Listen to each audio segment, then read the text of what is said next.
right, folks, since we launched this show, we were always focused on Black-owned businesses.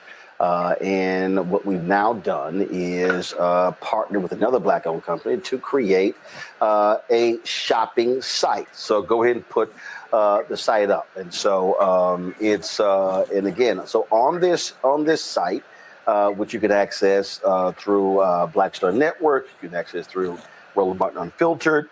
It allows you to be able to shop these products. So it's shopblackstarnetwork.com, shopblackstarnetwork.com. And we're going to be featuring different guests every single day this week, but also every Tuesday in our marketplace segment, giving you an idea of these Black-owned products. We see what's happening with Target, these other companies ending their DEI efforts, not supporting Black-owned businesses. And so this is a way where you can actually support them directly. Well, a former educator turned her passion into purpose by launching a company that combines her two loves, teaching and coffee. Ezra Coffee is a premium brand where every blend tells a Black story. From 64th and Tulsa to Lord Baldwin, Jessica Taylor merged her love of coffee with her passion for empowering young people to finish college. For many young adults, financial woes put their degree completion at risk. Well, Jessica found a way to build a business and break financial barriers for students. She joins us right now. Jessica, how you doing? I'm well. How are you? And thank you for having me. So, look, the people, look, we know people drink coffee. And so why did you choose this avenue to go in? Yeah. So I grew up enjoying coffee with my siblings. So we started drinking coffee about 7 years old. We were dropped off at my grandparents' house. Oh, hell. Y'all probably have been ADHD from the beginning. Look, I understand my grandparents drink coffee every day. So I think I probably stopped at about 9. Praise the Lord. I ain't had coffee since. But I know exactly what you're talking about. They drank coffee. We drank coffee. Right. So you can imagine when we got back to Atlanta after summer break, my mom was like, what are these kids doing drinking coffee? So she calls my grandparents and it's a whole uproar. However, fast forward, I started traveling, noticed that coffee tastes different in different places. And so during my sister, she suffers from lactose intolerance, which is what 64% of the community suffers from, with the largest group being Black and brown people. So she can't have any milk in her coffee. She also has a soy and a nut allergy. So she can't do any of the other milk-based additives too. So we provide our mixed-based origins in which people can enjoy the taste of coffee with the boldness and low acidity without the bitterness of it as well. So all of our blends, we have an Ethiopian Sumatran, an Ethiopian Colombian, a Kenyan AA. We have a cognac flavored blend, candy yams, and all those different things as well too. And so when I started this, go ahead. Well, for folks who don't know, coffee was founded in Ethiopia. Correct. And it's the most exported item in the world as well, too. So when we think about that, I wanted to make sure we connected those things. So the one thing that we wanted to do within this coffee was we were founded in 2021. So this is the height of the pandemic, but it's also around the time where this erasure of Black history and critical race theory is going on. So I really wanted to combine that and also coffee, and where we're continuously telling the stories of Black people that are not rooted in adversity or slavery, but really kind of highlight the beauty of them. And so we have our 64th and Tulsa blend, which highlights the Civil Rights Act of 1964 in Tulsa, Black Wall Street. And we also have our Lord Baldwin, which honors Audre Lorde and James Baldwin. And then all of these blends tell the story of how these things came together on the back of the bags as well. So when did you launch it? What year did you launch the business? Yeah, we launched February 2021. And so you're now celebrating 4 years. Yeah. Talk about how the business has grown, but also, what issues did you face? Because starting a business is not easy at all. It's not easy. And we, like I said, we came during the height of the pandemic. So we launched February 7th, 2021. In March, we got a phone call from a representative from Target. And so in June, we were in their first accelerator program, their Forward Founders program. So we went from there, we were accepted that, we completed that program. Fast forward, we went to Amazon, we were on their platform. From there, we got picked up in retail. We were in HEB. From HEB, we went to Central Market. From Central Market, we went to Bridge Street Market. And now we just launched again in Fresh Market here in Texas. So within 16 months, we were on retail retail shelves. And within 2.5 months, we were in our first accelerator program for diverse founders. So we've grown pretty fast and done pretty well. Now you're based where in Texas? We are in Houston, Texas. All right, cool. Good city. Me being a native of it as well. How large is your company in terms of employees? Yeah, so we're just at 5. So we are small, but we are scrappy, and we're continuously growing as well, too. And one thing about us is we really utilize, I used to be a higher ed administrator. I used to work at The Ohio State University and Purdue University. So I understand the importance of internships. And so we provide internships to students within our program, within our company as well. And we also do senior capstone projects with students, too. So we've done those with Southern Methodist University and also Baylor University as well. So giving students the opportunity to work with us hands-on, gain academic credit, and really see if this is something that they want to do working in the CPG space long-term. Questions from my panelists. Let's see here. Joe, Candace, Randy, which one of you is a Rabbit coffee drinker? I am, but I'm going to qualify it by saying that I drink decaffeinated sometimes because the regular is kind of hard on my stomach. So I got a 2-part question. Okay. First of all, could your coffee be for me? Because I love the kids at Starbucks, but the coffee don't taste that good. Okay, that's thing one. And then here's my second question. Talk a little bit, looking at your website, you talk about your blends, but you also talk about your impact. And I really want you to share that because people need to understand that you're your company that is really looking and very serious about making your impact in the community, even as you sell coffee. Absolutely. So the first question, yes, you can drink our blends. I would say get a medium blend, and you can brew those at home. You can use them in a K-Cup. If you have a K-Cup machine, you can use them on your Mr. Coffee. You can brew them anywhere. I actually have a bag here. So you can brew them on any of your platforms, however you take your coffee, even in pour over. And if you want whole beans, we have that as well. You can grind those down for your espresso machines. And like I mentioned before, the stories, all of these blends are told on the back of the bags as well, too. So you mentioned our impact. So Ezra means he who helps in Hebrew. When I was thinking about a name, I wanted something significant, something biblical, but something that really spoke to the people. And I landed on Ezra. And so what we do is we use a portion of our proceeds to provide scholarships to students who have holes on their account that are preventing them from graduating. And so our scholarship opens every year on Juneteenth. And so we'll be opening again this year. And what we do is we pay off those holes on those students' accounts so they can return to school without leaving with student loan debt, graduating with a degree. And so I came with that because I used to be a lead reviewer for Bill and Melinda Gates. I used to do UNCF when I was with Toyota, Push Excel with Jesse Jackson. If it's a scholarship, 9 times out of 10, I've touched it. And there was a lot of scholarships that students were able to get to campus. They had tuition while they were in campus. Some even had books. But when you're working with first generation low income students, there are also ancillary fees that may come to their accounts or holes that are placed on their account that scholarships typically do not cover and the families are not able to cover. And so when you're looking at retention and attrition, you're seeing students leaving campus, not because they're homesick, not because they don't have good grades, but there's a hold on their account that's preventing them from graduating. And so what we do is pay off those holes so those students can actually leave and finish their degree. And so one of our students in 2022, she attended Howard University. And her parents lost their job during COVID. She was going into her senior year. She only owed $793.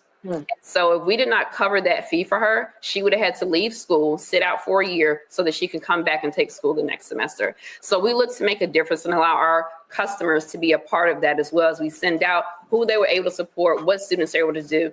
And so we've supported students at Howard University, Spelman College, Southern Alabama State, Miami University, Ohio, East Texas Baptist University as well, to name a few. Amazing. Thank you for that. Of course. Randy? First of all, congratulations. I just love that your brand has just put so much of you throughout it and what matters to you. What's next? How do you see yourself? It seems that it's very important to you to work within your community or to elevate your community. So what is your vision to carry that even further? Yeah, so our goal from my lips to God's ears and us here being 2 or more gathered is that we will have a brick and mortar store and it will continue to expand our retail footprint.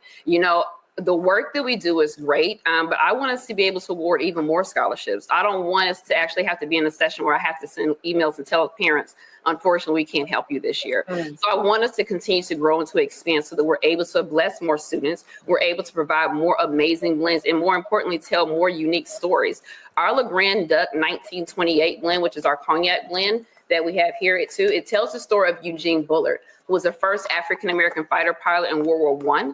He wanted to open a club after the war, but he couldn't because he did, but he couldn't get alcohol because he was African-American. But his friend Josephine Baker was working for a cognac company as an ambassador. Fast forward, we have Irv Douglas, who's also working for the same cognac company. He's selling this cognac company, cognac as a distributor, and that cognac is what you know now as Hennessy. And so what we want to do is continue to weave these stories in about us that are kind of unsung and people don't always know about, but always be able to uplift our history in spaces where they're trying to erase it. Candace. Amazing packaging, amazing stories. I'm wondering, what can you share with people about your marketing and how you maybe had to change advertising, especially during COVID and then now in 2025? What has worked for you? Yeah, so we started in COVID. So we started in the era of social media. And so that's worked for us. And in retail, I will tell everyone boots on the ground. So we do demos at different grocery stores all across Texas and other states, Michigan as well, that we're into to continue to drum sales. Ads are another thing that we typically do as well, too. Press and events like this are things that we do as well, too, to continue to keep our marketing in the front of people so that they're actually looking at this and looking at our coffee as something that they want to be a part of as well.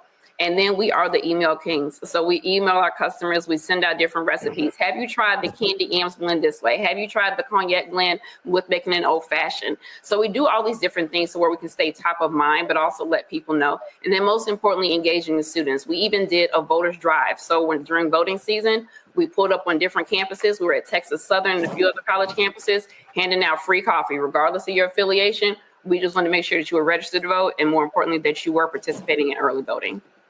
I love it. Thank you. All right. So, folks, it's Ezra Coffee. Yes. So go to shopblackstarnetwork.com. Again, shopblackstarnetwork.com for you to get access to it. Again, on that on the website, you'll see there are a number of Black-owned brands that we are supporting in there. You'll see more of these interviews over the next days and several weeks. So let's go ahead and again, so shop blackstarnetwork.com and you can purchase Ezra Coffee. And so folks, y'all out there drinking coffee, so you should be supporting this premium Black-owned coffee brand. Jessica, Shirley, appreciate it. Thanks a lot. Thank you. This entrepreneur knows all about faith, family, and flavor.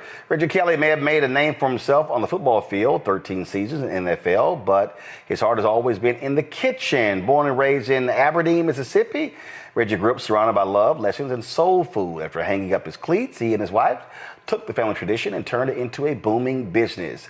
Kavan Foods, named after their kids, rooted in the recipes that brought their families together. Joining us right now is the founder of the company. Reggie, how you doing? I'm doing great, Mr. Martin. How's it going, my friend? Doing great. First off, is it Kavan? Pronounce it, please. It's Kyvan Foods. Kyvan Foods. Kyvan, so when did you start it? Well, we started the business in 2011. And, you know, when I was a kid, I grew up next door to my grandmother Roland, and my family always told me, baby, when you cook, make sure you do it with love. So I've always longed to pass down to my kids, Kyla and Kaven, and to everyone the gift that's been passed down to me, an appreciation of good food. So what type of food do y'all have? We have multiple categories, from salsa to barbecue sauces to seasonings, blends to jams and jelly with our honey apple butter. We also have salad dressings as well. So we try to focus on multiple categories. Right. And our product line just has multiple tons of different flavor options as well. How did it come about? How did it start? Like what was the spark to say, you know what, let's do our own thing? Well, you know, first I would like to say I've had a smooth transition rolling from football to food, or as I like to call it, from the gridiron to the cast iron. You know, when I was a player, I used to throw free football camps for the kids in my hometown of Aberdeen, Mississippi. I wanted to reward the kids who exemplified great academic excellence. So I want the kids to understand that when you work hard and when you do good, expect good, and hard work pays off. And so I threw a free football camp for the kids. I flew my teammates down to reward the kids, gave them free NFL gear, free paraphernalia, and the kids had an absolute blast. After the football camps were over, and for that matter, after any event in Mississippi, oh, you're going to have some good food. So my family and my wife's family cooked for all the volunteers. And I tell you, my teammates couldn't stop raving about our family recipes to the point. When one of my teammates' wife called my wife and said, you guys really need to do something with these family recipes. I had no interest in being an entrepreneur, had no interest in the food industry. As a matter of fact, around that time, my head coach, Marvin Lewis, convinced me that my next plan of action should either be an NFL executive or either the league office in Manhattan or be in basically the front office of an NFL franchise. So that was the course of action that I wanted to take, but mulling it over and talking to my wife over and over again, we decided to become entrepreneurs and then name this business after our kids. So the word Kyvan basically comes from our kids. My daughter, her name is Kyla. My son's name is Kaven. We combined the two to come up with Kyvan. So just like any parents, we want to leave a great legacy behind to our kids, a tangible legacy behind to our kids. We're definitely trying to do that. What year did you open the business? 2011. 2011. So here we are now in 14 years. Greatest lesson you learned last 14 years? Marketing. Obviously, marketing a brand is definitely the life, and it's also definitely can be the death of a business. And you have to make sure that you establish great relationships. Through marketing, we do understand that some of the big brands, the Fortune 500 companies, they have the working capital, right? Also have the personnel, they have the experience, they have the marketing strategy to ensure that they're going to have longevity and sustainability within their company. But one time long ago, they were small companies as well, and they had to figure it out. And so for me, my company being a small company, we had to figure out the marketing piece. We had to find our hero product. I liken it to a franchise quarterback. We had to find the actual demographic of people to market our brand to, and then the correct content that's going to encourage consumers to take a chance on our brand. And if we do it right, which we have done it right, it equals to great ROI, customer acquisition, and a high customer retention rate. Now, are you in stores or are you doing direct to consumer? We do both. So the thing that I really like, the sector that I really like, or the industry that I really like, Roland, is the food service industry, where we service a lot of hotels like the Hilton, Hyatt Regency. My biggest distributors are Cisco and then also U.S. Foods. So that's the sector that I really like, shipping our bulk products to executive chefs. And then they come up with creative plans to come up with creative menu items using our products, creating masterpieces. I really enjoy that. We also focus on the online and e-commerce platform. And yes, we do also do business with brick and mortar retailers. Questions from the panel. Let's see here. Avish first. You know, you said something about your origin story, those after camp good eating that people were having in Mississippi. So I'm just curious, because I know y'all do it right in the South. So I'm just curious, what's your favorite product that you sell? And what does your family make that you absolutely love? You know, I get that all the time. And I would liken it to a parent, right? A lot of people ask me, as far as with my food company, what is your favorite product? What is the best product? Well, sometimes, you know, if somebody may ask a parent, who is your favorite child? Well, I'm not Deion Sanders. I'm not going to say that. Both of my kids are absolutely my favorite. So when it comes to my food line, they're my babies too. And they all are my favorite. But I will say this, our mild honey apple salsa is our hero product. That's what we started the brand with.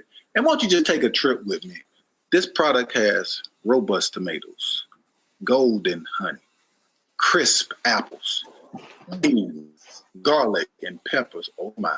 We call it a salsa with soul because it would jazz up any meal. So our honey apple salsa is definitely our hero product. It's our franchise product, and it definitely turned heads. Wow. It sounds amazing. Cameron.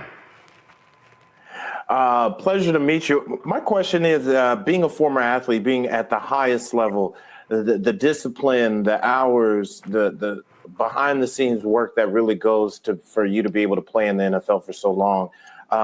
What lessons and what lessons did you take from your football career that you've been able to apply to starting a business and growing it and becoming successful as an entrepreneur, especially in such a tough market like the food industry? Yeah, very simply put, those who succeed on a consistent level, right? Those who succeed on a high level, doing it right and on an upward trajectory, they succeed because they do the small things that those who fail won't do. Success has always been wrapped around doing the small, tedious, minute things that those who fail either make excuses why they can't do it or simply too lazy to do it. One of my old teammates, Terrence Mathis, told me this when I was a rookie. He said, listen, Rook, if you do the little things right, the big things will always follow. We always want to look at the masterpiece, the big picture. But what we fail to realize, if we just do the small, minute, strenuous things that pull your hair out, as you can see, if you do those things right, the big things are going to automatically follow. So for me with football, I learned to be extremely disciplined. I learned to do the small things right. They ended up giving me 13 seasons in the NFL. I'm in my 14th year. I'm in the food and beverage industry as well, and we follow those same guidelines. Being consistent, great customer service, doing what you say you're going to do, making sure that you are likable, which I think a lot of people miss. People do business with people that they like. So it's important to be likable, be personable. If you do that, it'll help boost your business well and take you to the upper trajectory also. Mustafa. Well, brother, congratulations on 14 years. I got family in the SIP, so I'm curious. What makes the food in the SIP different than in Louisiana or Texas? I know Roland gonna have something to say about Texas, so I'm just curious. What makes your flavor different? You damn right I do. Go ahead. Well, I will say this, we always say we make everything with love. In my family, I come from a family of cooks, not from a family of chefs, and we stick our feet in the corn, calluses, and all.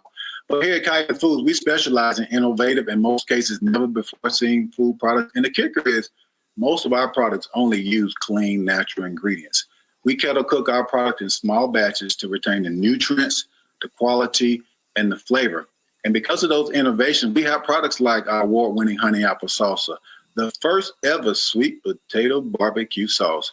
And we also have our grandmother-approved honey apple butter. Because of our innovation, we've been featured on some major platforms like Forbes. They gave us an award because of our innovation. Food Network, Tabitha Brown, Eat This, Not That, also Sports Illustrated. And I think that our motto says it best. One taste, or you'll appreciate the goodness. Normally, the packages, what happened, Carol? Normally I have a package to show on the set. Oh, we ain't getting in time? Okay, so, Reggie, that don't do me no good. You holding it up. Give me the address. I got you covered, bro. That does, so, I mean, I just want to. Talk to me, Frat. There you go. And I'll make sure once we get off the show, make sure you send me a little some address, and I'll make sure. All right, because I know I'm trust me, I know I'm gonna get a text any moment from my daddy watching the show, yeah, I know that's gonna happen. Yeah, because you're right. See, he's a cook. My brother's executive chef. My mom does cakes. So I grew up. I catered for 23 years. My grandmother's catering business. Yes, I have a discerning palate.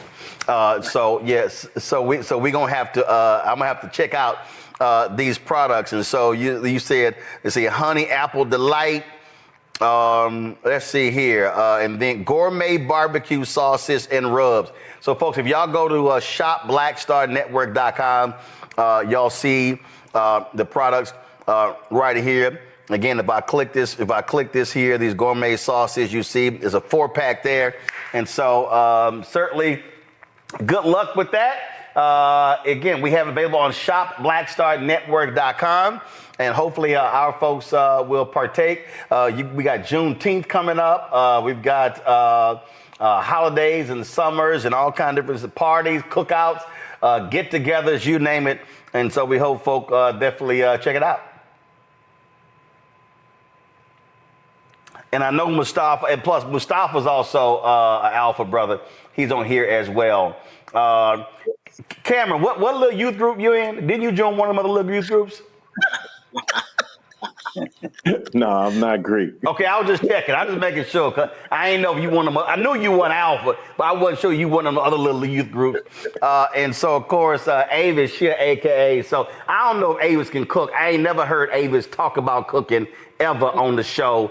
Y'all, drop the lower third, please. I've never heard Avis talk about cooking ever, Reggie. I am looking forward to trying the honey apple salsa. Okay, that's gonna inspire me, Roland. Okay, Avis, salsa is a dip for a chip. We talking about cooking. That ain't pouring something into a bowl. Ain't cooking, Avis. Mess that up though. Hey, you know, it's safe. I can't mess that up. I just put it on the side. Man, right at this moment, I'm just feeling Florida from Good Times. Damn. All right. Reggie, I appreciate it. Thanks a bunch. And also, I take it Black and Old Gold have also been supportive of your company. Oh, absolutely. We just celebrated our 50th anniversary. The Capital Beta chapter at Mississippi State University. The customers are always looking at. All right, then. Well, I'm looking forward to trying the products. Good luck, 06, and keep doing well. Of course, next year you got your 15th anniversary. Absolutely. Sounds like a plan. 06, appreciate it, man. I appreciate it. Thanks a lot. Again, folks, y'all, please check it out. Go to shopblackstartnetwork.com. We have their products on there. We had the other, of course, the last week we had other folks on here. Again, these are Black-owned companies, y'all. And you see them all right here. Renegade Golf, of course, golf balls. Ezra Coffee, Batoy Sweet Treats. We're going to be talking to Nicole Ari Parker soon about her gym wrap. So this is what we created. Again, shopblackstartnetwork.com. All right, folks, time for our shopblackstartnetwork.com segment, part of our marketplace where we focus on Black-owned businesses. Now, we all have a sweet tooth, and one Black-owned business in Chicago has just about everything to soothe anyone's cravings. Popcorn, the cookies, ice cream, and brownies. They have it. Layla Batoy Dillon, the founder, joins us right now. Is it Batoy or Bitoy? Just pronounce that for us. Layla Batoy. Batoy. So the company is Batoy Sweet Treats. That's it? You got it. All right. So here I have a box right here. Give me camera 3. Come on. Show me the one back. Okay, there we go. All right. So I got the big box here. We see Taste the Magic right here. And so in the box, let's see. I've got a walnut brownie. All right. Now, these so individual, or do you sell it as a box set? So we have a few different things that are out in terms of individuals. So you can get the individual brownies in a set of 3, 6, or 12. But we also have some bundles that are available. And what I'll say is first, thanks for having us on the show. I'm Layla Batoy Dillon, CEO and founder of Batoy Sweet Treats. We are a luxury treat manufacturer here in Chicago going on 10 years of business. We're all about food, family, fun, and legacy. And you can find our products in amazing marketplaces like here, but also in O'Hare and Midway airports as well if you're traveling here locally to Chicago. So I'm going through this here. And again, I see a walnut brownie. Let's see right here. We've got, is this a lemon cake? Is that what this is? So those are going to be cupcake cookies. Okay, all right. So cupcake cookies. So I've got lemon. Let's see here. I've got red velvet. And I can't see the box that you're going through, so I can't see. No. Don't worry. I'm just naming them off. So I got I got red velvet here. I got lemon blueberry. It's another lemon blueberry. Let's see here. I also have in here. Let's see here. Gourmet Chicago popcorn. I got that. And that's a small bag, but then we have the larger bag of the Gourmet Chicago popcorn. So how many different products do you have? So we have over 127 SKUs that are in the marketplace. Wow. We narrowed it down to we've narrowed it down to our top sellers for here. So a few things that I want to go ahead and highlight, as you can see here, some of our key sellers are definitely going to be our brownies. These are one of our signature. It's going to give a combination of delicious ooey gooey fudgy, but also cakey. You can get that again in a combination. I'm sorry, did you say ooey gooey fudgy and cakey? Ooey gooey fudgy and cakey. We use cacao and semi-chocolate chips. So if you heat this puppy up, it is giving all the things that you need, and you can slap some ice cream on it if you're into that kind of stuff. Okay, well, I don't have any ice cream. Yo, Terrell, come here. Go pop this in the microwave. Also, we also have a sweet and savory bundle where you could either get, as you mentioned, either the large bag of popcorn or the small bag of popcorn, and a variety of our best-selling baked goods, which could either be a combination of the brownie and or some of our delicious cookies. So we've got hitting you with our best sellers. Also, if you are old school and you like the traditional Pixies, we're hand dipping everything delicious in Chicago. This is going to be our pecan turtles. This is going to be house-made caramel over pecans and dipped in either semi or milk chocolate. So this is also one of our staples here in Chicago. When did you start the business and why? Were you working somewhere else? Was it something that you wanted, you couldn't find? So by trade, I'm actually a management consulting girl. So I've lived, traveled, and worked for the top 3 consulting firms. And I just got really tired of wheels up to wheels down, always traveling. With the support of my husband, I was able to come off of the road. And a little bit background about my family, the Batoys. I come from a line of entrepreneurs, from small mom and pop shops, restaurants, barbecue shacks, things like that. So I wanted to come 360 to where my father started his business, and where I'm sitting at right now is a block from where he started his business back in the 70s. So I wanted to also focus on providing jobs and economic development in the underserved community. And for me, doing that through fun, sweet treats, and the universal language of food was the way to do that. And also sharing magical memories from recipes that brought my family together over the years. Okay. All right. That's cool right there. And so let's see here. You ain't bring me a napkin, dog? Give me that napkin right there. Come on, Terrell. You gotta think this thing through, my brother. Well, sometimes, Roland, you just gotta get in and get messy. No. I understand that, but I still gotta punch my iPad and my phone's here. So but he a Sigma. He don't know better. So all right. So you chose to go the sweet route, and how many employees do you have? We currently have 5 folks that are working inside of our production facility. All of them are minorities that are local here to Chicago's West Side. And then we have an additional 3 that will be doing what I would call like corporate functions, including myself. Okay, now first of all, let me be real clear. Everything for me is black. I like chocolate cake. I like chocolate ice cream. All my cars been black. All my women been black. So that's how I roll. This is a good, if this was with some ice cream, this would be the bomb. Yeah. Our brownies are, you ain't lying. Really some people like, why you heating this? I'm like, y'all don't understand. I said a brownie or chocolate cake heated up changes everything, but this is damn good. I'm sorry, go ahead.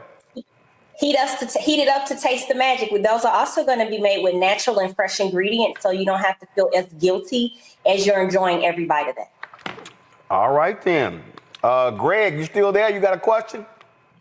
Hey, yeah, Greg. man. Well, I wish we can tell by the sound of your voice as you chewing on this how delicious you do. Folks in chat talking about don't smack. Man, what the hell you think I'm going to do?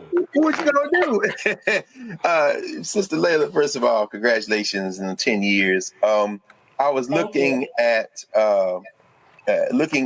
your being recognized by the Bears back in 2022 in Small Business All Pro Game Days Eats Of edition, and winning that competition. Congratulations on that as well. And it was an interesting line in terms of kind of the origin story of this work. You talked about being in Italy and learning how to make gelato, but then, and I love how you combine this with the question of legacy, saying, yeah, this is delicious and gelato is all good, but I'm gonna integrate some sweet potato, peach cobbler, and red velvet. Could you talk about this gelato experience you had and then how you blacked it up? Yeah, so at the time that I was expating for my work. Sweet treats wasn't even the thing at the time. And traditionally, Italians are a very close-knit culture. So I was very grateful that they took me in and even allowed to show me how to do that. But for me, again, my flavor palette, though, I've lived, traveled, worked all over the world. What resonated with me were some very special things that the people in my family made. And that was peach cobbler, sweet potato pie, red velvet, lemon pound cake. Those were the things that we were doing on Easter, Christmas, and Thanksgiving. And so once I learned how to make the gelato, it was important for me to bring my family flair into the fold. And that's really what this brand is about: family, food, fun, and legacy. Thank you. Wow. Well, I can tell you, and luckily I had a workout and I had limited my food intake. So we ain't gonna go because, first of all, the lemon blueberry looks fire. The lemon is fire. Only thing, my wife, she do that gourmet popcorn. I don't do all that. So she crazy about Garrett's and all y'all people in Chicago. Look, I eat regular ass popcorn, so I don't need all that extra stuff on my popcorn. I keep it real plain. Just give me some damn butter and salt, and we good. But this is fabulous. So someone in the chat wants to know what terminal are you in? You at O'Hare and Midway? We're at Midway on O'Hare. If you're coming through Midway, as soon as you come through, we're going to be in a store called Evolve. If you're going in O'Hare, we're going to be in terminals 1 and 3. You're looking for stores 6 Point Markets, Branch and Boulevard, Evolve, or any combination of the Hudson newsstands are where our products can be located. So folks, we want y'all to go to shopblackstarnetwork.com. Go to my iPad, Antoine. And Roland, I'll say we already got quite a few orders before we even hopped on today. So people are really buying the brownies, and they're also buying that sweet and savory bundle. So just heads up for anyone who's watching who ordered before I hopped on, all your orders have shipped, and you'll be enjoying that from Memorial Day weekend. Now let me help everybody out, okay, y'all? I'm being straight up. See, I couldn't do one of the morning shows.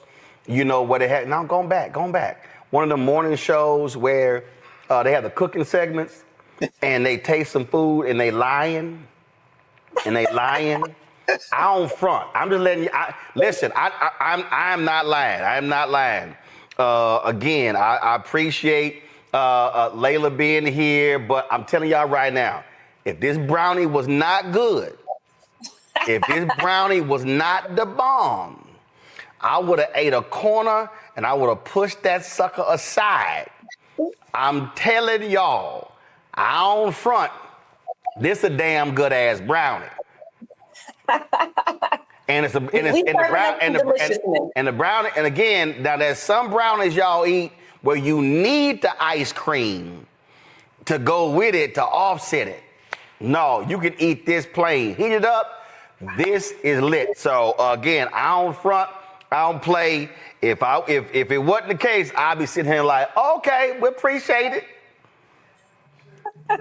I'm just saying. And so Carol just got my ear. Are you sharing with us? No. Let's see. Hold up. Let's see here. Y'all can have the popcorn. And let's see here. I leave with y'all one red velvet. Let's see, there's a lemon blueberry. I leave y'all one of those. There's a lemon. I'm gonna leave y'all one of those. Let's see how many people in there. Let's see here. There's another red velvet. So that's, let's see here, that's 4. There's a lemon blueberry. So we're gonna do this here. I'm gonna put the lemon back and and I'm gonna take the lemon blueberry. But the other 2 fudge brownies, y'all, they staying with me. And Roland, may I ask, did you just get your box that you're opening it for the first time? Yeah, Carol brought it out here. Carol brought it out here right before the segment. And I want to just highlight the quality of our freshness. That box was delivered to you last week. So everything that you're eating is already 6-7 days old. Wow. So that box was sent out to you last week. We really pride ourselves on freshness and quality. So what you're getting and what you're experiencing from Roland is the same commitment that we give to every order. We like to do wow and delight, and everything is packed and made fresh. Okay. All right, go to my iPad. All right. Yeah, I'm smacking. Batoy Sweet Treats on shopblackstarnetwork.com. Y'all see it right here. You see the items. You can order right here. Remember, y'all, Father's Day is coming up. You got birthdays. Y'all want to hand out some Juneteenth. If y'all going to have some Juneteenth celebrations and parties, here you go right here. Y'all support this Black-owned business. That's why we created this marketplace segment specifically to give an opportunity for Black-owned businesses. Marketing costs are real. And so we have, of course, a massive audience. You know, we're now sitting at 1.8 million subscribers on our YouTube channel, on our way to 2 million. I think we'll be there by our 7th anniversary on September 4th. And so I want y'all to, again, pass the word. Go to shopblackstarnetwork.com for y'all to enjoy these treats from a Black-owned company. And listen, I ain't got a problem saying it. PepsiCo, they ain't spending no money with Black people. And y'all eat all these snacks and stuff along those lines. And this, Antoine gonna keep it on the sister, bruh. Thank you. Okay? Y'all stop switching. So listen, support. We need our people to be in the habit of making it intentional with our purchases. I need people to understand you buy snacks all the time. You're buying popcorn all the time. And so yesterday, you're buying golf balls. You're doing those things. You're buying coffee. And so we've had three brands on 3 consecutive days. So y'all be sure to support it. And so again, Layla, this is awesome. And again, this fudge brownie is the shit. And so I'm not going to eat a second one today. I ain't going to send a second one today, Layla, so I'm going to hold off. And I ain't going to do it tomorrow because I'm trying to sit here. Because again, I got a golf tournament in 3 weeks. So goals to drop 10 pounds between now and then. But we're going to hit this weekend with some ice cream. But again, absolutely great job. And you were talking about, you about to make a point about the packaging. Yeah, this is not flimsy packaging. This is, and listen, I understand when it comes to business, packaging costs money. But this is some really good packaging. It will protect your stuff. So congratulations again on this here. And so appreciate you coming on the show. Thank you for having me. Thanks a bunch. Again, folks, pull it up. Go to shopblackstarnetwork.com. Shopblackstarnetwork.com. And you can sit here and you can check it. You can check it out right here. The products. So, Layla, we appreciate that. Greg, I ain't lying, Greg. This brownie is okay. I know, Greg, you super black too. So get you a black brownie, Greg. All right, Layla, thanks a lot. So now we have, go to my iPad. Now we have what is called shopblackstarnetwork.com. And so when you go to the site, you'll actually see all of these products. These are all products owned by African Americans. And so each day this week, you see right here, these gym wrap by Nicole Ari Parker. We're going to be having her on. You see right here, Renegade Golf. We had them on the show before, and they're joining us right now.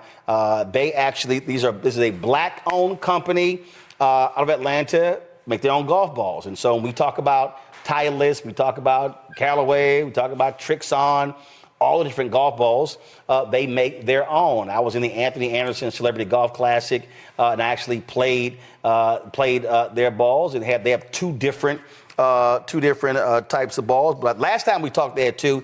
I think they now have 3. So joining us right now is Kenneth Duncan, CEO of Renegade Golf Company. Kenneth, glad to have you here. So again, last time y'all were on, you had a couple of balls. So where are you now? Because you see right here, we got Renegade Blueprint. Y'all are featuring the 3-time long drive champion, Maurice Allen, on here. Then it says Renegade MBU TR3. So what the heck is that? Talk to me about these golf balls. first of all, you see the black and gold. You know, I had to represent there, but come on now. Yeah, but the Embu tray was an exciting development for us because that became our flagship premium golf ball. So you talked about Titleist, you talked about TaylorMade, you talked about Callaway. You know, we wanted a ball that could compete on tour and for all the best players. So for anybody looking for, you know, a high performance, high spin, great performing golf ball, this one is it right here, the Renegade Embu tray. Embu is actually a Nigerian word from the Igbo tribe. It means first of its kind, first of a line.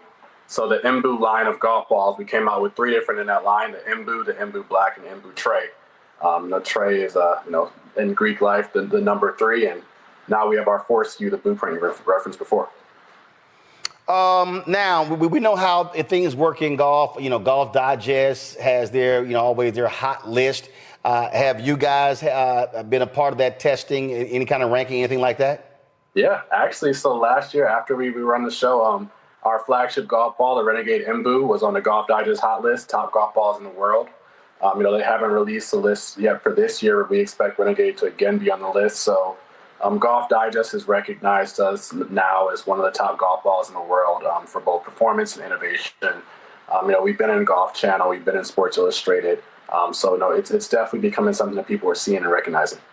Yeah, well, I'm looking here. It says 2025 hot list, but they've got drivers, fairway woods, hybrids, irons, wedges, and putters. I'm looking for the balls. Let's see here. Oh, let's see. Well, that's best new golf balls of 2025. That's their list.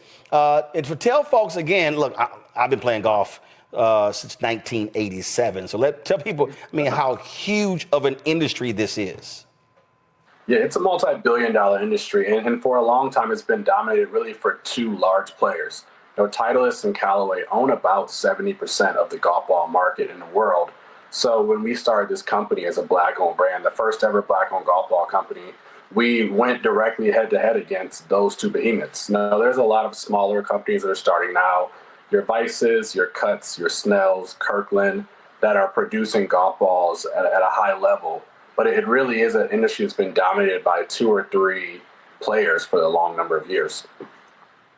Again, so look, golfers are very particular about golf balls, and so explain. So, are the difference between, are these 2 different type of balls, or is this a different branding of the same ball? Yeah, so the blueprint golf ball, so we did something unique. You know, we really target, you know, 3 different types of golfers as our core base: millennials, moms, and minorities. And we found a lot of those emerging groups in the game of golf weren't looking for the premium golf ball. So our Renegade Blueprint golf ball is an entry-level ball. You know, think like, you know, your Titleist Tour Soft. That's meant to be an entry-level ball, cheaper price point. It's still urethane, but it's a $25 price point. So it's kind of designed for people to... Yeah, so let's say, so the Blueprint, you did with beginners. Yep, beginners, slower swing speeds, juniors. You know, parents are buying a ball for their kids. Whereas the Embu line is really designed for high-performing players, collegiate players, professionals, looking for more performance to compare against your Pro V1, Pro V1X. So I'm looking on the back here, and I see Embu Black, Embu TR3. So I'm a 4.5 handicap. So which of your balls should I be playing? I think really the Embu series, all of them offer something unique depending on your swing speed. But handicap-wise, I think the Embu tray would be a good fit for you. It's 90 core compression. So we kind of compare that to the Pro V1 and Pro V1X, a little bit higher. See, there you go. So, and Pro V1, Pro V1X is considered that's the ball everybody competes against. That's the one. They ask us about that one every time. That's the one. That's the one. So I can't wait to test these out. Rebecca, you were all excited when I mentioned Renegade Golf, part of shopblackstarnetwork.com. You play golf? So I'm a casual golfer. I'm a lefty. I ain't never seen the video. I need some evidence. I got proof. Where is it? So first of all, is it on your Instagram page? Do you have it on your phone? It will be tonight. Oh hell no! See. That's how I test folk right there, Pratt. I always like, hold up, I ain't never seen your swing. So here's the thing. I don't put all my business on Instagram. No, damn that. That's Gen X. I'm a millennial. No, hell no. Hell, if real golfers ain't scared. Real golfers ain't scared to show they swing. Folk who are marginal golfers, they ain't trying to show nothing. Go ahead with your little question. Okay, I'm gonna be at Langston. I'm gonna be practicing. So if I that means you ain't got no video. See, I told y'all she busted. Y'all, she busted. Look. Gone. Langston is a historically black course. Don't be trying to go historical black. You ain't got no evidence of your golf swing. But gone with your little question. It's Memorial Day weekend coming up. I think it's gonna be sunny a couple of days. I'm gonna go out there. It's been a while since I've been out. That shit don't mean nothing. I haven't been out all season. Real golfers play cloudy. Gone with your little questions. Gone. I'm telling my truth here. Gone with your. See, just so y'all know, I ain't playing. This is from the Anthony Anderson Golf Tournament on Monday. This was a par 5. We'd already hit our drive. We were sitting 220 yards out. And so I needed to drop the graphics. I needed to put this sucker on the green in 2. And so, yeah, I filmed this in slow motion. Don't hate. That's a smooth ass swing. We missed the eagle putt, but we made the birdie. But real golfers got actual video of they stuff. Rebecca, go ahead with your little question. Look, I've been coached by my cousins who they are very much, they are black semi-pros. Yeah, okay, all right. Play. Let's see they swing too. Go ahead. One has a technical approach, the other has a very athletic approach. All right. So that means my swing kind of got to be in the middle. Oh, Lord, here we go. Now, Fran, she tried to put it on her cousin. Go ahead. So that said, which ball would you recommend? Because I haven't been out in a while. I'm guessing I probably should stick with some of the beginner swings. But can you talk about the fabrication of your balls and how the construction of it makes it competitive? Well, all of our golf balls are urethane, and that's unique. Most brands offer 2 different types of really hard feeling balls that are called Surlyn. We offer all urethane balls, so all of them have a really premium feel to them. We didn't want to sacrifice quality by going ahead and giving you our cheaper ball with a hard cover. So all of them have soft covers. I think if you try the Blueprint as a beginning player and somebody who hasn't played a lot, you'll still be very satisfied by A, the performance, and B, the quality for the price. So I'd say look at that, explore there. We had 2 other SKUs, at Imbu Black and Imbu, that actually sold out. We had them for a long time, and we sold dozens and dozens of them actually at Langston. So we actually sell our golf balls. And Langston was actually the first golf course in the country to bring Renegade Golf into their clubhouse. So that's kind of a fun fact there in DC. But I'd say the Blueprint would be a great fit because it doesn't sacrifice anything from a ball construction standpoint. It's still urethane. It still has multiple pieces to it. And it's still designed for, up to a high level swing speed. All right, so Rebecca, this is a little drone shot from when we played. So just want to let you know. Yeah, that's right. Oh no, I had the DJI Neo drone out there. Just let them know how that's done. So stuck that till about 12 feet from the pin.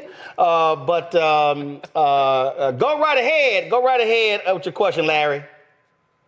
Yeah, so I'm really curious in terms of production. I know that you talked about some of the larger companies that have been around for years, and I'm curious in terms of the overall cost of your production and how you make sure that what you sell obviously exceeds in terms of what you're producing.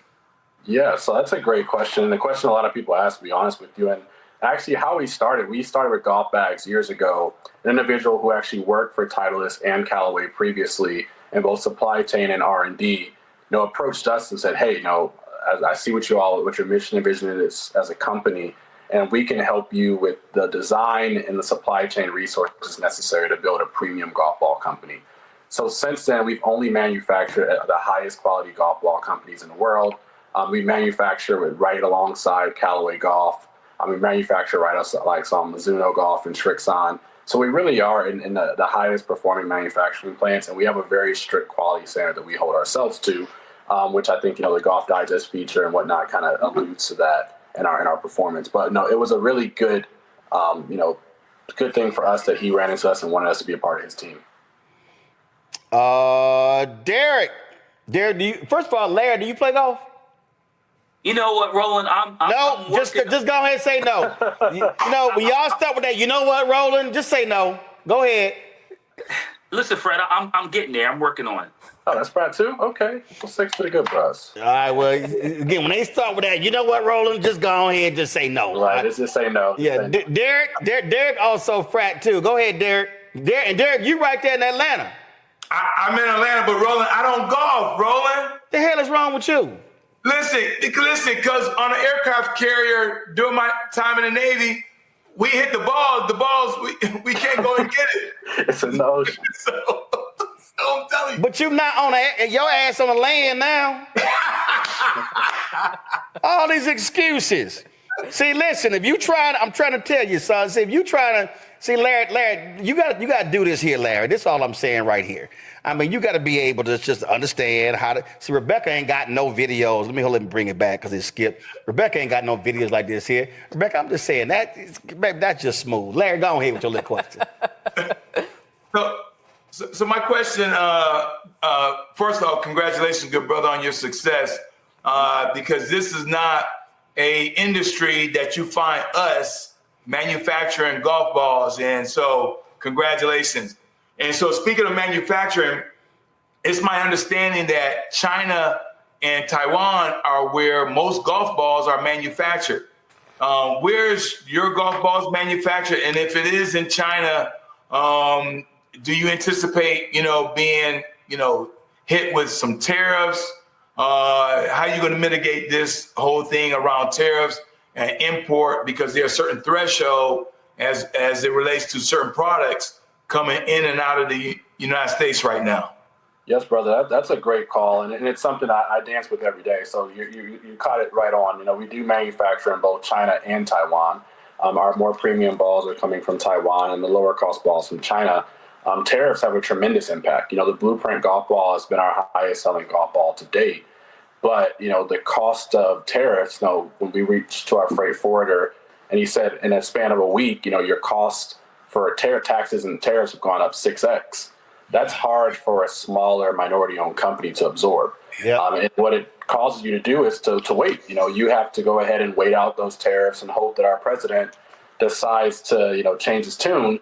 And, it creates a lot of uncertainty. I got an email the day that there was a tariff break to say, hey, Kenneth, Renegade, you want to bring your golf balls in now because tariffs have dropped down temporarily and may go up again in a month. That level of uncertainty is hard to forecast and plan upon, but it's the reality that we're sitting in now, and I think we just have to adjust and be agile accordingly.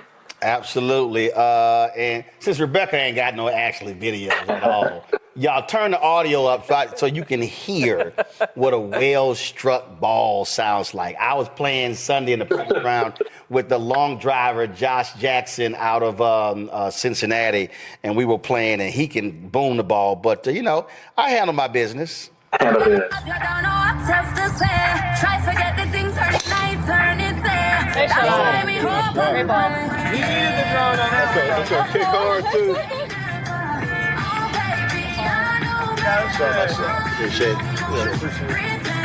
See, I was like, I kept looking because I was trying to see how far it went because that's why I ain't picked the tee up. I'm just saying, Rebecca, But you only show us our best shots. Oh no, baby, I know what I shot. I don't. Cause I ain't dribbling the ball down the fairway like you are. Sorry, don't even try that. Don't even try that. I mean, I think I have a video where I missed a putt. But, boo, that's all we got. Again, all right, y'all.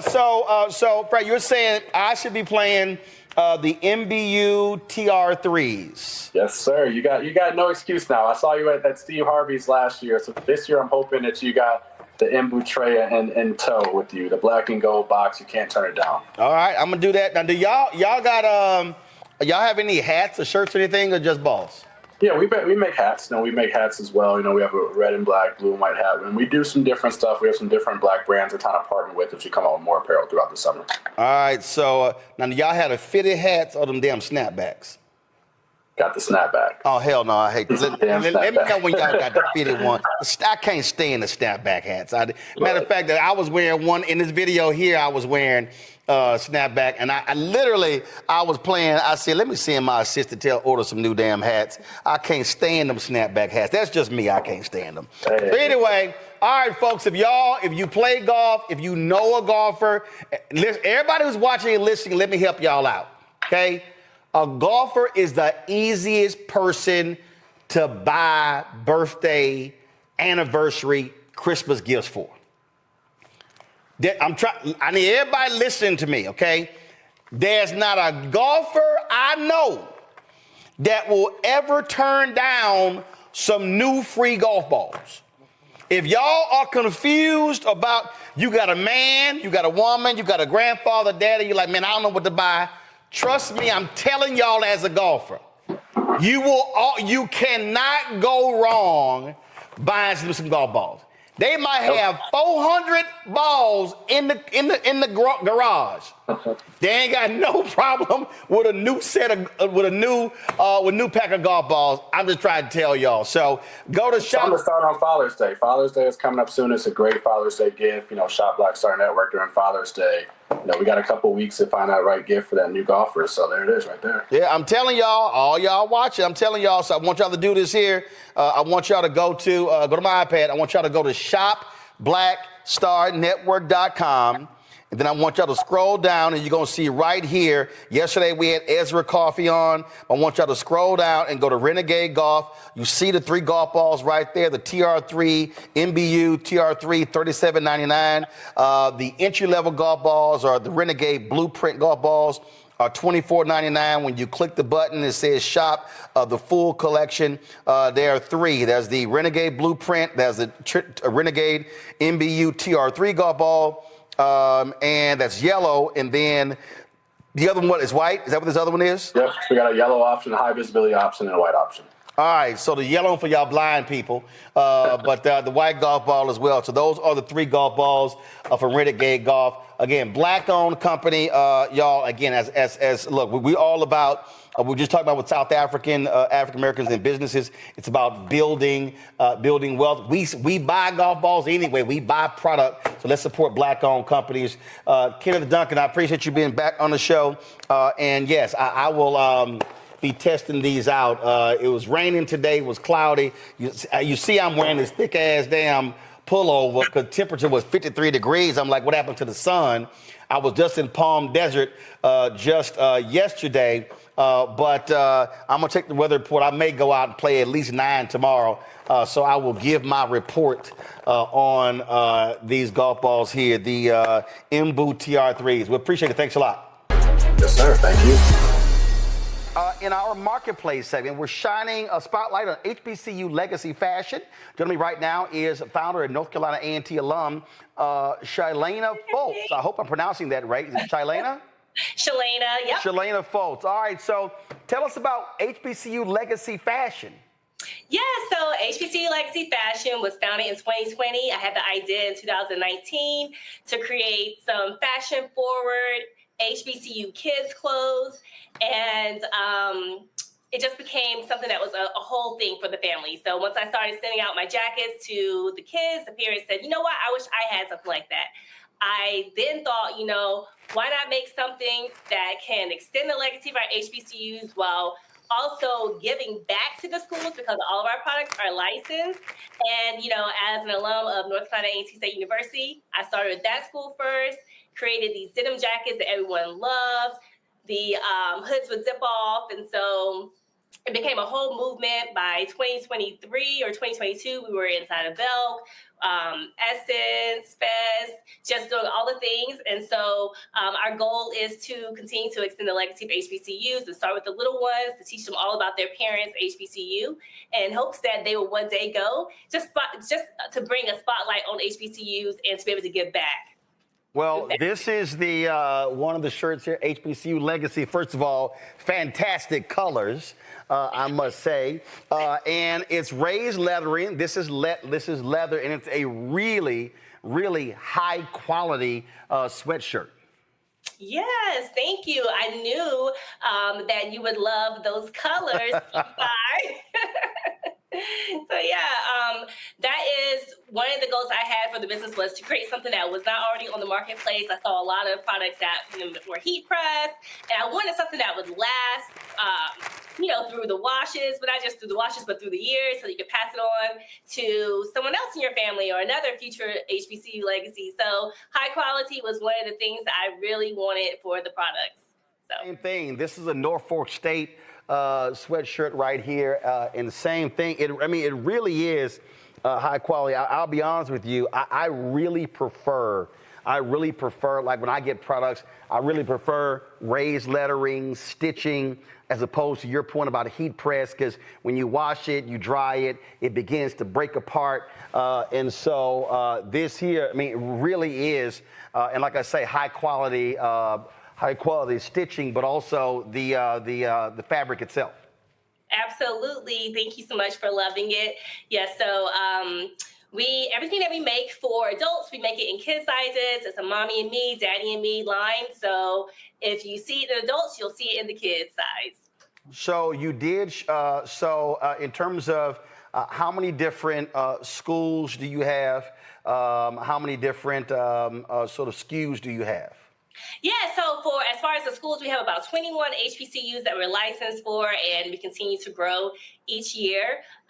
We have a variety of SKUs, so whether it's a denim jacket, a cowgirl jacket, something that's a part of our HBCU Legacy collection, the T-shirts, we have the sweatshirts. Again, here's the kids version of the one that you have. This is the T-shirt, the black T-shirt here, and same thing. Even with the T-shirt, you have that raised lettering. So that's I rarely see that type on a T-shirt. Yes, you don't see it. So you saw it here first, okay? HBCU Legacy Fashion. Absolutely. Absolutely. So, again, folks, if y'all go to shopblackstarnetwork.com for HBCU Legacy Fashion, you can see the various products. Again, and I'm telling you, like really, really, I'm a firm believer when it comes to T-shirts and sweatshirts, really, really great fabric. And I can tell you this feels absolutely great. And I really do love the raised lettering that's on here as well, and that's really high quality. And so I've seen a lot of stuff, but I've never seen, especially a lot of HBCU gear, this type of use in raised lettering. Yeah, the material, the T-shirt material, the sweatshirt material is amazing. Yep. It's not a gilded T-shirt. It's not like your regular tough T-shirt, but it's really nice, very soft, and even like during the summertime, it just feels good. The material feels really good. And you can actually, believe it or not, you can actually wash these in your own washing machine. You can turn them inside out, wash them. They don't have to be dry clean. I've done it several times. Lots of customers do it, and it comes out great. All right, then. Well, look, we certainly appreciate it. Again, HBCU Legacy Fashion. Go to shopblackstarnetwork.com to check it out. And we appreciate the work you're doing. And so keep it up. First of all, how long have you had the business? So I started in 2020, May 2020. So we just celebrated 5 years. Wow, 5 years anniversary. And so things are going well, huh? Yes, they're doing good. We're growing every day. Like I said, we're in bookstores, campus bookstores, Belk, online, and now you can also find us on your platform. So we're growing. All right, then. All right, well, we certainly appreciate it. Thanks a lot. Thank you. Folks, again, go to shopblackstarnetwork.com. We have the perfect gift for the man who wants to take care of his skin and smell good at the same time. Cologne Butter is a homemade infused body butter rich in nourishment using only wholesome organic ingredients sourced from around the world. Mike Snow is the founder. He joins us now from Cali. Mike, glad to have you here. So where did this idea originate from? Thank you. Thank you for having me. So I just love body butters. I get really ashy. So a lot of body butters on the market. They smell like strawberries or mango. And I just don't want to smell like that. So I started mixing in my colognes into just no-scented body butters. And I like really peculiar, interesting, unique scents. And people always ask me, what am I wearing? So I said, let me come up with my own formulas, mix it in some body butters, and put it on the market to see if it sells. And I take it it's been selling. Yeah, so it's been about 1.5 years. And I went to Essence last year. That was like my first event for the brand, and also my first time at Essence. And I sold out pretty much the first day. And I said, I think I'm on to something. So after that, I hired a marketing firm, and everything's been going good so far. Well, I think one of the things that jumps out at me, I mean, first of all, you're right. I mean, when you're shopping mango, kiwi, it's like, y'all got anything else different? So do you use existing colognes? Huh? No. So I work with a chemist. So I tell him exactly what I want. I want cedarwood. I want ouds. I want Bulgarian rose. And then he sends me all of these samples, and then we tweak it. And then that's how I come up with my own particular scents.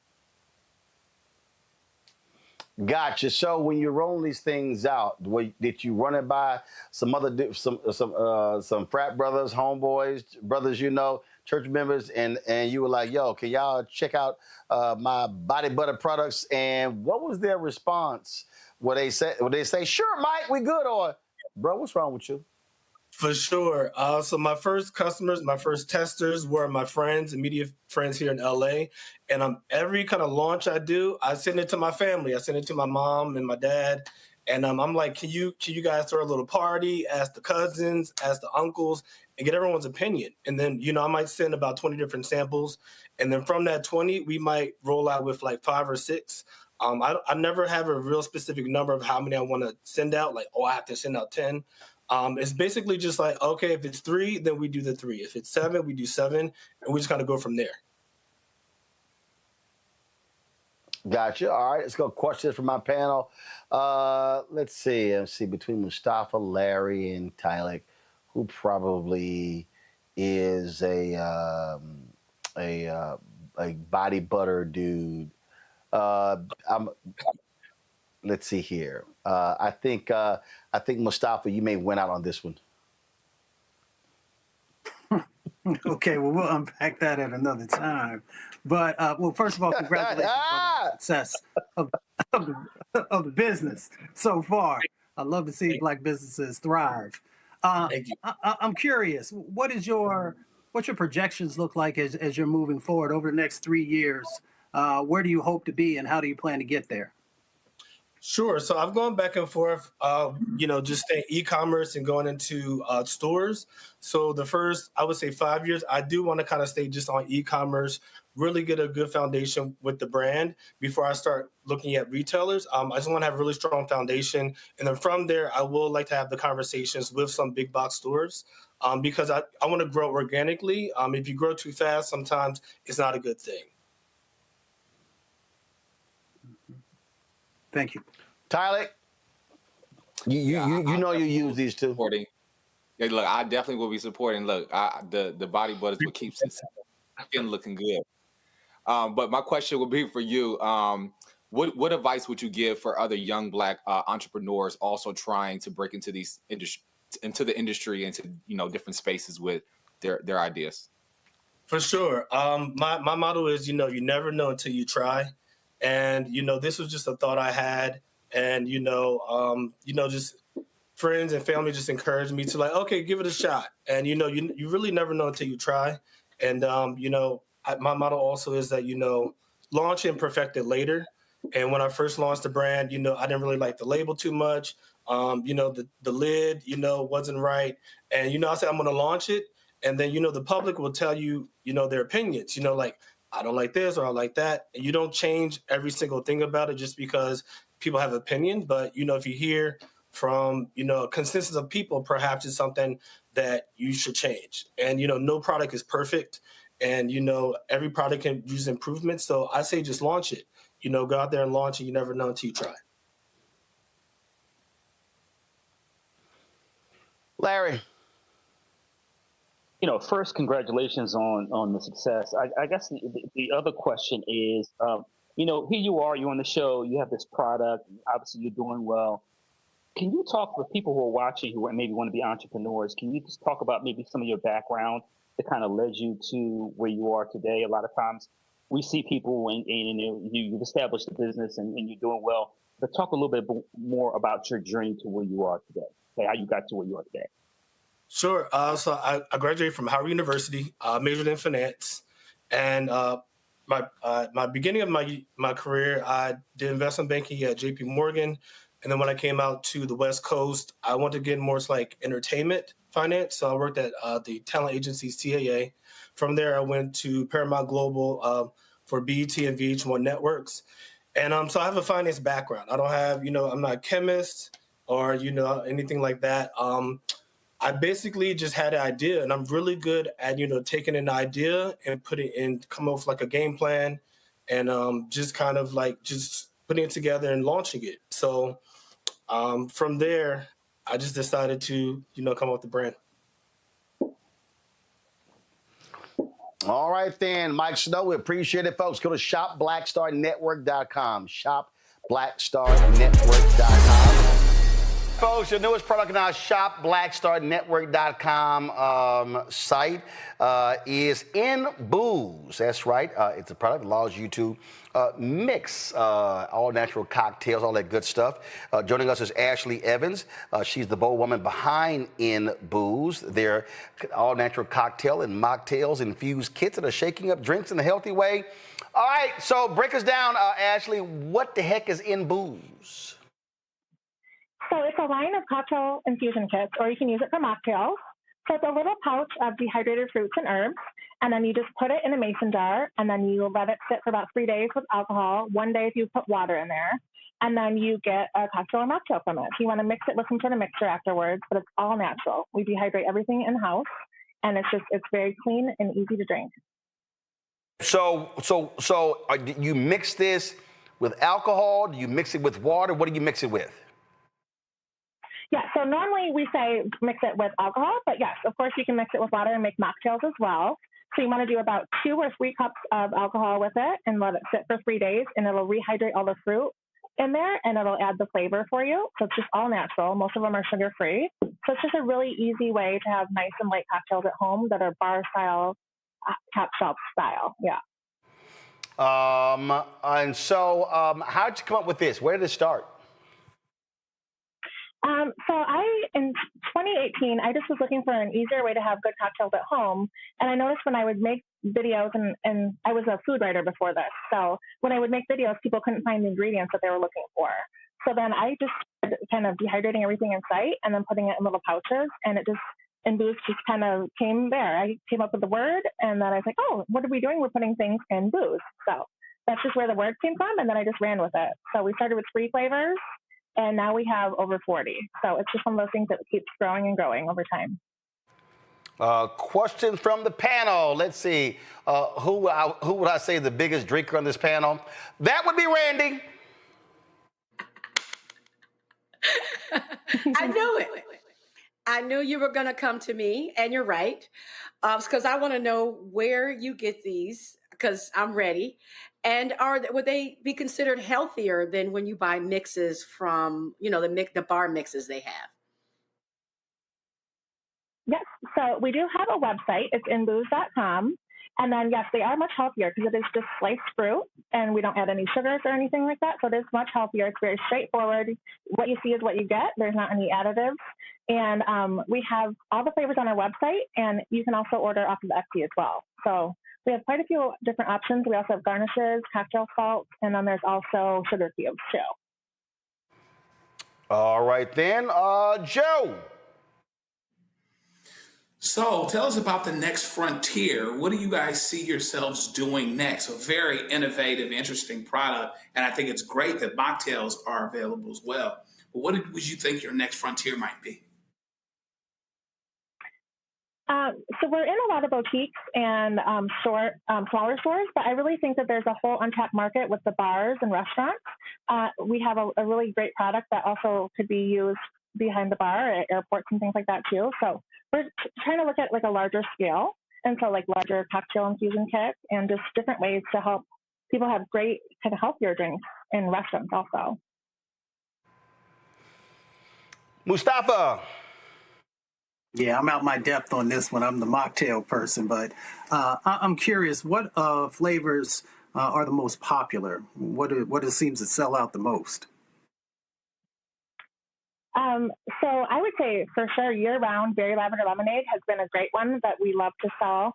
Spicy Margarita, that was featured by Oprah in 2020, so that was a big one. That's always a top seller for us. And we love the Blackberry Smash too.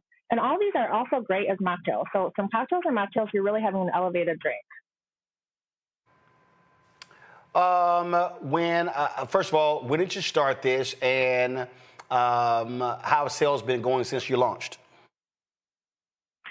So we launched in 2018, and once COVID hit, I was really, really nervous, to be honest. And with the whole drinking at home, it really kind of helped us kind of skyrocket. But it was one of those things where it's like, what am I doing? It's one of those things where it's like it's a blessing and a curse at the same time.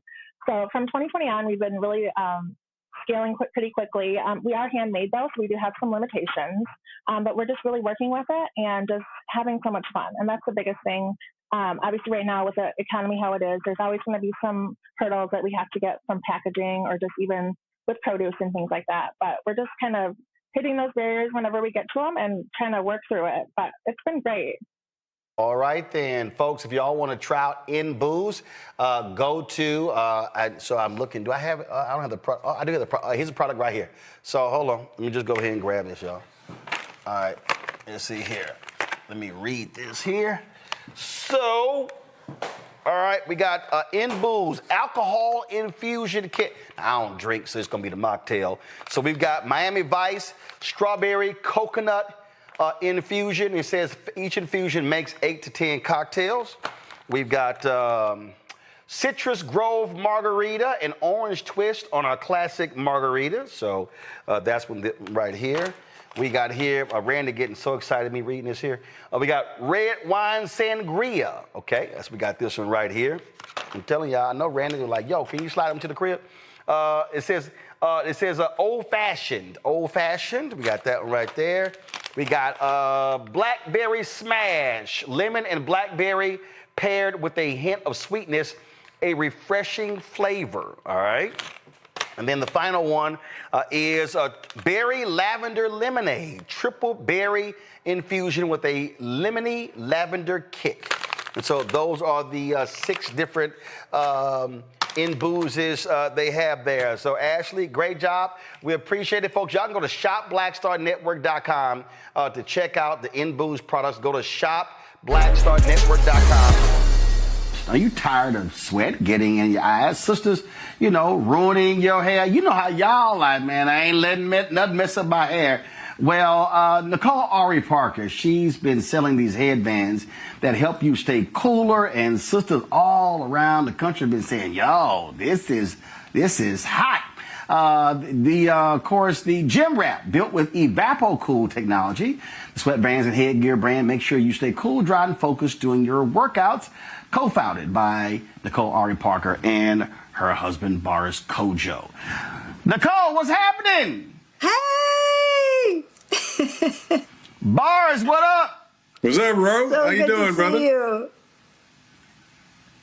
Good to see both of y'all. Boris, was Nicole largely responsible for this? Because I don't know how you gonna do some hair wraps. You ain't got no hair.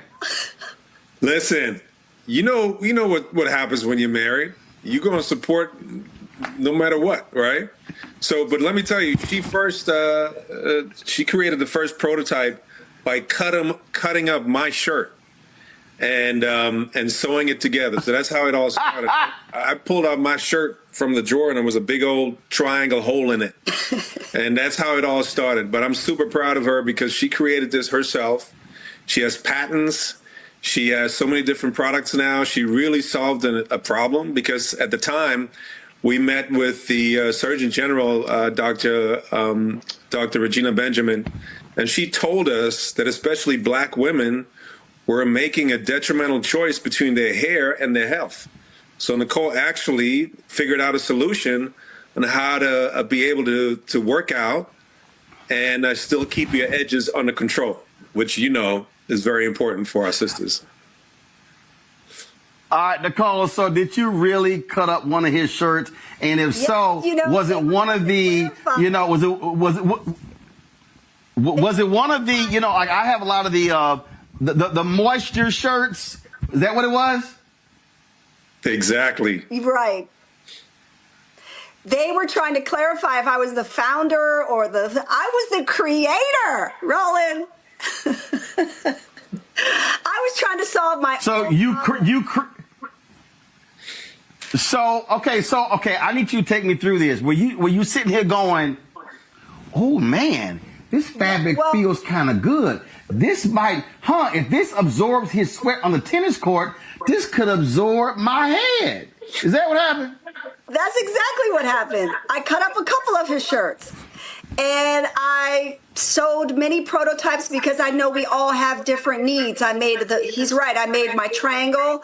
I made wide band and a thin band, and I made everything that I would like on any given day, because I had 2 small children. My husband was trying to go for a run with me on the beach, and I had just found enough time to get my hair blown out, and I had to choose between him, the kids, or my hair, and I was like, there's got to be a way I can do it all. And I just made it. And for all the new entrepreneurs out there who have an idea, I would just tell them to start, because I did not have a business degree. I did not have any marketing connections. I just made it, and I hit the ground running trying to find a manufacturer and all of the things. And here we are, 12 years later, on your show. Bars, did you make her buy you some replacement shirts? Because listen, I tell my wife, stay the hell out of my closet. I sold so many, Roland, so he's got plenty of shirts. I bought him that one. Yeah, she did. I got to be honest, she did. She worked it out for me. But look, this has really grown into a company that has become a staple in our community. I'm so thankful for all the support that we have gotten over the years, and she has really expanded her product line from the first gym wrap to not just the triangle, but also bandies, the thin ones, the narrow ones, the wide ones. Now hats as well, which I use every single day when I'm on a tennis court. They wick away the moisture as well, the sweat, so the sweat doesn't go into your face. And really, she's allowed us to not have to choose between our hair and our health. We're able to go and work out and take off the gym wrap, blow dry the edges a little bit, and go to work. So it's really done a great deal of service to our community. I'm super proud of her. So Nicole, you just said something I thought was important. You saw a problem. You were like, man, this board shirt feel kind of nice. Oh, let me go ahead and do this here. And so after you cut up the first 2 shirts, okay, what was next for you? Just walk people. Because see, one of the greatest problems that I always tell entrepreneurs is, don't talk about where you are today. Walk people through how you had to get there, because that's where people get stuck. So after you cut the shirts up, then you went and worked out. What was the next thought for you? Like, okay, where do I go now? I love that question because it was really challenging. Just going right to the source, right to manufacturers, and trying to describe to them the level of specific material that I was looking for. And, who has no relationship to hair or sweating or anything. And, I had to pitch myself just to get the first step. And then when it was time to create a website, and I have great business partners, so they handled what they knew how to handle. And it was just, I had to fight for it. I mean, I really had to dig deep and not give up. And, I had wonderful outlets by being an actor like you. When all that was done, I was able to go on a few talk shows and get it in a little bit. But when it was time to expand and get into a store, I had to wheel my little suitcase up and pitch my product like everybody else who had a face cream or a bathrobe, just like everyone else. They didn't care that I was on a TV show. And I think that's what you're describing again. Why it's so important, because that's what a lot of people don't understand. People, it amazes me when people say, "Oh man, I would have been an entrepreneur." And I go, "Do you know what that means? Do you know what it means to? Do you know what it means to?" Yeah, I'm like, I was at a book signing a couple of weeks ago in Detroit. and my assistant didn't ship the books ahead of time. No. And then if we did ship them late, it was going to cost like $400. I was like, well, damn, that's, $20 time each book. That's eating in the profit.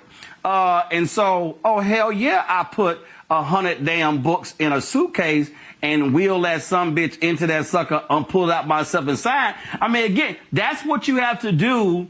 No matter whether you are an actor, whether you're in media, if you're trying to actually do a business, you're going to have to do stuff like that, and your ego has to get set aside. But you do have to have a little bit of self-confidence, though. It's like being humble and bold at the same time. Like you believe in what you have, and yet you are in the waiting room with everybody else. And it was quite a journey. But it had touched a nerve. I was so blessed that Dr. Benjamin had made those announcements that 90% of the things that we were suffering from as a community were preventable. And maybe my number's off. I think she said 80% was preventable. Strokes, high blood pressure. And most of those things were preventable with watching our food and at least getting some movement in every day. And so I was selling like crazy. And then I had a little bit of money. This is the other thing. I bought some late night media time on the Tennis Channel. So that wasn't really my market, but I knew my product was great for outdoor athletes. It sold out. Tennis players, volleyball players, they loved it. Boys were wearing it under their football helmets. It was like a whole new world opened up, but I took that risk. I had just a little bit to do that, and I took the risk. So did that idea? Did the idea, Bars, for that tennis time come from you? Because you have quite the history on the tennis courts. Well, I don't want to take the credit, Roland. You know how that goes when you're married. But yes, that might have been a conversation that we had before she did that. But look, some of the things that she said is very important. Number one, people just have to try, and they shouldn't be afraid to ask questions, right? Ask 1,000 questions if you want to and if you have to. Also, don't be afraid to make mistakes. You're going to make some mistakes. I think resiliency is very important. A lot of people give up right before they're about to hit that plateau or that next level. And also, like Nicole said, all the money that she made went right back into the business. Because in order to expand, in order to scale, you're going to have to spend the money that you're making to grow the business. It's not that easy, but it is worth it. And I have to really, again, say that she was doing this in the name of service. And I think that is also an aspect that has really helped her grow, because she was providing a real solution to people. And I think it was sort of, the product and the business was anointed. It was really divine intervention that helped her grow this business, because she was doing it in the name of service. Well, it certainly serves a need. I mean, I'm looking in our group chat, and there are people sitting there talking about it right now in terms of places they've been. It's hot. And it's not, and again, I mean, at the end of the day, you different parts of the country and the world, even if you're just visiting places and it's hot and you're sweating, that's the one thing sisters will say, man, 'cause look, I'm from Houston. So, I know what it means when a sister's like, yo, that humidity, as soon as you hit the door, all that money you spent, on getting your hair done. That's why a lot of sisters I know, when the heat comes, they go up, braids time. We ain't dealing with all of that. But of course, this product, go ahead. I was just saying, that's why I make cute styles too, just for running your errands. See, there you go. Cause you're going to be out in the heat. You're going to be out in the heat. So folks, the product is Gym Wrap. Again, if you go to shopblackstarnetwork.com, since we launched this show September 4th, 2018, we've always had our marketplace segment, because we wanted to give an opportunity for Black-owned businesses, people who have products, to be able to share with our audience, talk to them guys. Drop that graphic. I need y'all on your end to pull the website up so they can actually see the gym wraps on the website. So again, if y'all go to shopblackstarnetwork.com, we want y'all to let folks know, pass the word. Again, because there are a number of products that we have on the site. We featured other people as well. And I'm just go ahead and cut to it myself. So if you go to the website, you'll see right here, you'll see the different products right here. The hat 2.0, Gym Wrap 2.0, the Pony 2.0, Full Triangle, what's this? Bandy 2.0 set. Shadow Black White Bandy 2.0 as well. And then, of course, the visor as well. So those products are on the website as we speak. It's for men and women. And so, yeah, I might have to try one of these, Nicole, because I play golf. And listen, when I walk in the heat, you're sweating. You should definitely try the hats. The hats, I've worn them, every single day. It's the best hat you'll ever try. It's soft and it has. Which one? The hat 2.0? The hat, yeah, the hat. Not the pony. The pony has a little hole in the back for the ponytails. I'm not sure if your hair. Yeah, no, I don't have that issue. Ain't no ponytail here. That ain't gonna happen. So it'll be the hat. Because and again, I mean, because I have it's like one of my alpha hats. And man, the way that thing's made, like when I'm sweating, when I'm over a putt, it looks like a waterfall just coming straight down. So yeah, I'll have to try the hat. All right, the hat 2.0. And listen, I test drive everything. So I'll let folk know. And so y'all go to shopblackstarnetwork.com. Check out this. Quickly from our panel, questions. You got any? Randy, you first. I've had a gym wrap for 10 years, easily. It works. No, it works. My hair is usually short, and you really did. I mean, you solved a major problem. Black women would not work out because of our hair. We would completely, we get our hair done on Friday. So it's like, I can't work out Saturday, Sunday, Monday because I want to be cute. Maybe you do Tuesday, Wednesday because you're going to get your hair done again.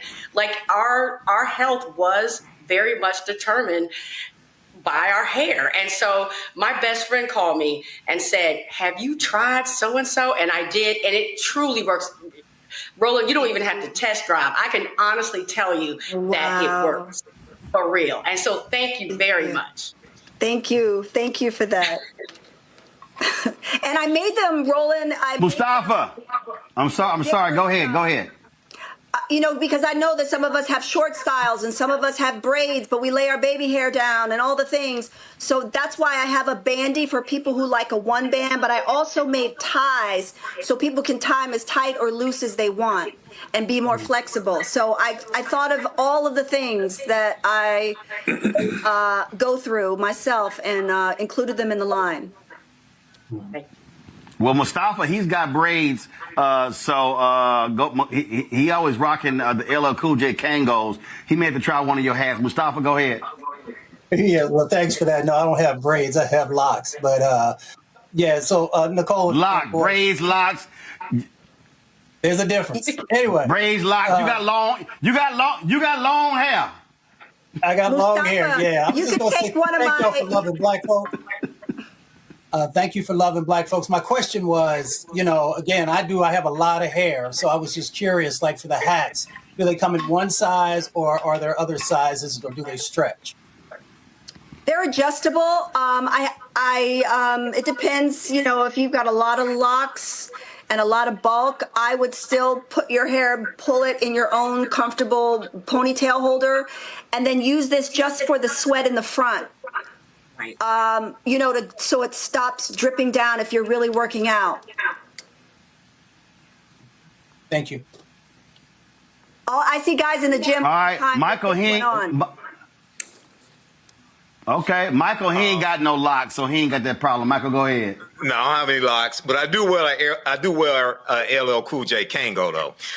Nicole and Boris, this is fantastic. My question is dealing with your distribution. In addition to the Tennis Channel taking out ads on the Tennis Channel, are you in brick and mortar stores? Do you go to expos and sell? What's your distribution like? And also, loved you all in Soul Food. You are one of my favorite TV couples and real life couples also. Thank you. Great question. So we've gone through various distribution outlets, from brick and mortars in all the big box stores. What we have found is that we are doing really, really well direct to consumer. So online, obviously our margins are much better, and we have a revolutionary conversion rate of 2.5 times the norm, which is, again, due to the loyalty and the support that we've been enjoying from our community. So thank you again so much for that.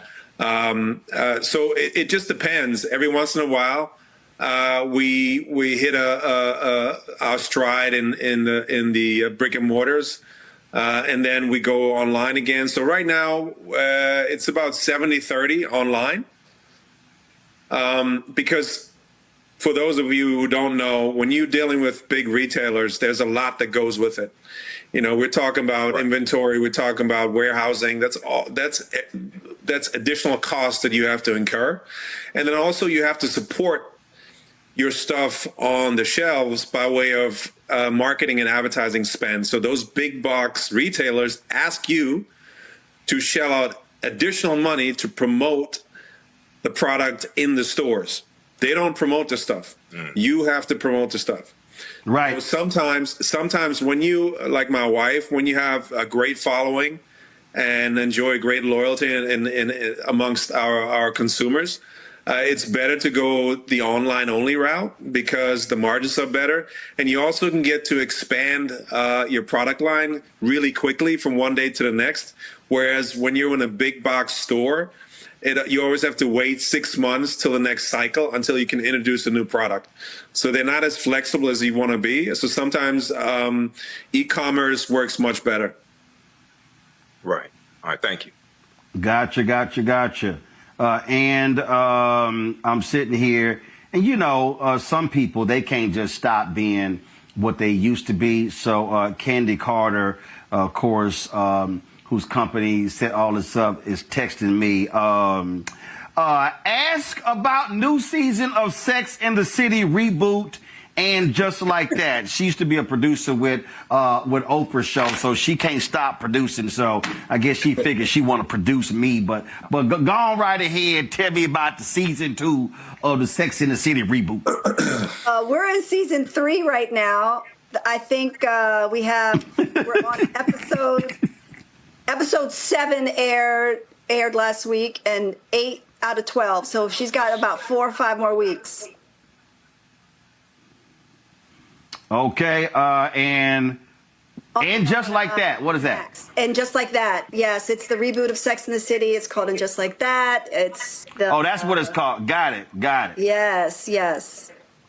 So I'm having a ball. All right, Bars, what you got? Go ahead. Go ahead. You shot what? I was just saying that I shot this season through October, and now it's on the air, and it's very exciting. The fans are from 20 years ago. Okay, and Bars, Candy's texting me saying, ask Bars what does he have coming up that people can watch and support. Well, we just finished season 8 of Station 19, and it's a series wrap. So we finished the show. I spent 8 years on that show. It was a great run. We're in 120 different countries worldwide. So now I'm actually doing a bunch of things in Africa. We're creating content in and for Africa, and continuing a full circle, which you were invited to many times. At some point you gotta come with us, Roland. We did Ghana. Now we're expanding in different regions on the continent for people to reconnect with the ancestry and to counteract old stereotypical narratives about the continent and show people what Africa is really about. He also is. When I get invited, let me check. I'm looking for the email. You better check. All right, first of all, where you going next? I'm gonna look up the emails. You better check. He's on. Yeah, look up the email. I believe in behind the scenes what? Directing and producing. He's got a lot of stuff in the oven, so he'll circle back with you. All right, so here's the deal. Yeah, let me know. Maybe I went to the spam folder because I was in Ghana in 2019. I was in Liberia in 2022. I was in Ethiopia last year. So yeah, let me know where y'all going next. Because I got people hitting me in Nigeria, and somebody invited me to Tanzania today. So let a brother know. But yeah, remember the email is roland@rolandsmartin.com. Somebody may have dropped that S. Okay, I'll check, but I think I got the right one. All right, then. Folks, Gym Wrap. Go to shopblackstarnetwork.com. Y'all can get it. Men and women, absolutely. Let's support Nicole and Boris. Support our Black-owned products. And when you buy on shopblackstarnetwork.com, you're also supporting this network, because we also get a cut as well. And so this is all about supporting the Black-owned business ecosystem, and that's why it is so important. So, Nicole, Boris, always great to see y'all. I'm sure we'll run into each other in an airport again soon. That's right, as usual. Thanks, And Ro. I'll make sure Appreciate you you. roll it. As usual. I'll make sure you get some caps. All right. Well, I walk 18 holes, so I'll definitely be wearing it on the golf course. I appreciate it. Thanks a lot. The boycott against Target continues, but that is going to obviously impact the Black-owned businesses with products in Target. Well, Sisters Media has come up with an idea to help folks navigate that and help those businesses. They've launched Shop Red Bag. Again, Shop Red Bag. It is a one-stop shop for Americans who are boycotting Target and Walmart. Candy Carter, CEO of Sisters, joins us right now. Candy, glad to have you here. So how did you come up with this idea? We know why, but what caused you to say, you know what, we got to do this? Well, what's interesting is my company, what I do is I do online stores for big media partners. And when I was dealing with a bunch of the brands that we work with, I saw the Black-owned brands struggling. I mean, they were just like, there was outrage online. Everybody saw everything on social media that was happening. And I was just like, you know what? I'm not going to be in these streets protesting, right? Like, that's just not my thing. But I actually have the keys to this kingdom. I know how to set up a store. I've got hundreds of brands that I already work with. And we decided to do that. So we sent out a big alert to all of our brands. We searched for brands who either left Target or were dumped from Target and other places. And literally within a week, 80 brands were like, yes, sign us up. And, we're a small company, right? But it was just like, I was like, we have to do this. Like, I'm just one of those people, I can't sit on the sidelines and just not do something, right? And so that's where shopredbag.com started. And you said 80 brands aligned, and I take it they are all different types. Oh, yeah. Well, our goal is we have a lot of Black-owned brands. I think there's 31 pages of Black-owned brands in the store. And so if you go to the store, what's really cool is I said to every brand, this is a movement. It's not a store. It's a movement. And you guys are talking about every headline, something's being erased. Our history is being erased. This person's being let go. All the rollbacks, all the things.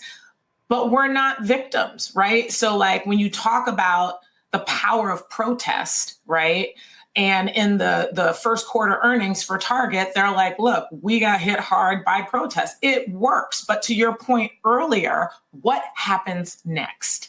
And this is the next. I mean, honestly, to be honest with you, there was a guy on social media. He was literally standing in Target. I wish I could find that video. He was like, what am I supposed to do?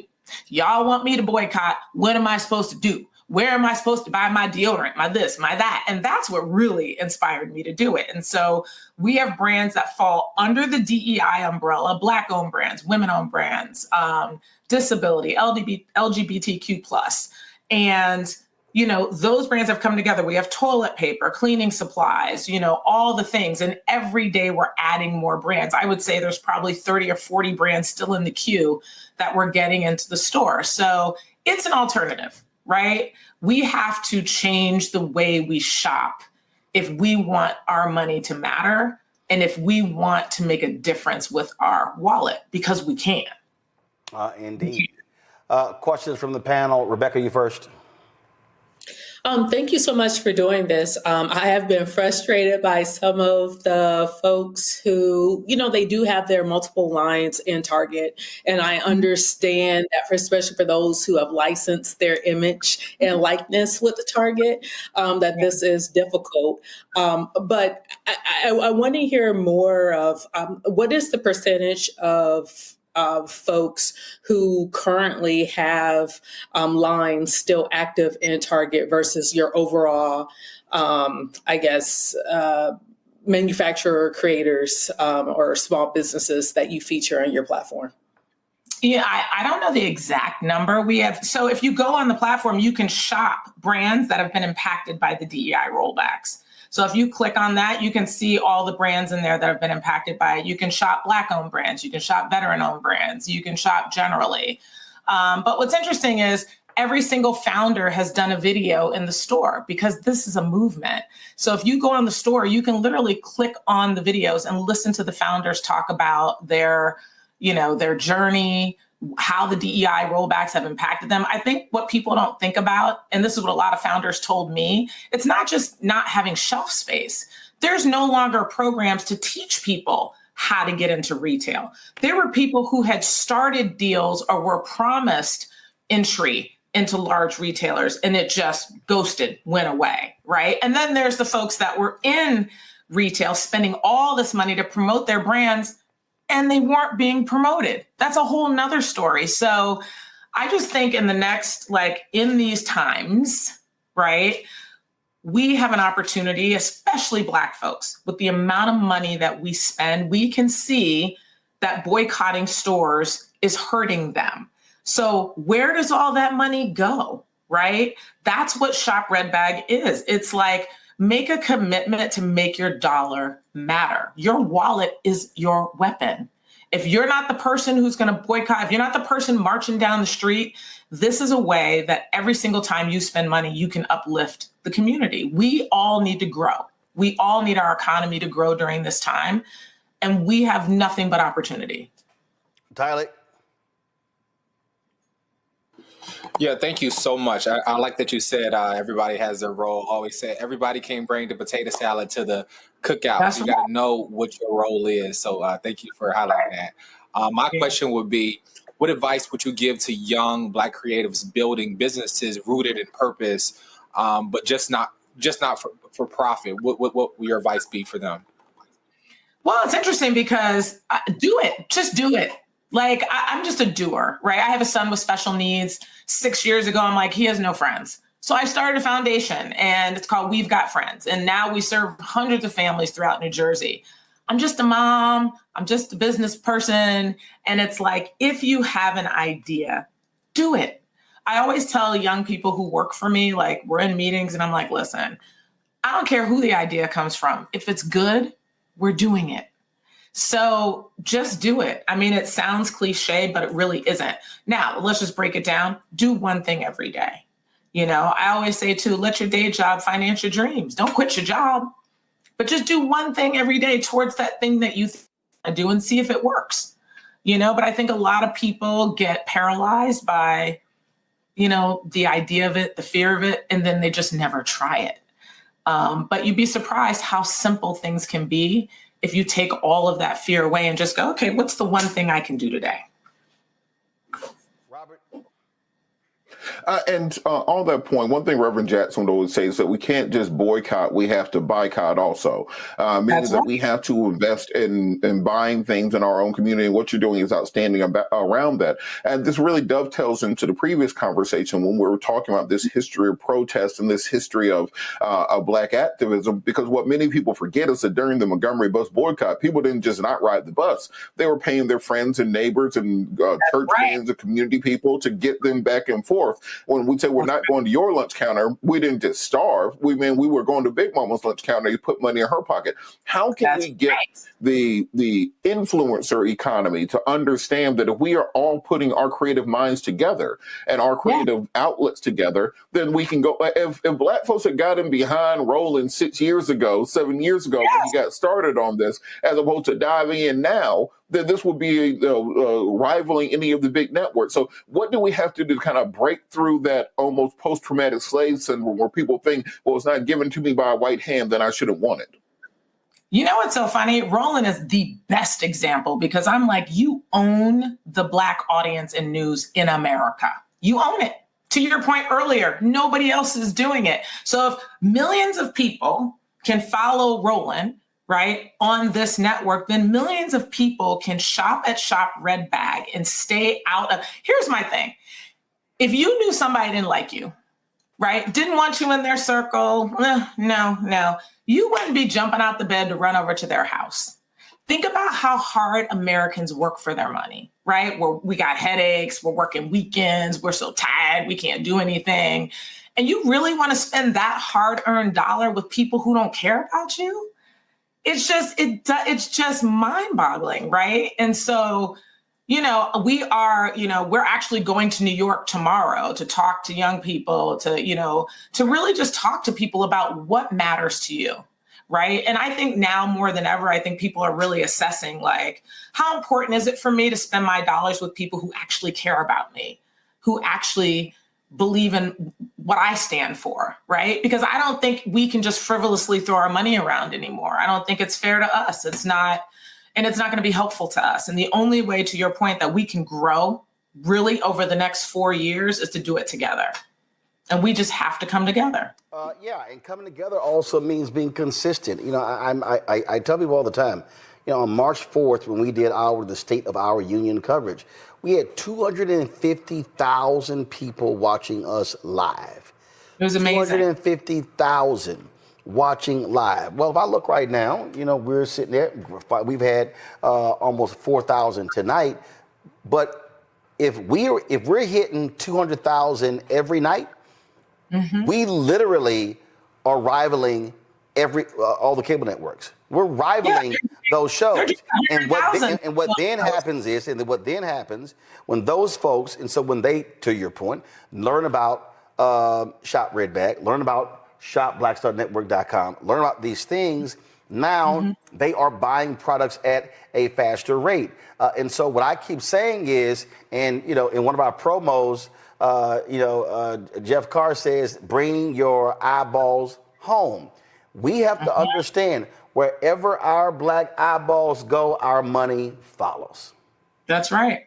That is absolutely right. And so, for shopredbag.com, we are adding brands every day. We have a section at the bottom. If there's a brand that you love, tell us about it. We'll put them in the store. We're adding in 30 SKUs of shoe racks and, things to strain your vegetables, all the things, right? And so keep checking in. We're doing all kinds of things, but the idea is this is an alternative, right? And everybody, the woman who had the book, it was such a great point. You just go out there and protest, and literally everybody was like, so what are we supposed to do now? What are we supposed to do? You know what I mean? And so for me, I'm like, all right, let me be part of the solution. I'm not going to get on social media and just complain. I'm just going to do something. And so now we have all of these brands and more brands coming in. And they're all, and like I said, if you listen to these guys in the video, they're passionate. They're like, listen, the DEI rollbacks are not going to get us down. It's not going to set us back. They are so positive and so ready to say, let's do it together. So they're inspiring. The brands are so inspiring, and they're all excited to be in this kind of collective, in this movement together, so that we can show that we can actually lift these brands up. We can do it. All right, tell them again where to go. shopredbag.com. All right, then. Candy, we certainly appreciate it. Thank you so very much. All right. Then. Folks, my next guest in 2009 launched the BeautyStat blog to demystify skincare ingredients through what he called a factual, science-based lens. After years of research, Ron Robinson developed a breakthrough technology to stabilize and formulate pure vitamin C. It began as a blog, is now a full skincare line. BeautyStat offers science-driven products trusted by consumers and professionals alike. Ron joins us right now. Ron, how you doing? It's so great to be here. I'm a big fan. Appreciate it. So, what got you started in just studying skincare and vitamin C? Great question. Totally fell into it. So my parents wanted me to be a doctor, didn't know what I wanted to do. So I went to med school, did really well in school, but decided it was not for me. So I dropped out of med school. And I bet that didn't go over well at home. Not at all. My parents were really, really disappointed. They're like, you're a bum. What are you going to do with your life? So I sent out resumes and I was hired as a cosmetic chemist for Clinique 35 years ago. And that's how I fell into the world of developing skincare products that deliver results. So you go to med school, you drop out, and then you get hired as a cosmetic chemist at Clinique. Yes. So what did the parents say when you got the job? Okay. They were like, okay, what is a cosmetic chemist? Until a few months after working on the job, I brought my mom home some of the skincare products that I was developing. And Roland, she was so excited. She was like, oh my gosh, give me those samples. She dove in the bag. And at that moment, I was completely forgiven. And she was like, go ahead, do your cosmetic chemist thing. Just bring me home products. Okay, that was your mama. That was my mom. And my dad just went along with it. So he was cool. Oh, so yeah, mama got some free products. He was like, yeah, we all right. Okay, so you're there 35 years. And so in that time span, what are you doing? What are you learning that eventually brings you to this blog? Yeah, so worked for a lot of big brands after working at Clinique, and I always was fascinated with the ingredient vitamin C. Vitamin C is a great ingredient for the skin, but it's notoriously unstable. So what that means is that it tends to oxidize, turn brown, stop working. So I found a way to encapsulate pure vitamin C and keep it stable. And our best-selling product is our vitamin C serum. This one right here, multiple years in development, multiple patents. And Roland, this product works to even out skin tone and fade hyperpigmentation, which is a big concern among a lot of consumers of color. So let me just give you an example. Okay, so can you see me? You can see me, right? No, I cannot see you. I got you. You must be on FaceTime. Okay, so yes, FaceTime. Yes. All right, so here's the deal. So I play lots of golf. All right. Okay. So, and I wear baseball caps. So literally in the middle of my forehead is basically you can see the line of demarcation where the top is lighter than the lower part. And so when you talk about that product, would that product help with that? Yes, it's going to help even out skin tone. Got it. And any hyperpigmentation, which is a big concern. You know, when you're looking in the mirror, if you see yourself on camera in a selfie, and if you're unhappy with your skin tone, if you wish it was more even and you could fade that hyperpigmentation, BeautyStat has you. Our vitamin C serum, this is award-winning, multiple patents, great clinical testing and before and after photos that show that this product delivers results. So what, okay, so all right, so here's another example. So I play lots of golf. I'm also from Houston. And when you're from Houston, you got mosquitoes. And man, when mosquitoes attack, you're itching or whatever, all of a sudden you have these different dark spots. So which one of your products deals with that? Is that the same product that deals with that? Same product. In any issue around hyperpigmentation, whether that's scars from mosquito bites, acne scars, shaving scars, this product has got you. This product will help even out your skin tone, fade that hyperpigmentation, give you even brighter, smoother skin with great texture. Okay, so we're going to go through, there are several products that you have, and I'm going to, so the one that you just were talking about there, which one is that called? Okay, this is the Universal C Skin Refiner. This is our 20% pure patented stable vitamin C serum. Got it. Okay, got it. All right, I got that one here. That's the Universal C Skin Refiner. Correct. Okay, all right. What is Universal C Eye Perfector? Great question. That's the eye cream. So in this product, this contains 5% pure vitamin C. This is going to work to depuff the eyes and reduce the dark circles under the eyes. So again, as we stay up late, we're stressed, we're looking for solutions, something that's going to clinically work to help even out those dark circles, smooth them out, make them look lighter, and just make your eyes brighter, refreshed, more wide awake, this product is the product. All right. So what is the C-Lip serum? Okay. Big thing now, consumers are finally understanding the need to wear sunscreen. They're wearing it on their face, but they're forgetting about their lips. This is a tinted lip treatment with mineral sunscreen SPF 30. So this is sheer. It's going to protect your lips. It's also going to hydrate. Some people complain of uneven skin tone around their lips too. Vitamin C is going to even out the skin tone around your lips, while the sunscreen works to protect your lips from the damaging UV rays. Okay. The Universal Microbiome Barrier Balancing Cleanser.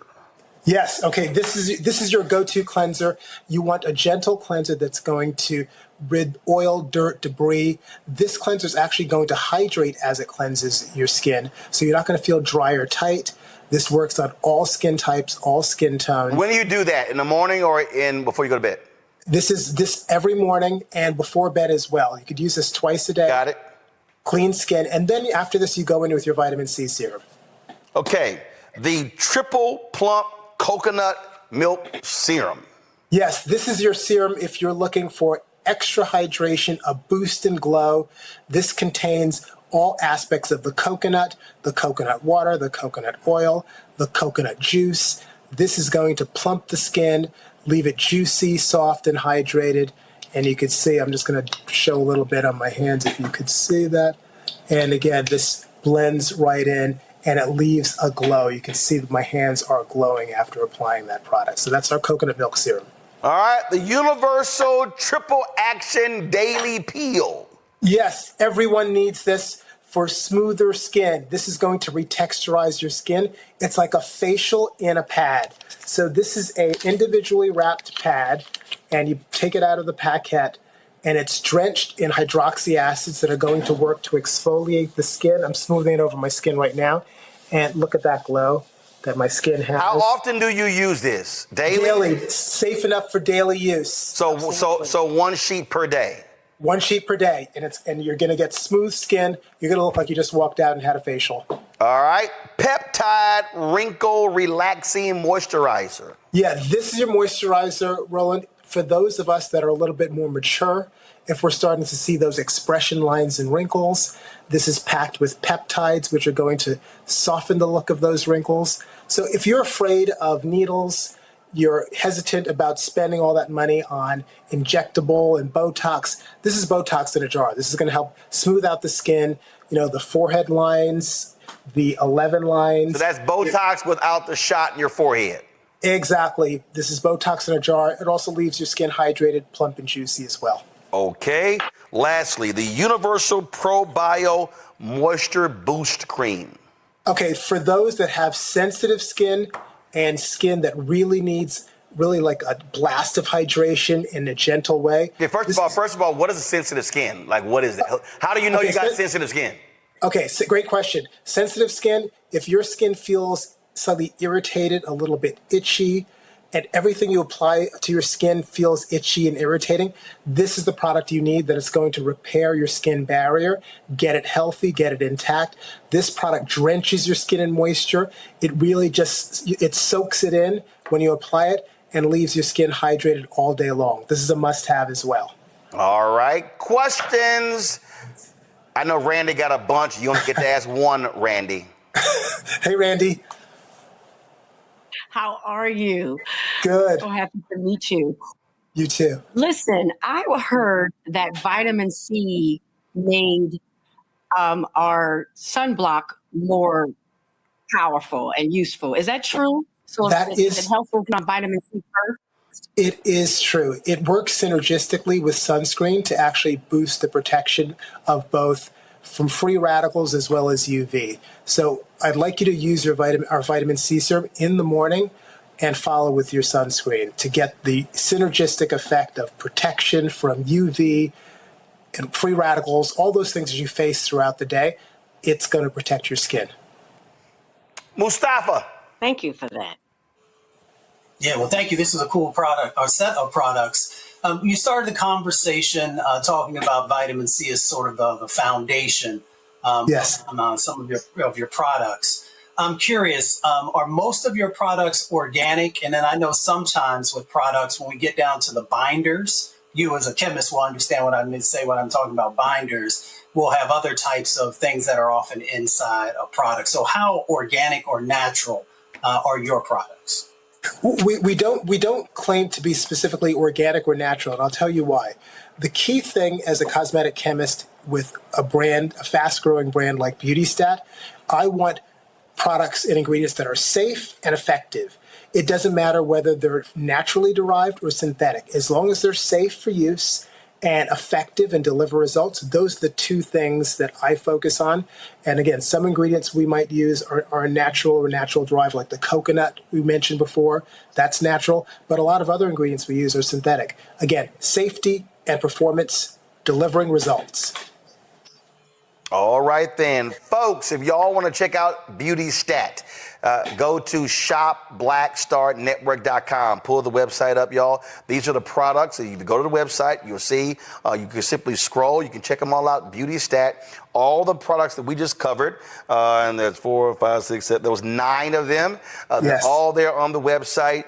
Y'all check it out. And again, listen, the thing here, Ron, a lot of people don't think about, the skin is the largest organ.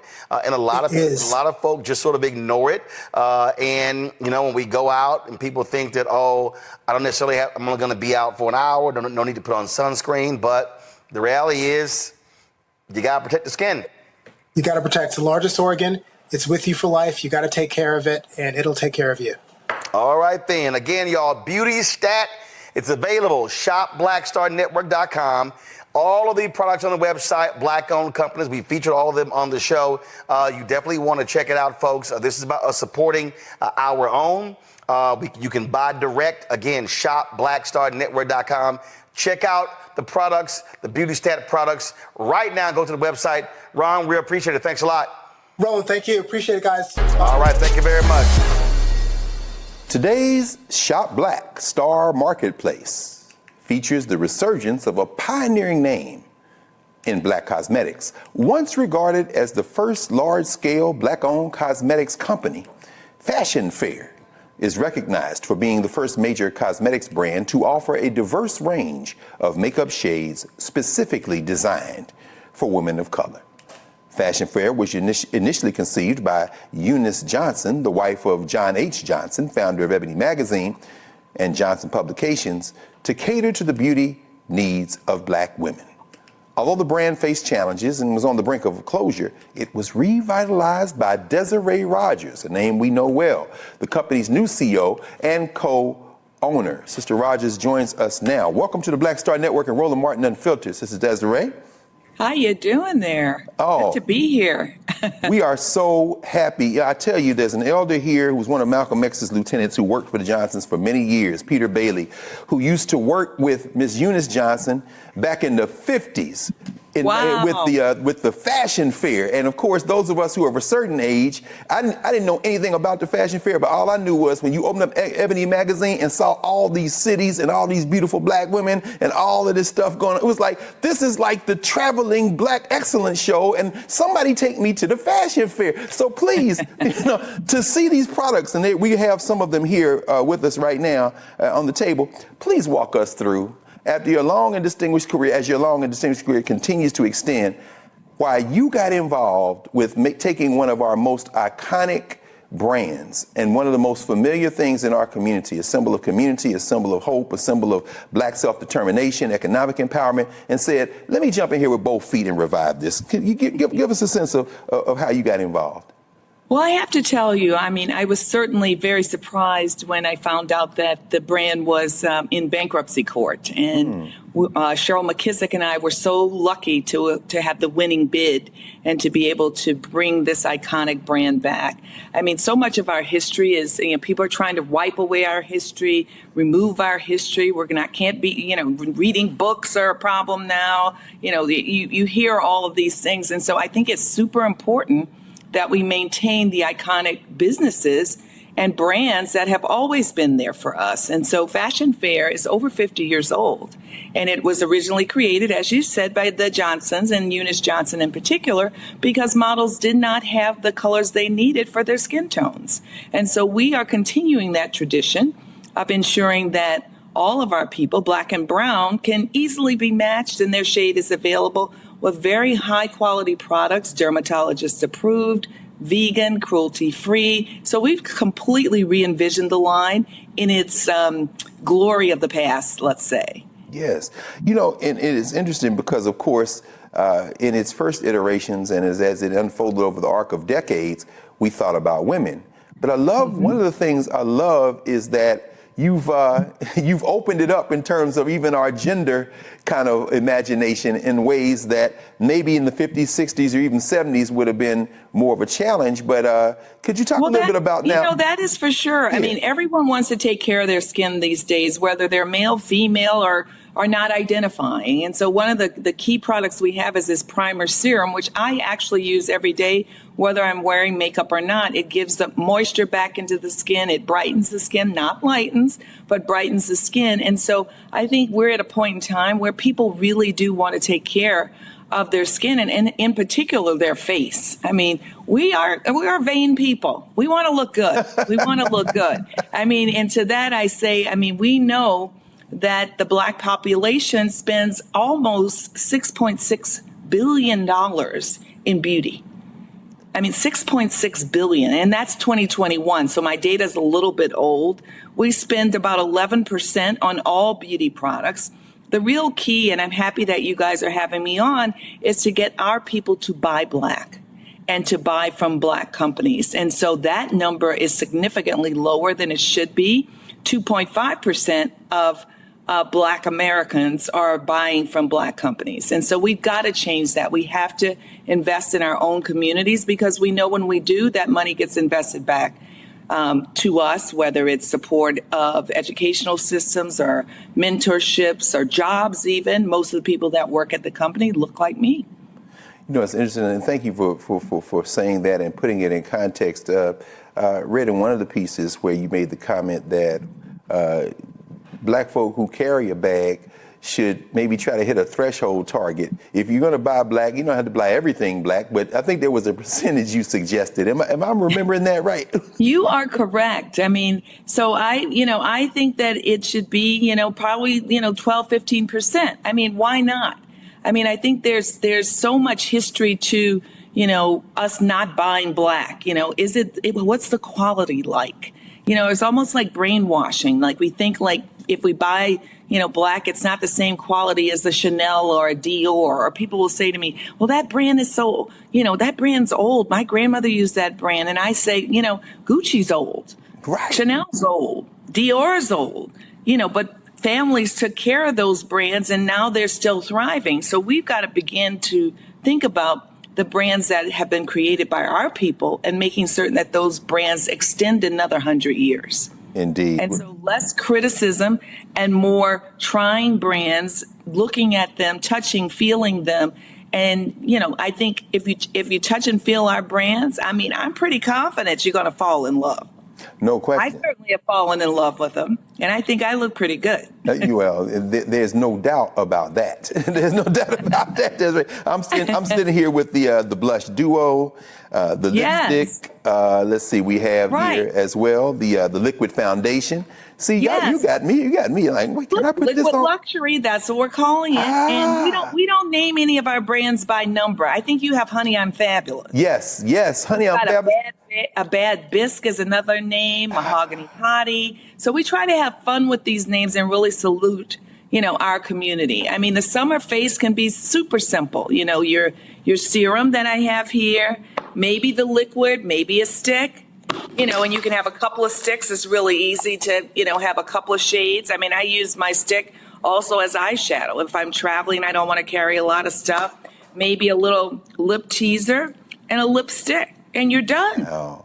And see, this says chocolate chip, so I'm going to resist the urge to put honey, this brush anywhere near my mouth. I'm just going to... Original shades from Fashion Fair. I love it. Yes. So with those blushes, we put, a blush, which is chocolate chip, which is a powder, and then we put a cream there, which you're seeing this very nice, I think, kind of a peachy tone. Yes, ma'am. Oh, Yeah. man. That's what I'm talking about. Gotta have fun with the makeup. This is what I'm talking about. Let's Don't be afraid of it. Don't be afraid. That's what I'm talking about. Look, while I'm looking at this Magenta Mist lipstick, I'm going to ask Dr. Ali. Santiago, please, any questions, comments for Desiree Rogers? Yeah, well, thank you for everything you're doing. My question is attracting a new generation along with holding, the folks who have already been, strong supporters of the product. How do you approach that? Well, that's been the straddle. I mean, people that have used the brand in the past, they are very interested in the shades that they loved and whether or not those shades are coming back. And they want to try, and they've been supporters for a very long time. It's how do we get their daughters in that young generation, to your point. We were recently out with the Black influencers in beauty and talking to them, and we're going to be hiring several of them to provide that message for us and really talk about the newness of the brand and why they love the brand. And so I think it's about introduction. It's about social media. It's about support. It's about being here on this show and talking about the brands and making certain that people are aware of the brand, where they can get it, fashionfair.com, also Sephora, also Macy's. You can go onto our site and you can see where you can pick up the brand because people want to see and feel the brand. And so I think our job is to make certain that they know about it and that they know why it's special. I mean, I think it's special because we only make for brown and Black people. And so our ingredients are handpicked and selected for those particular skin tones. And we know that many times we can have oily skin, we can have very sensitive skin. So there's no fragrance in any of these products because that fragrance can aggravate the skin. We also have great ingredients like vitamin C, aloe vera, all those good things, all those things that are nourishing that keep that skin looking healthy and fresh, because sometimes we think Black doesn't crack. Well, at some point you got to take care of it, honey. Yes. You got to take care of it to have that skin looking good. Yes, indeed. Dr. Larry Walker, any questions, comments for Desiree Rogers?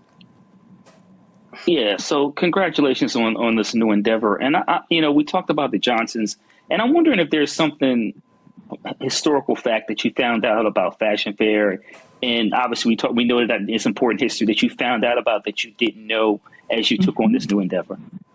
I think what's shocking and surprising to me that in 1973 approximately, Mrs. Johnson, who had the Traveling Fashion Fair show that many of us know about, it was the place to be, the show to be seen.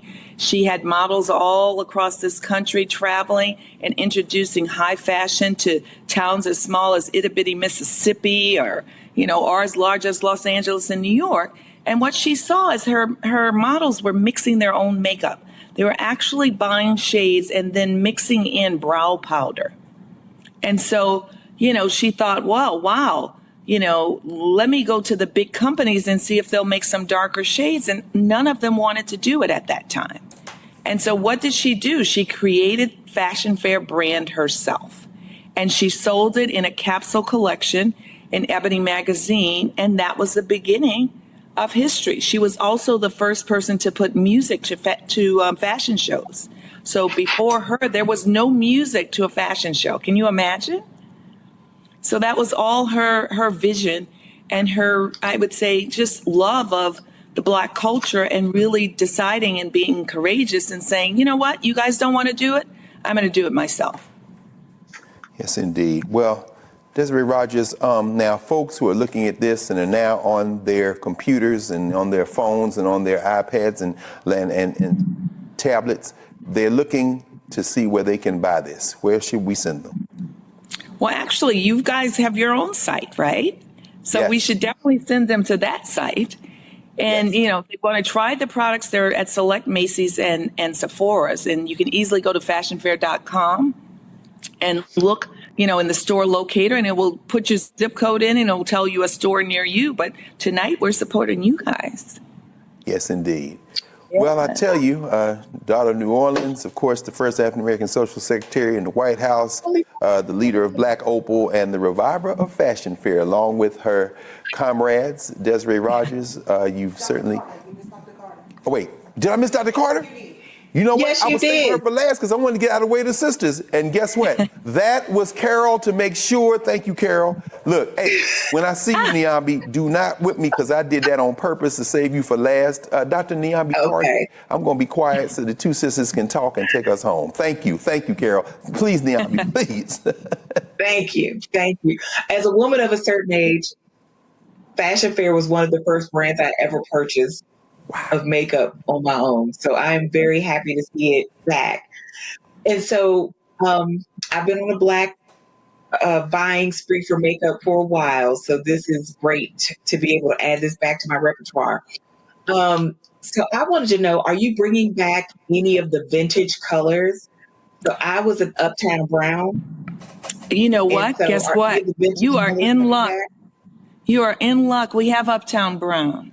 So, honey, we have brought back a number of the new colors. I mean, the vintage colors, the iconic colors, and we'll continue to bring them back. So we've got a wide range of shades in the lipsticks. I think you guys have Magenta Mist. That's one of the earlier shades. Chocolate Raspberry is certainly the most popular shade. So that we continue to sell out of that. And that is a fabulous shade on any skin tone.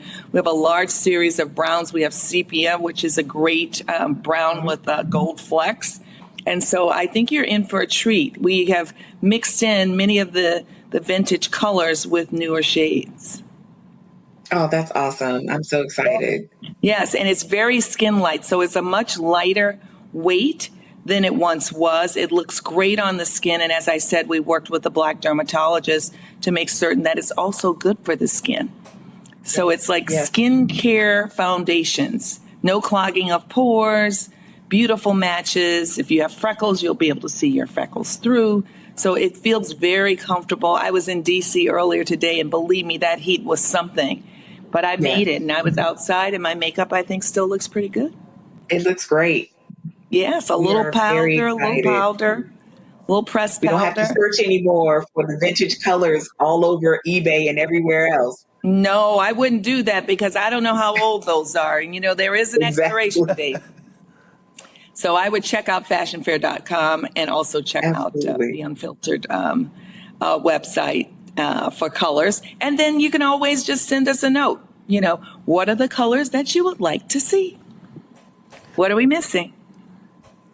I swear. Thank you so much. Thank you again, Carol, for making sure that I didn't mess up there, because that's exactly what I was waiting for, that conversation right there. Y'all done gone about 5 levels deep. Correct me if I'm wrong. Our good friend Juliana Richardson and Larry Crow and all the friends of the History Makers noted that you were Queen of the Zulu. Is that true? I was Queen Zulu twice. Can you believe Come on it? now. See there? You want some more history? I'm also a descendant of the Voodoo Queen of New Orleans. And, you know, may even be somehow related to the Pope. He's from my neighborhood. His people are from my neighborhood. And, you know, they're saying he's Black-ish. Black-ish. Black-ish. I know that's right. Louis Armstrong said it was his lifelong ambition to be the king of the Zulus, and you were the queen of the Zulu twice. So I know it's again, thank you for joining us. Thank you for your continued work, not only in Black communities, but really bringing and elevating the best of who we are culturally to the world. And you all make sure you get out here now and continue to take all this stuff off the shelves and buy through the websites. Fashion Fair is back, strong, stronger than ever, projecting into the 21st century. Thank you for joining us, Desiree Rogers. And well, thank you. Thank you. And here's to all beauty. Everything beautiful. Thank you. Thank you. Appreciate you. Talk about going green, but what about when it comes to the bathroom? All right. We're spotlighting Leafy, the eco-friendly brand that's reinventing everyday essentials. And so they've got bamboo toilet paper. They've got tissue paper as well. Joining us right now, co-founders Marvin Green, Charles Peaks. Glad to have both of y'all here. So, all right. So how'd y'all decide to say we're going to do eco-friendly toilet paper and tissue? I mean, well, funny story. Going all the way back to 2020, I was in a accelerator program for a previous business, tech business that I was funded for. Long story short, COVID hit, kind of shut everything down. But in the middle of that, what it did was sit me down or allow me to sit still and witness the civil unrest that was breaking out everywhere, COVID, which basically put everyone in their homes. And then, the staple after all of that is people going out, losing their minds over toilet paper, fighting for toilet paper. So, I kind of put all of those things together because I also seen a lot of us running out and going and grabbing toilet paper. So, thought about it. I had a dream. All of this came to me in a dream, actually. I hit up my partner, Chuck, and said, hey, man, we need to come out with our own brand, toilet paper, and add a social enterprise piece to it and kind of, add a mission that elevated and educated people on the benefits of bamboo. And, the rest was history. So you sitting there laying down and you dreaming about toilet paper. Hey, it sounds crazy. It was a few different factors. I don't know if I ate something and I just jumped up like, whoa, wait a minute. Why am I thinking about toilet paper? Or if you ate something and you went to the bathroom and ran out.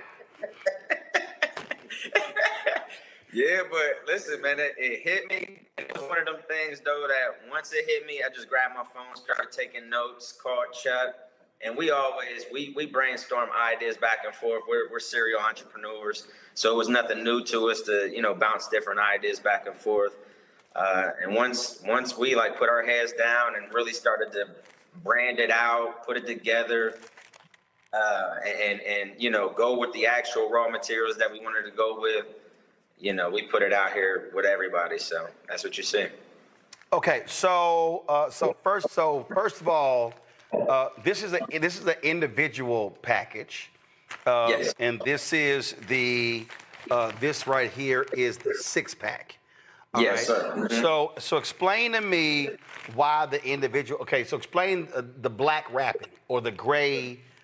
Is there a reason behind it, or just because? So the individual roll is 2-ply roll. Those individually wrapped mainly we have for businesses and also for residents. So this one here, this is 2-ply. Yes, sir. Yes, sir. Okay, and That's so 2-ply. difference between 2-ply and 1-ply. No, the 2-ply it's a lot thicker. Your fingers ain't gonna break through it. That's what you don't want. That's a good point. That's 100%. And then the 6-pack we have, that's 3-ply. The premium. That's the premium right there. This here's 3-ply. Yes, sir. Okay, and then you got on the back, why choose bamboo? It says lint-free and no tree. What does that mean? It means no lint. When you go and guys, we're not really trying to examine the toilet paper. We just hey man, listen, we trying to sell some damn toilet paper. So you need to explain why to buy you and not Charmin. Listen, so lint-free though, traditional toilet paper, it's gonna leave lint. It's gonna leave, those dingleberries, but it's gonna leave all that. Man, look, hold up, dog. You can't be trying to sell toilet paper and you scared to talk about toilet paper. Listen, it's not gonna leave no lint. It's just, all natural, no lint behind, none of that. So, and another thing we also like to push is the educational piece behind it. We chose bamboo because as we started doing our own R&D, we realized traditional toilet paper was poisonous. I mean, there's a lot of forever chemicals that we're using. We're using formaldehyde, bleaches, chlorine, and we're putting it on the most sensitive areas of our body. And once you dig into that a little bit deeper, you realize that those are, colon cancers, kidney cancers, things like that are on an uptick. Yeah, or on an uptick. I'm not saying it's because of the toilet paper that you're using, but it can't, the traditional toilet paper can't help you. Or can't be something that's helping you as far as health. So when we went the bamboo route, we wanted to not only just sell toilet paper, not only to add sustainability, we also wanted to add that health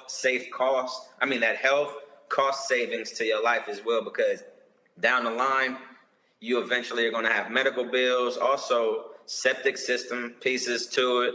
You know, people down the line, you're going to have to replace your septic system. It's biodegradable. So there's a lot of many different benefits when it comes to bamboo opposed to the traditional toilet paper, and why we chose to go, you know, the opposite route. In fact, I came across a video the other day, and I'm trying to find it. I was on, I don't know if it was Instagram, I don't know if it was on Twitter as well, and it was a video of a guy, and he was talking about the forever chemicals that are in toilet paper, and he was talking about that. He was talking about that. Look, you are applying this to a part of your body where it gets into your body quite quickly. And it was the first time I actually had seen a video on that very thing. Mm-hmm. Go straight to your bloodstream, you know, most sensitive areas. So, yeah. It's crazy when you start to really think about that. All right, so we done covered the lint-free and no tree. We covered the biodegradable part, the no chemicals part, the 100% bamboo, and the high-quality 3-ply. Okay, so explain the more oxygen part. More oxygen, bamboo. More. Hold up. You gotta let your partner talk. Oh, my fault. My bad. Go ahead. I mean, I don't want his family like, damn, he ain't get to say nothing. Go ahead. So bamboo actually produces more oxygen than the actual tree. It's a natural antibiotic. So it fights off a lot more diseases than the actual tree would. So, I mean, those are the things that we bring to the table outside of just having trees and chopping and messing up the ecosystem. We're saving a lot of trees, and we just don't want to mess up the ecosystem with just chopping down every tree that we have here in America. So we chose to switch it over to bamboo. All right, so okay, I'm gonna let my panel ask a question. They might ask what I'm about to ask, but I'll wait. So let me go to them. And so, Tyler, you're first. Yeah, let me just say I learned so much about toilet paper. I'm about to when I go in the bathroom, my own toilet paper. I first want to say thank you for your vision and showing how entrepreneurship can drive both environmental sustainability and community uplift. I think you all are challenging the myth that social impact and business success are exclusive for one another, especially during this time when corporations are leaning away from those priorities. My question for you would be, what advice would you have for other young entrepreneurs from underserved communities who are looking to break into this green industry in this space? I would definitely, out the gate, I would just think completely out the box. I mean, me and Mark, we didn't grow up thinking that we would own a toilet paper company. That just wasn't an option or occupation to even pick up. So whatever you do think of, or you have just a weird inkling of, try it. I mean, that's the number one thing I would definitely do is try it. And you never know, it may work, but you don't know until you give it a shot. So just quit. I mean, traditional businesses and traditional jobs and careers and things like that, as we know, I mean, America's changing, the world is changing. You know what I mean? You can make millions of dollars from sitting in front of a computer screen right now. So you never thought that was possible back in the day. So now, I mean, I would just say completely think all the way out the box, and it should work. I mean, you never know. And I just add in there, I mean, as us both kind of see, just be persistent. You're going to go through some days where it's like, man, this ain't it. But you got to stick with it. You got to go through those ups and downs. You got to learn. You got to go through the fire, and basically be refined to become the person that you're supposed to be in order to handle what it is that you're trying to create. So I would say just be persistent and stay firm in what it is that you believe and make impact happen. All right, Larry.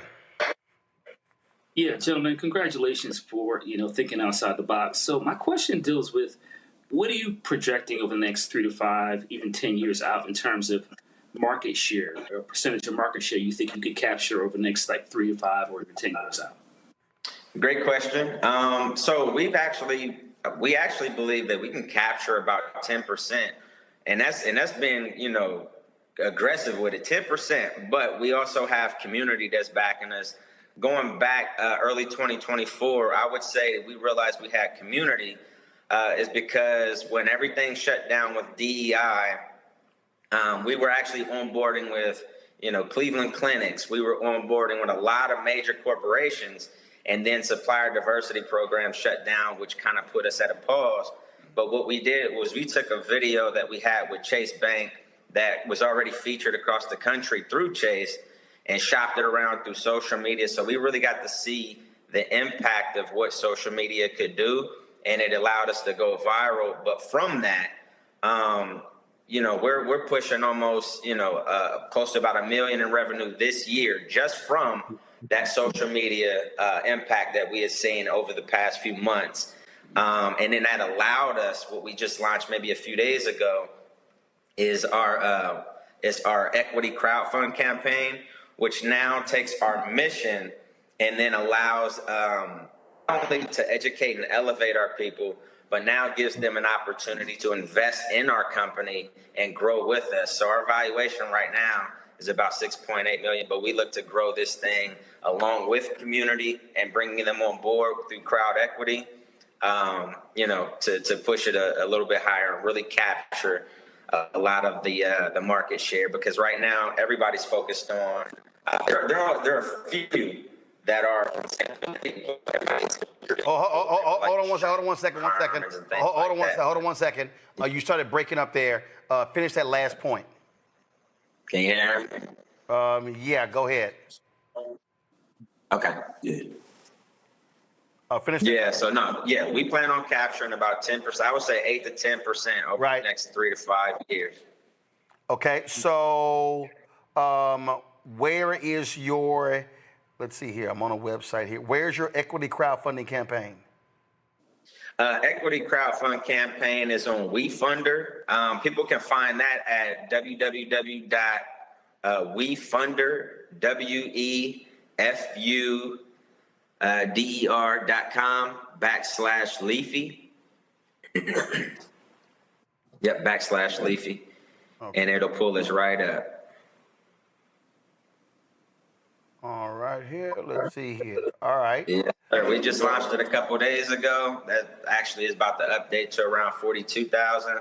But it's going pretty fast, and we're going right now. This is just friends and family round, but we're going to lock it, or we're going to shut it down at 100K, and then it's going to open back up at a different valuation. But so right now it says 17,800 of a $50,000 goal, but you're going to actually raise that to 100,000 goal.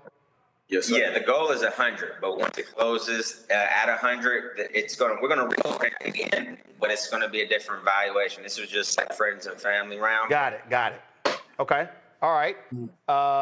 Mustafa. Yeah. Well, first of all, congratulations, y'all doing amazing work. I mean, I personally invest in greener forms, green businesses, and greener forms of energy. Just real quickly. I think it's about 85,000 trees that every day are culled to create toilet paper. It's about 34 million a year. So you all are actually in a really good space and being able to also help our communities both breathe and the waste impacts that often are inside of our communities. I'm curious about, you currently have the toilet paper, but are you also thinking about other products? And if so, what do those look like? Well, here we go right here. We got this is the tissue. That's the facial tissue. Tissue right here. What else you got? So we are working on right now, we're working on our paper towels. Those should be releasing here within the next 3 to 4 months.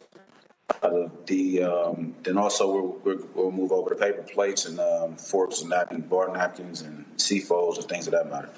Yeah, the facial tissues are already they're in beta test through our hotel partners. Right now. Yeah, so we're getting real time feedback from the actual people who stay at these hotels to kind of integrate if there's anything that we need to change before we release it to the public. So those are about ready to go. Okay. All right, then.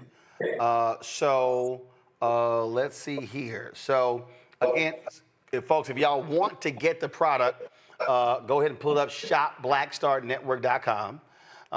That's where you can actually. No, that's not what I want, y'all. I don't want the graphic. Okay. No, guys, y'all gotta do better. When I ask y'all to go to shopblackstarnetwork.com to buy the product, I need y'all to go to the website. Okay. So go to the website. So you see it right here. I'm on the website, and you see right here Leafy Products, and it says co-founded by Marvin Green, DeAndre Martin, Charles Peaks. And you see right here where you can get it. So people have been asking the question.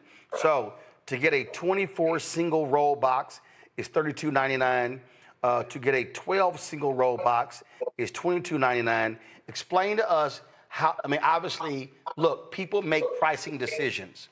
And so how do your prices compare to toilet paper that we see in grocery stores or at big box retailers? So right now we're neck and neck with a lot of the major brands.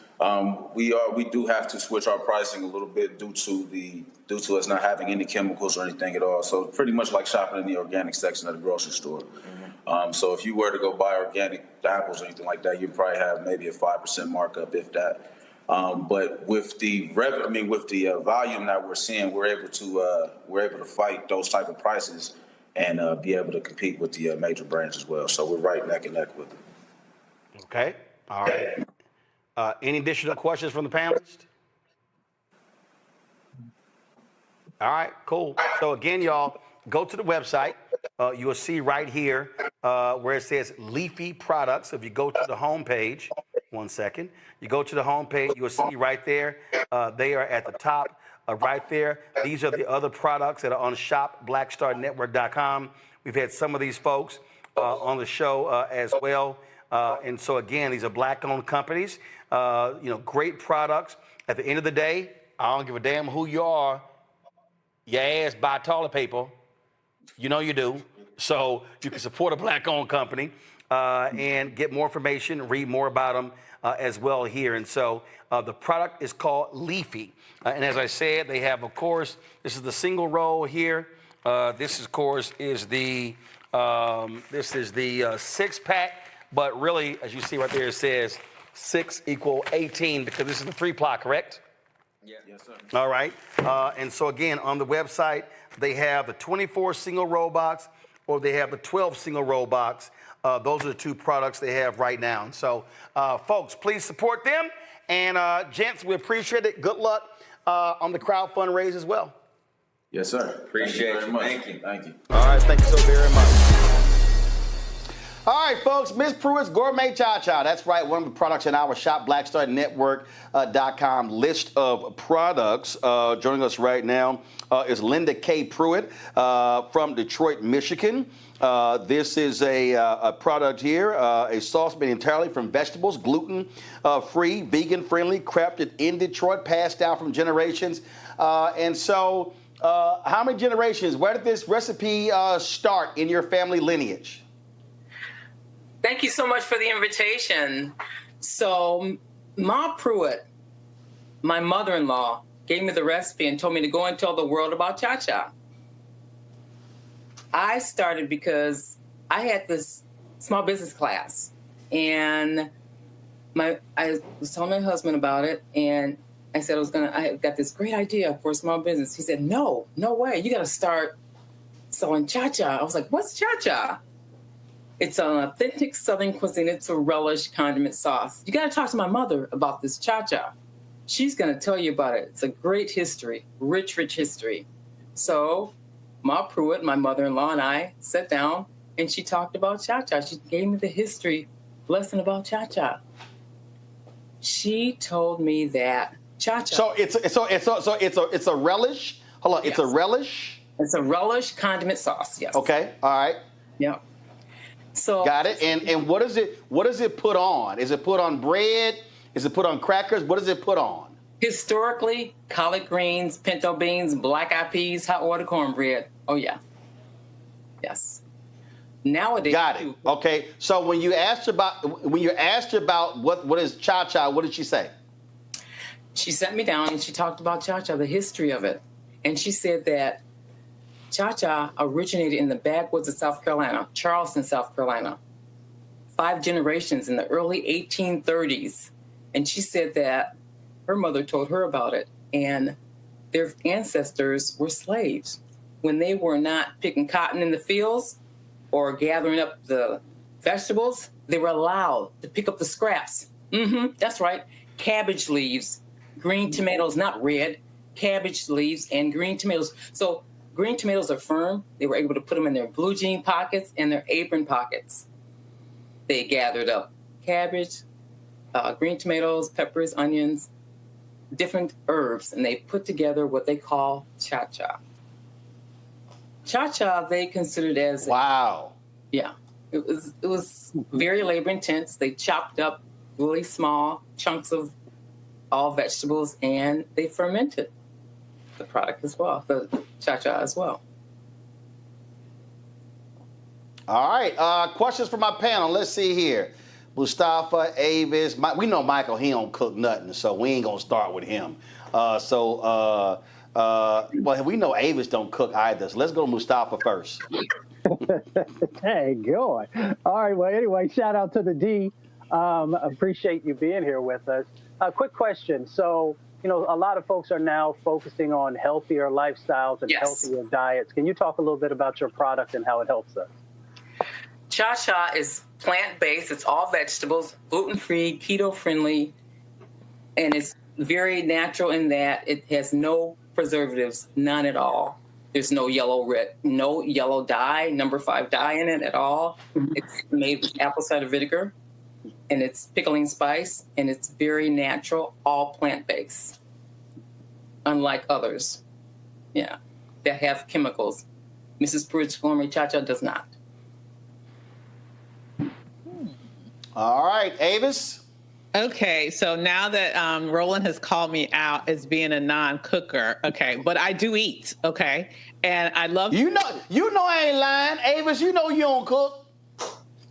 I have a very limited repertoire. Okay, that's what I say. I cook, but a very limited repertoire. That said, I do love soul food, and so I love to eat. And soul food is my favorite cuisine.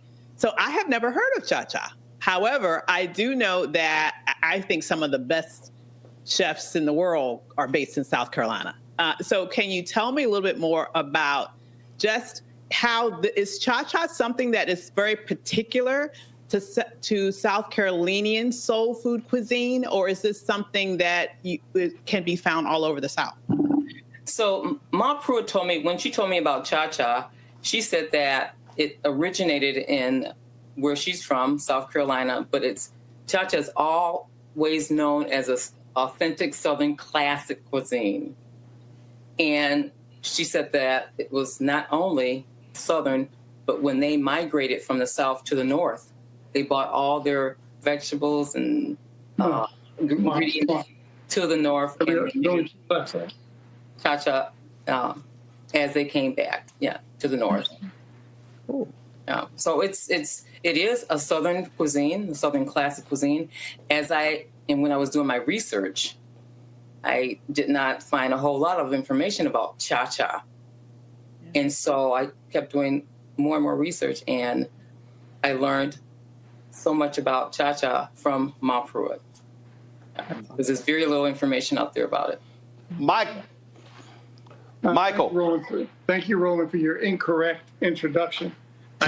I can burn for your information, but maybe one day I shall do that for you.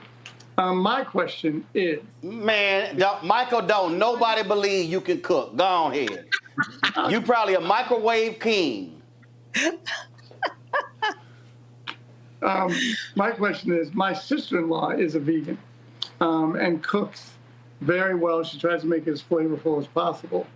As a carnivore, how can she attract me more to some of her cuisine? What are some of your tips for her to attract, I guess, people like me? She's done cauliflower steaks, which she seasons up. She gives me a steak knife. So how else can she satisfy the carnivores of the world? Oh, I'm so glad you asked me that question, because cha-cha is plant-based, and vegans love cha-cha. It really enhances the flavor in tofu, any kind of vegetables. I love it on a veggie burger. and any kind of soups, salads. It really enhances the flavor of whatever they're eating as a snack, meal. It's amazing in terms of enhancing the flavor. Oh yeah, for sure. And I know you'll mention it. How do we get your products? Where are they? Yeah, online. Michael, we got that. Michael, we got that. Okay, Michael. You get one question, Michael. That's it. We know you can't cook, but you get one question. All right, y'all. If y'all want to get Miss Pruitt's Gourmet Chow Chow, go to shopblackstarnetwork.com. You see the product right there. It's among the other products that are on our news desk. But if you go to our website, shopblackstarnetwork.com, you can get the products with the other Black-owned products that we have on there. Linda K. Pruitt, we certainly appreciate it. Thank you so very much. And I look forward to testing this out when I get back in studio. Thanks so much for the invitation. Thank you. All right, folks, on tonight's ShopBlackStarNetwork.com marketplace, we're bringing the world straight to your plate. International travel chef Joanne Thomas has traveled the globe, tasting cuisine and savoring flavors from the bustling streets of Paris to the vibrant markets of Morocco. Now she's sharing those tastes with us. She takes us inside to, of course, some new products that she has launched. Let's get right into it with Chef Joanne Thomas. How you doing? Hold on, can't hear you. Hold on, say it again. I said I am fabulous. How are you? Doing great. Glad to have you here. So walk us through, what are these products? I have one right here, these various butters. And so explain these butters, because I thought just one type of butter. No, I've created gourmet compound butters.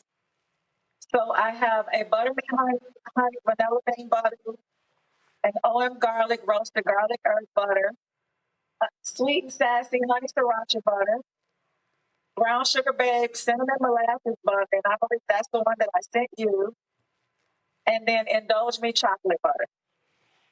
Okay, so how are these butters used? I mean, are they used like jelly, like peanut butter? Walk me through how these gourmet butters are used. My brother's an executive chef, so he probably is like, oh, I can tell you, but how are they used?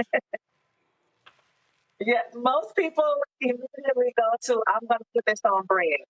But I always try to educate my customers on thinking outside of the box. So, for example, the buttermilk honey vanilla bean butter, I season salmon with my signature spice blend, roast it in the oven, and as soon as it comes out, I put the honey butter on it and let it melt through. For the garlic butter, I use it to finish steaks, vegetables, garlic mashed potatoes. The honey sriracha butter, I use it on avocado toast. It's great on seafood. The brown sugar cinnamon butter, a roasted pork loin, sauteed apples. So there's so many different things that you can do. French toast, and then the indulge me chocolate butter. I actually put that on a coffee crusted beef tenderloin, melted and tossed popcorn in it. So think way out of the box besides bread. If I look at my panel between Robert, Robert, Yasmin, and Mondale. Robert probably the bougiest, so he probably knows full well about all of these different butters. So Robert, what's your question? One, I am not bougie. Bougie is bourgeoisie, which is the middle class. I'm an aristocrat, so I will just point that out. To black people, that's the same damn thing. Go ahead. No. You got to look at the French Revolutionary history. But on this point of the butter, so I usually use a compound butter on whenever I cook a ribeye. Normally, I will cook it about 122 degrees in the sous vide, and then blacken it on the black top. Then put cowboy butter. When it comes to the compound butters, do you have often I do a whipped brown butter where you leave the particulates in the bottom, you can have the Maillard reaction and the umami flavor in it. Are you planning on expanding out to create more options, or even a whipped compound butter that could be used, as Roland said, to be spread on toast? Well, these butters are whipped compound butters. Okay, so those are the details we needed, Roland.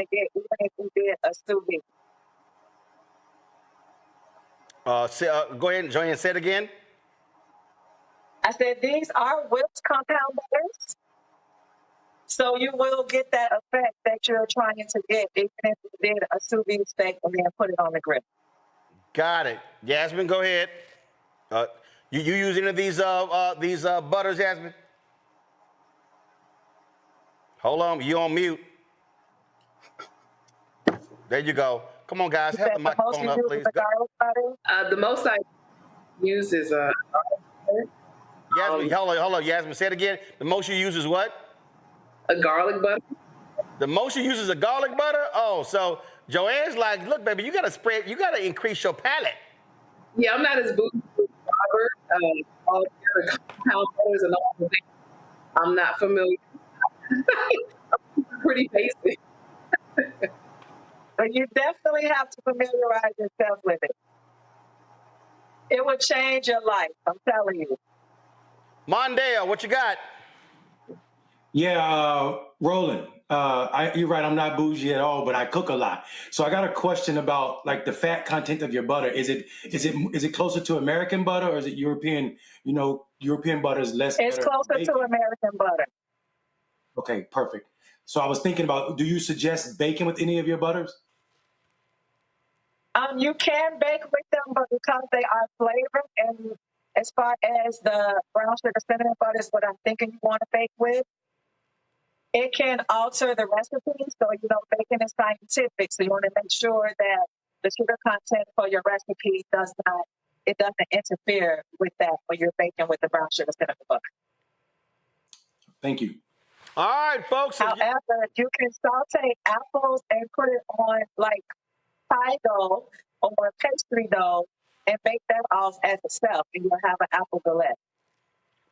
All right, folks, if y'all want to check out Chef Joanne's various butters, go to shopblackstarnetwork.com. You see it right there on the website. You see all of her products right there on the website. You can check it out.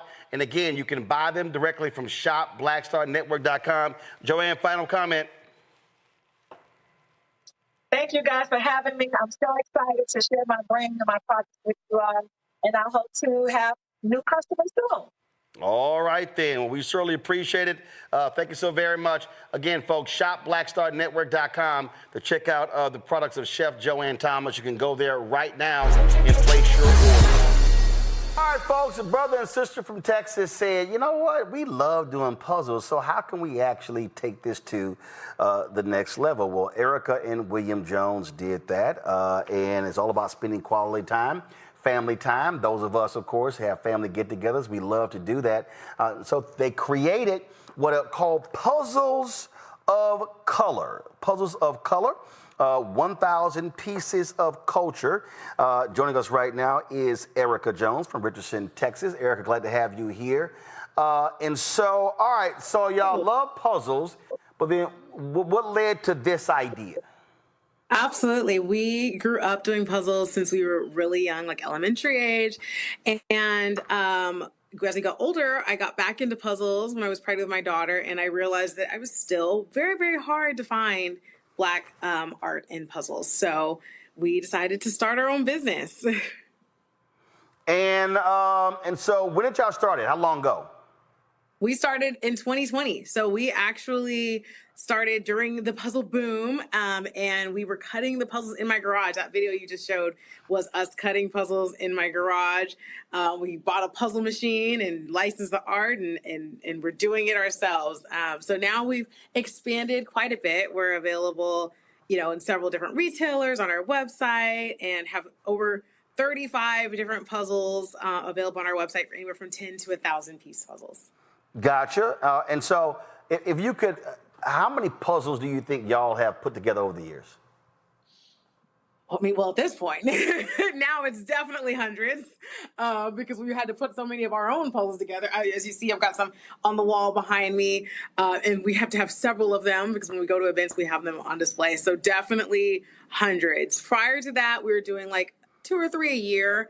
And so, you know, maybe 30 or so over the years before starting the business. All right. So now this is the puzzle itself, but you also have this great artwork here. And matter of fact, that would be an awesome piece of art to hang in my studio. And it says here, down here, respect, equality, hope, wealth, opportunity. And then on the back, it explains, meet the artist, Joseph Watson, known by signature JOEE, grew up in Gardenia, California. And so how did y'all come around and say, hey, let's do this with him? Yeah, that was actually during Black History Month a couple of years ago. We just did a little thank you card that included his art, and it was sent out just anytime you purchased a puzzle. It was just kind of like to highlight another artist. And then from there, of course, so many people saw it and loved it. Then we were able to work with him and get that turned into a puzzle. So that's a 1,000-piece puzzle. All of our puzzles are made to be framed because they are works of art, so that you can see it behind me. It is a 20 by 27 when it's completed, and that one's called Migration Westbound. So it's all about the migration after the Great Depression of Black people to greater opportunity on the West Side. Now, were these original pieces done for your puzzles, or did y'all partner with them to turn them into puzzles? Oh, both, a mixture of both. Like the one you're showing now, the one with the yoga poses, was actually something that we put together. It was a compilation of pieces that we put together to make one. And then a lot of the other ones are pieces that were existing that we licensed. But then this one, Unbothered with the People Dancing, is actually a commission piece that we were like, we want to show like just freedom and happiness and joy. And so that was what the artist came up with. So we have a nice mixture of commissions and original pieces, and then again, like kind of using, inspiration from different places and having the artist kind of put it together to make it, more puzzle friendly. So you have this one here, and I'm sure AKAs will be buying this one. It was done by Ida Charles, self-taught artist and muralist from Columbia, South Carolina. And so you see what that looks like. So I can guarantee you Randy will be buying that one, I'm sure. Yes, that artist is actually her mother, or her grandmother is an AK. So that was a homage to her grandmother, and hence the pink and green. And me and my mother are also AKs, so we were definitely, as soon as we saw it, had to get that. So I take it. So do you have a D9 collection, or is this, what do you have? In the works. We don't have a collection yet. We started with that one because, of course, of our personal attachment. But yeah, but if you're gonna start with one, you're supposed to start with. You're supposed to start with. Let's just be real clear. We gonna start now. I know you're AK, but see, we gonna start right here, baby, right here. Right there. Right there. You can't, we changed our lighting, so you really can't necessarily see that. So let me just go ahead and just make this plain. If you're going to start, Erica, we going to start appropriately. Yes. My dad is a Sigma, so he would have been like... I don't give a damn your dad is Sigma. He know they ain't first. He know they way back there. They way back there. He know it. I got a Sigma and an Omega in the control room. They know they ain't first. But anyway, Randy, go ahead with your question. Well, hello, Sora. I think this is a fantastic idea, and Roland is right. I will be getting the AKA one. Generation. And I'm glad you started there. So is this appropriate for all ages? Because those are some pretty big, a lot of puzzle pieces. So when would you say that a child could participate with the family and, help put puzzles together? Right now. Well, I was going to say, if it's with the family, you can start very, very young. I have a 2-year-old and a 5-year-old. My 2-year-old is actually decent at it. Like she knows at least the colors. I mean, that's the beauty of puzzling, is it teaches you spatial awareness and color and shapes and all of those things. So she can at least say, I can say, pick me a yellow piece, and she can find it. She may not be necessarily putting it together fully, especially not a 1,000-piece, but they've definitely, the young ones have helped me with 500-piece puzzles. And the sooner you give them the exposure, the better they are, and the more they're using those muscles. Fantastic. So because you do do you do the strategy where you put all the, you separate the colors first before you start putting it together? Is that your strategy? Yeah, you gotta get the edges, then you do it by color. Yes. And we also, tell people like if it's something that has like a lot of the same color, do it kind of by more like pattern. You may notice, this one has a swirl and this one doesn't, kind of doing it that way as well. There are little tips, and we actually do have our thank you cards have puzzle tips on there, so they give you a little bit of heads up there. And is there a rating, like which ones are more complicated? Girl, how many questions you got? We got two other panelists, Randy. I'm sorry, I got lost. This ain't your podcast. I got two other people waiting to ask a question. Mustafa, go.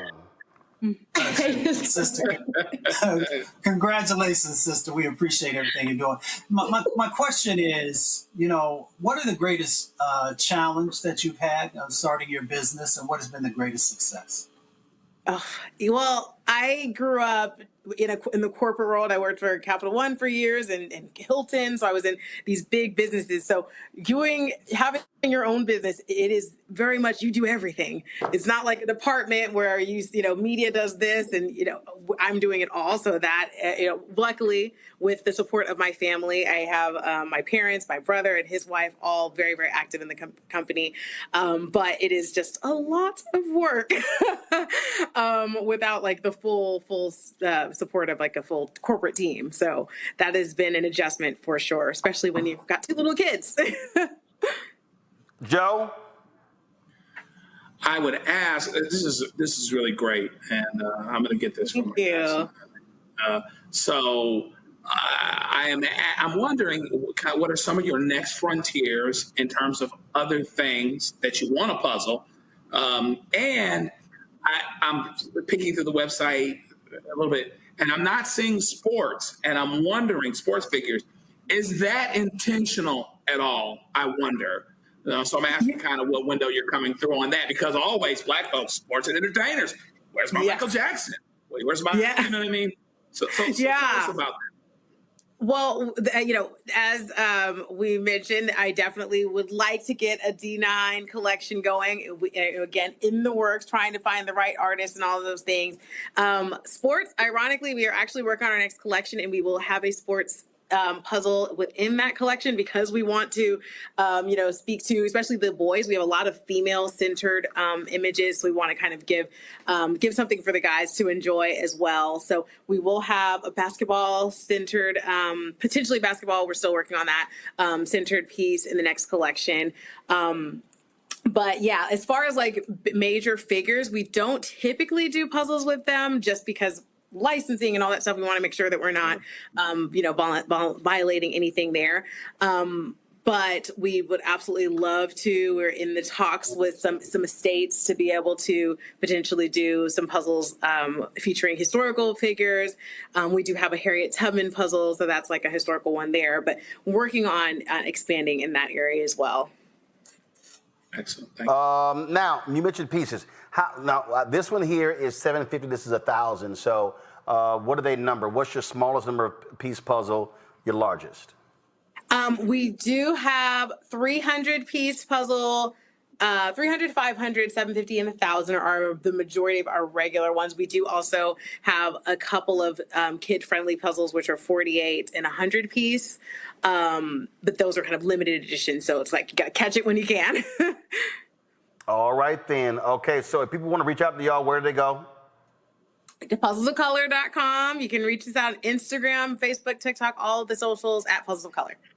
And again, folks, if y'all want to get these puzzles, wait a minute, watch somebody in the chat talking about, they've been out a while, where can I get them? It's called shopblackstarnetwork.com.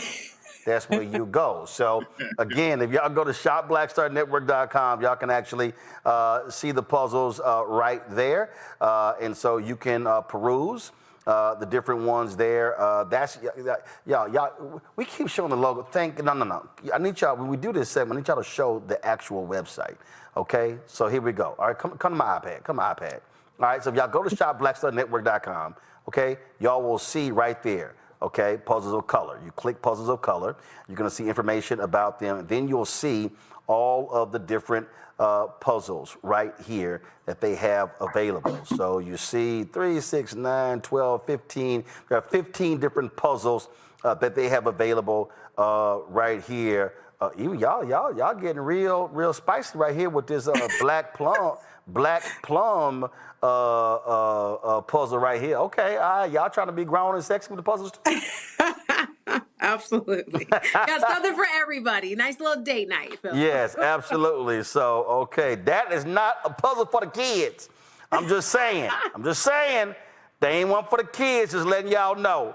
All right, then, y'all. So go to shopblackstarnetwork.com. Check out and grab these puzzles for color. Eric, we appreciate it. Thanks a lot. All right, folks. Of course, if you go to shopblackstarnetwork.com, you'll see all of the products of various businesses that we support. Let's get a shot of that with the products on my desk, my news desk in our studios in Washington, D.C. In terms of so many different products that we have on there. Shirts, popcorn, we have treats, toilet paper, Leafy as well. So if you go, all the products on shopblackstarnetwork.com. Shopblackstarnetwork.com. Today, though, we're talking about John Tom's Barbecue. It began as a cherished family recipe, slow smoked and passed down through generations. Now, LaFay Pegues is taking that legacy from backyard pits to store shelves nationwide. It's a story of family flavor and black entrepreneurship. LaFay is the president and CEO of John Tom's Barbecue. Hey, man, how you doing? Doing well. How are you?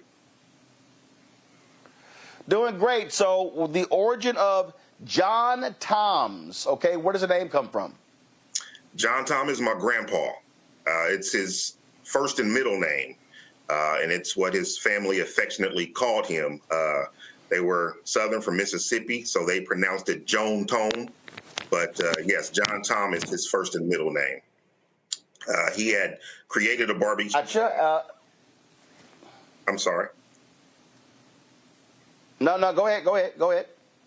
No, I was just going to say he had created a barbecue sauce, I think before I was born. So I grew up with this barbecue sauce. The whole family did. And he took it to the grave with him. We realized that when he passed away that there was no recipe. He never wrote it down. So that's kind of how I got involved. When I was in college, I just decided that I was going to try to recreate or reverse engineer his recipe just based off of memory of what he put in it. But I had no formula. So that's how I got here. Got it. And so how did you piece it back together? How did you, I mean, were you talking to other family members? Were trying to get people to remember watching him actually do it? How did you do that? So I spent significant time with my grandfather when I was younger. And so I was there most of the times when he would make it. But yeah, you're correct. My aunties, I called them and I told them I had this idea to try to make his sauce. And so I wrote down what I remember, and then I asked them if it was something I was missing. So they told me what I was missing, and I just went to the store and started throwing stuff in a pot. Roland, this went on for nearly 5 years. It became a hobby of mine. I didn't quite get his recipe, but I came up with something that I was pretty proud of, and I let people taste it. They loved it. And never thought I would start a business. It was just a hobby. But I guess enough people convinced me that I needed to do something with this sauce that I had, and I did. All right. And so then all of a sudden, so you did the sauce, and then what was next? What caused you to say, all right, you know what? I want to now take this thing national. I want to make it a product for other people to taste. So I was living in Milwaukee, and I was a television news reporter at one of the news stations there. And our general manager walked into the newsroom one day and gave it to us direct. Told us that they were stopping news operations and that all the on-air talent, we would be losing our jobs. And so that's when I decided, really thought about which direction I wanted to go. I kind of thought in the back of my head that starting a barbecue sauce business is something that I could do when I retire, right? When I would have time. But when I was told that we were losing our jobs, I really started to think, why not now? So I thought about it for a few weeks and landed on the decision that I wanted to do that. I wanted to move back to my hometown and start this business. I just had one person to get that by, and that was my wife. She didn't know I was thinking about this. So I approached her and I said, don't think I'm crazy, but what do you think if we move back to our hometown and I start this barbecue sauce business? And without hesitation, she said, let's do it. So once I got her blessing, it was just full steam ahead. I have two business partners. One of them is my first cousin. He shares the same grandpa. And he called me one night just checking on me because he knew I was losing my job. And I shared with him that I was going to start this business. And he said, cuz, you need some help? And I said, I do. And he has a marketing background. And then I said, one more person I want to pull into this if we're going to do it. And that was my best friend, Rodney Robinson. My cousin's name is Terrell Cooper. So I approached Rodney with it. He tasted it and was immediately in. He said, I'm in. And so that was our team. So, look, oftentimes in our segment, we often talk with folks about the product and they're selling it and want people to buy it. But a lot of people just don't understand when you start talking about a product like this here. I mean, you talk about labeling, how's it preserved, where do you manufacture it, all those different things, cost of product, what type of bottle, size of bottle, cost, all this sort of stuff. And so when you were doing your market research, what was that like? And also, where do you manufacture your barbecue sauce? Okay, so doing the research, we quickly realized that the barbecue sauce sector is pretty oversaturated. There's 1,000,001. Oh yeah, it's a whole lot of barbecue sauces out there. A lot of them. And so at first, when we trying to figure out, okay, so where do we make this? Back then, kitchen incubators were just starting to pop up, shared kitchens. And so we found one in Indiana, and, we went, they trained us how to take my little kitchen recipe and scale that up a little bit. Right. It was an FDA approved facility, so we could sell it to the public. And then eventually, when we outgrew that, we got on with a co-packer, which is a facility that they take our recipe, they scale it up very, very big. And then, from there, they handle all the production from A to Z. They, from the labels to the bottles, making the product. And then once that's done, they ship it to my warehouse, and my distributors, they pick off of our inventory. All right, then. Questions from the panel. Let's see here. Mustafa, you first. Yeah, well, congratulations. I see that Hoosier Heat and the Sneaky Hot. I'm wondering which one of them brings the most fire. The Hoosier Heat. The Hoosier Heat brings the most fire. The Sneaky Hot, it's crazy because when we first started, I had two flavors, and that was the original and the Sneaky Hot. The Sneaky Hot, my first crack at it was much spicier than it is now. And I got some feedback from someone that said, hey, look, man, you live in Indiana. You might want to scale that down. So I did. But over the years, people's palates started changing, and they were asking for a spicier version. So we delivered, and we created the Hoosier Heat. It's not crazy hot. It's not like ghost pepper habanero, but I think it's a perfect heat to complement the flavor. Randy. As a fellow entrepreneur, I know that there are ups and downs when it comes to running and owning a business. What lesson did you get from your grandfather that he either told you directly or you saw from observing him that has helped you with your business today that honors him? Great question. My grandfather was the hardest worker. He and his family, they were all from Mississippi. They migrated up north, just looking for better opportunities.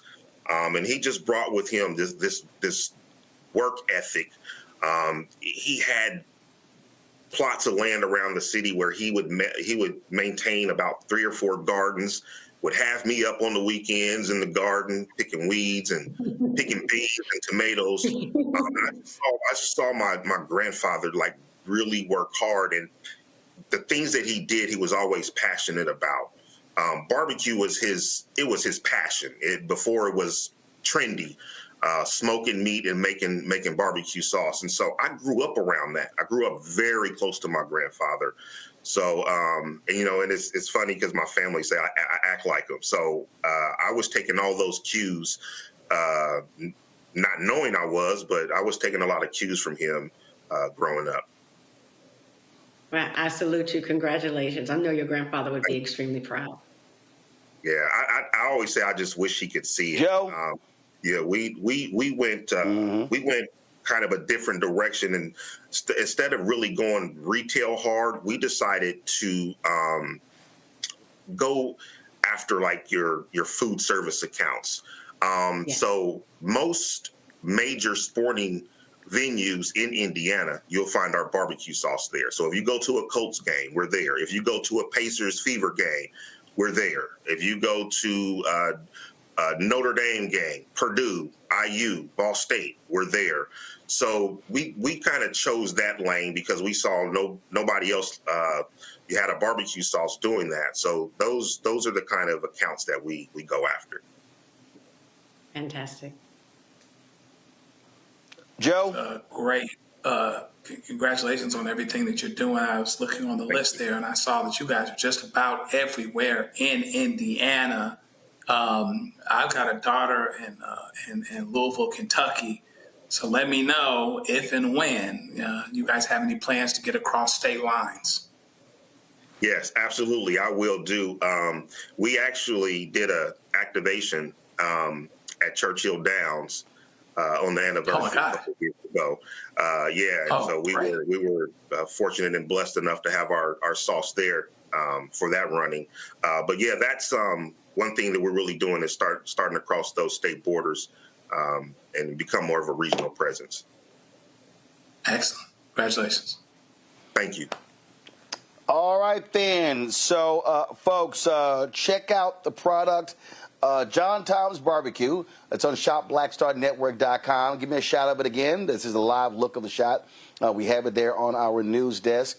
This is the website right here. So you go to shopblackstarnetwork.com. This is what the bottles look like in real time.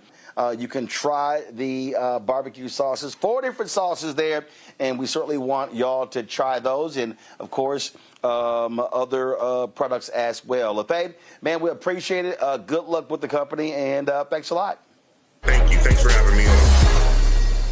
Folks, tonight in our Black Star Network Marketplace segment, we've got a sweet treat for you. If you're searching for a unique and fun gift, look no further than Whiff and Nibble. They have created handcrafted, food-inspired candles and soaps that look and smell just like your favorite desserts. Cherry cheesecake to fruity cupcakes. These lifelike creations bring joy, nostalgia, and a touch of indulgence to any space. Joining me now from Detroit is Denitra Jackson, the founder of Whiff and Nibble. All right, Denitra, glad to have you here.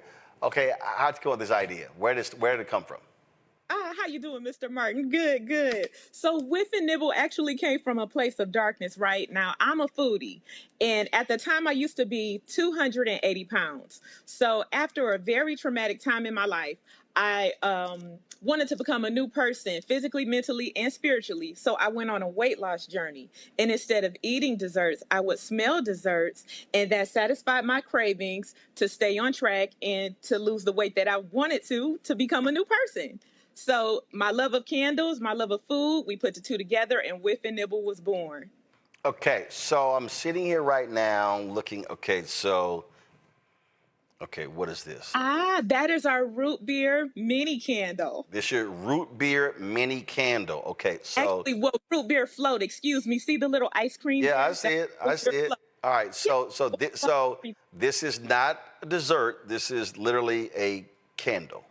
That is correct. That white wick that's sticking up, that's Yep. the wick where you light it, if you choose to light it. Otherwise, then you could just have it as decoration. You sure can. So if I light this, then it will be the room be smelling like root beer? That is correct. Okay. All right. Let's see here. All right. Okay. What is this one here? This is Let's see what you got. This is peach cobbler mini candle. That is our peach cobbler mini candle. And we also have a larger version of that, which is a 3-wick candle that comes in a real cast iron skillet. So you can burn your candle and cook an egg right after that. Larry, why are you looking like that? Larry, you look like you're hungry. I mean, I might be, but I want to give her credit for creativity. I haven't seen anything like that. So, but maybe that's the point. Maybe burn some candles and make some food. But I think it's an ingenious idea. Okay, this is a cherry cheesecake mini candle. It sure is, and I have one with me as well. That is our cherry cheesecake mini candle. So you have your crumbles there, your cherry cheesecake, and yep, it looks and smells just like cherry cheesecake. How you trying to burn stuff to make people hungry? Okay, all right. Did the opposite for me, but hey, fun is fun. All right, let's see here. Okay, this is the banana pudding candle. It sure is. Yep, just like Grandma used to make. That is our banana pudding candle. You can smell the bananas, the vanilla wafers. Yes, you can. I love that one. And that comes in a mini version as well. Okay, now how many different candles, food smelling candles do you have? You know what, Mr. Martin? We probably have about 34 right now. 34? Yes, sir. Wow. Okay, 34. That is our peach cognac candle that's shown on the. Oh, I'm sorry. I didn't realize I had another one here. So this is the blueberry pie a la mode candle, 2 wicks. Yes, sir. So that is, yep, just what it says. It's our blueberry pie with a scoop of ice cream. Okay, this is insane, y'all. This is insane. Oh, I like that one. That's a cute one. Aesthetically, this it's very is cute. insane. Okay, all right, y'all. Hold up. Where am I looking? Okay, There it is. This is it right here, y'all. That's my baby. And there are 2 wicks, like right between the ice cream scoop on either side of the ice cream. Oh, Yep. yeah, I see him. There they right are. here and right here. That is correct. Okay, how long does it take you to create these things? Not that long because everything is kind of pre-done. I kind of got like an assembly line type deal going. So we're pretty much assembling now. Okay, all right. Yep. Questions from the panel. Let's see here. I'll start with the man who keeps licking his lips, Larry. That's funny. Hi, guys. You're making me hungry. So listen, congratulations, and I want to talk a little bit about marketing. Like I said, I think this is a very unique idea. People love candles, particularly we know we love candles in the Black community. How are you marketing this to wide, nationally or internationally? Absolutely. So in regards to marketing, we are on all social media platforms. And my team, we're getting into ads. We have our website. We are in a few local stores here. And also we have a mall location here as well. So, yes, so we're trying to get the word out and trying to grow day by day. Avis. Okay, so I'm really impressed because I'm a big sweets person, and you've done a great job of merging sweets and traditional soul food, comfort food. So I'm wondering, do you ever how do you target people like me? I know I hear where you are, but I'm thinking, are you at any sort of spaces where you might find a large number of foodies like myself? And how can we sort of actually get to smell them in person? Gotcha. So, in regards to that, we are still studying our analytics to find out exactly who our target market is per se. But we also do a lot of in-person events where people are able to touch, smell, feel, and also our name. We're kind of getting out now, so we're just trying to grow day by day. Yes, ma'am. Mustafa? Come to learn the brand. Mustafa? Yeah, well, this is amazing. I was going to ask the question, has anybody ever got the munchies and accidentally eaten one of those? But you know somebody accidentally took a bite and they were like, Yes. this ain't going over well. The stories that we have are hilarious. I have a young lady who purchased the peach cobbler skillet candle. She works at a factory. She burned it. Her husband came home from a long day's work, thought she was cooking, and they got in an argument because it was a candle. Oh. what is your favorite? Sounds like to me she should have been cooking. Homeboy came home working. He was hot. He like, listen, I don't hear no pots clanging. What's going on? Man, See, he thought it was a pie, some cobbler. Boy, I bet his mind was dancing, and it was like, I'll be damned, that's a candle. Exactly. That's exactly what happened. Oh, I feel so bad. Amen. Oh. Mustafa, you're the part two. Go ahead. No, I was just going to ask, like, you have 34 different candles. Which ones are selling the best at the moment? You know what?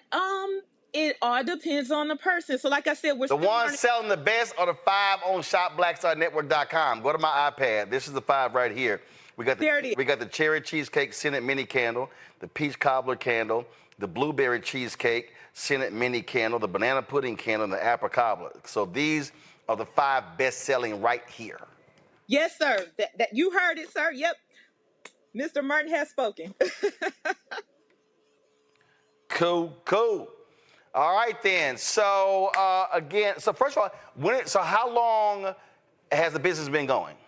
Okay, so Whiff and Nibble, we've just turned 2 years old on August 4th.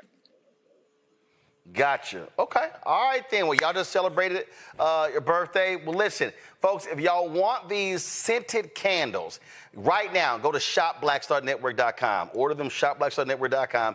Y'all know we got our black-owned products. You see all the other products right here to my right on our news desk. So we got all sorts of stuff. All sorts of stuff over here. You see all these products. And so the newest ones you see right here, they are the scented food candles. Cherry cheesecake scented mini candle, peach cobbler candle, blueberry cheesecake scented mini candle, banana pudding candle with 2 wicks, and an apple cobbler dessert candle. Do y'all have a rich chocolate cake candle? We do not have chocolate cake. Come on now, y'all, because listen. We don't. Not yet. Now, that's my absolute all-time favorite. I like chocolate cake, chocolate ice cream, black cars, black women. That's how it always goes. So everything chocolate. I know that's right. So everything chocolate. All right.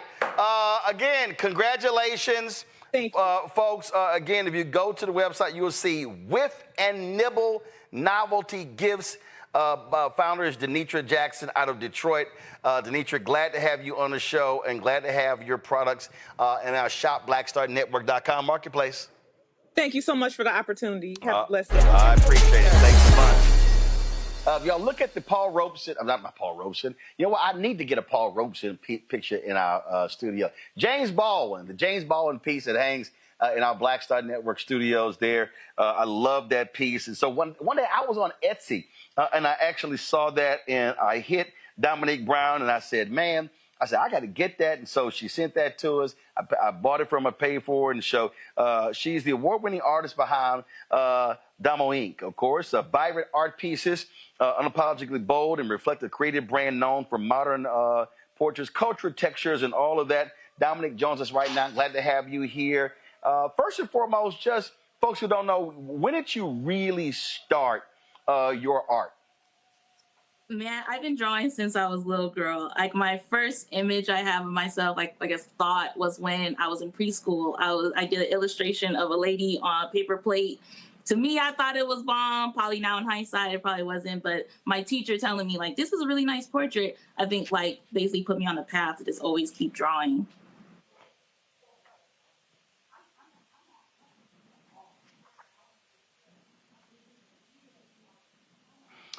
Now, art for many people is very personal, and there are different styles. What really attracted my attention was the vibrancy of your pieces. Some people are a lot darker as well. And so, explain why that is a part of your signature in terms of these really vibrant works of art. I think for me, I grew up in a very vibrant house. Like my parents had art all over the home. We had figurines. Every Christmas, they're always buying me art supplies. Like I've always been around color. Like my house is colorful, as you can see. I think for me, I think it's really important to bring that into people's spaces. I think obviously like people, I guess like you probably can look at, like let's say if you have a kid that grew up in a beige room compared to a kid that was born in a colorful room, the kid that was in that colorful room is creative, has thoughts behind, they're just like more artistic. So I think that's why I push that in my artwork of just kind of basically inspiring people to be creative. Let's go to some questions from my panel. Let's see, who do I think really is it? Well, you know what? I'll start with you, Randy. You know, you got some art pieces there, and you always talking about how cultured you are. I think you just bougie, but go on right ahead.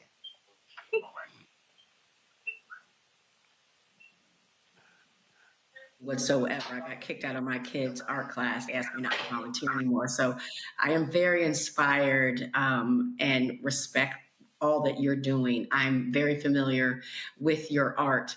Let me ask you a question. When you said, I want to be an artist and this is the living I want to make, how did your parents react? Because I feel that sometimes because, Black Americans, we've had to live in a kind of a place of fear. And we talk about get that good job with benefits. We sometimes are confined and don't feel like we're able to go out and really use our creativity. So was it easily accepted? I like that point that you made. I think I was blessed when my parents were always pushing me. I said one of the big things that my parents did was my mom, she was taking off from work on Saturday to drive me to USC when I was in high school so I can start taking art classes. Once I got to college, you mentioned with art, you start to think like maybe there isn't space for me as an artist. So I ended up going to get my master's, went all the way through school to get my master's in marketing. And then once in 2020, then that's when I really got serious about like, okay, I actually should be an artist. That's fantastic because just your existence is providing inspiration to so many people. Thank you. So thank you. Mustafa. Yeah, well, congratulations, sister. I'm a huge fan of Jacob Lawrence and the work that they were able to bring forward. And their work is all over the place. If there was one or two locations where you would want your work to be, where would that actually be? I honestly love seeing my artwork in retail. I think especially now with all the rollbacks, I think this is a very integral time to where I want my artwork to stay there.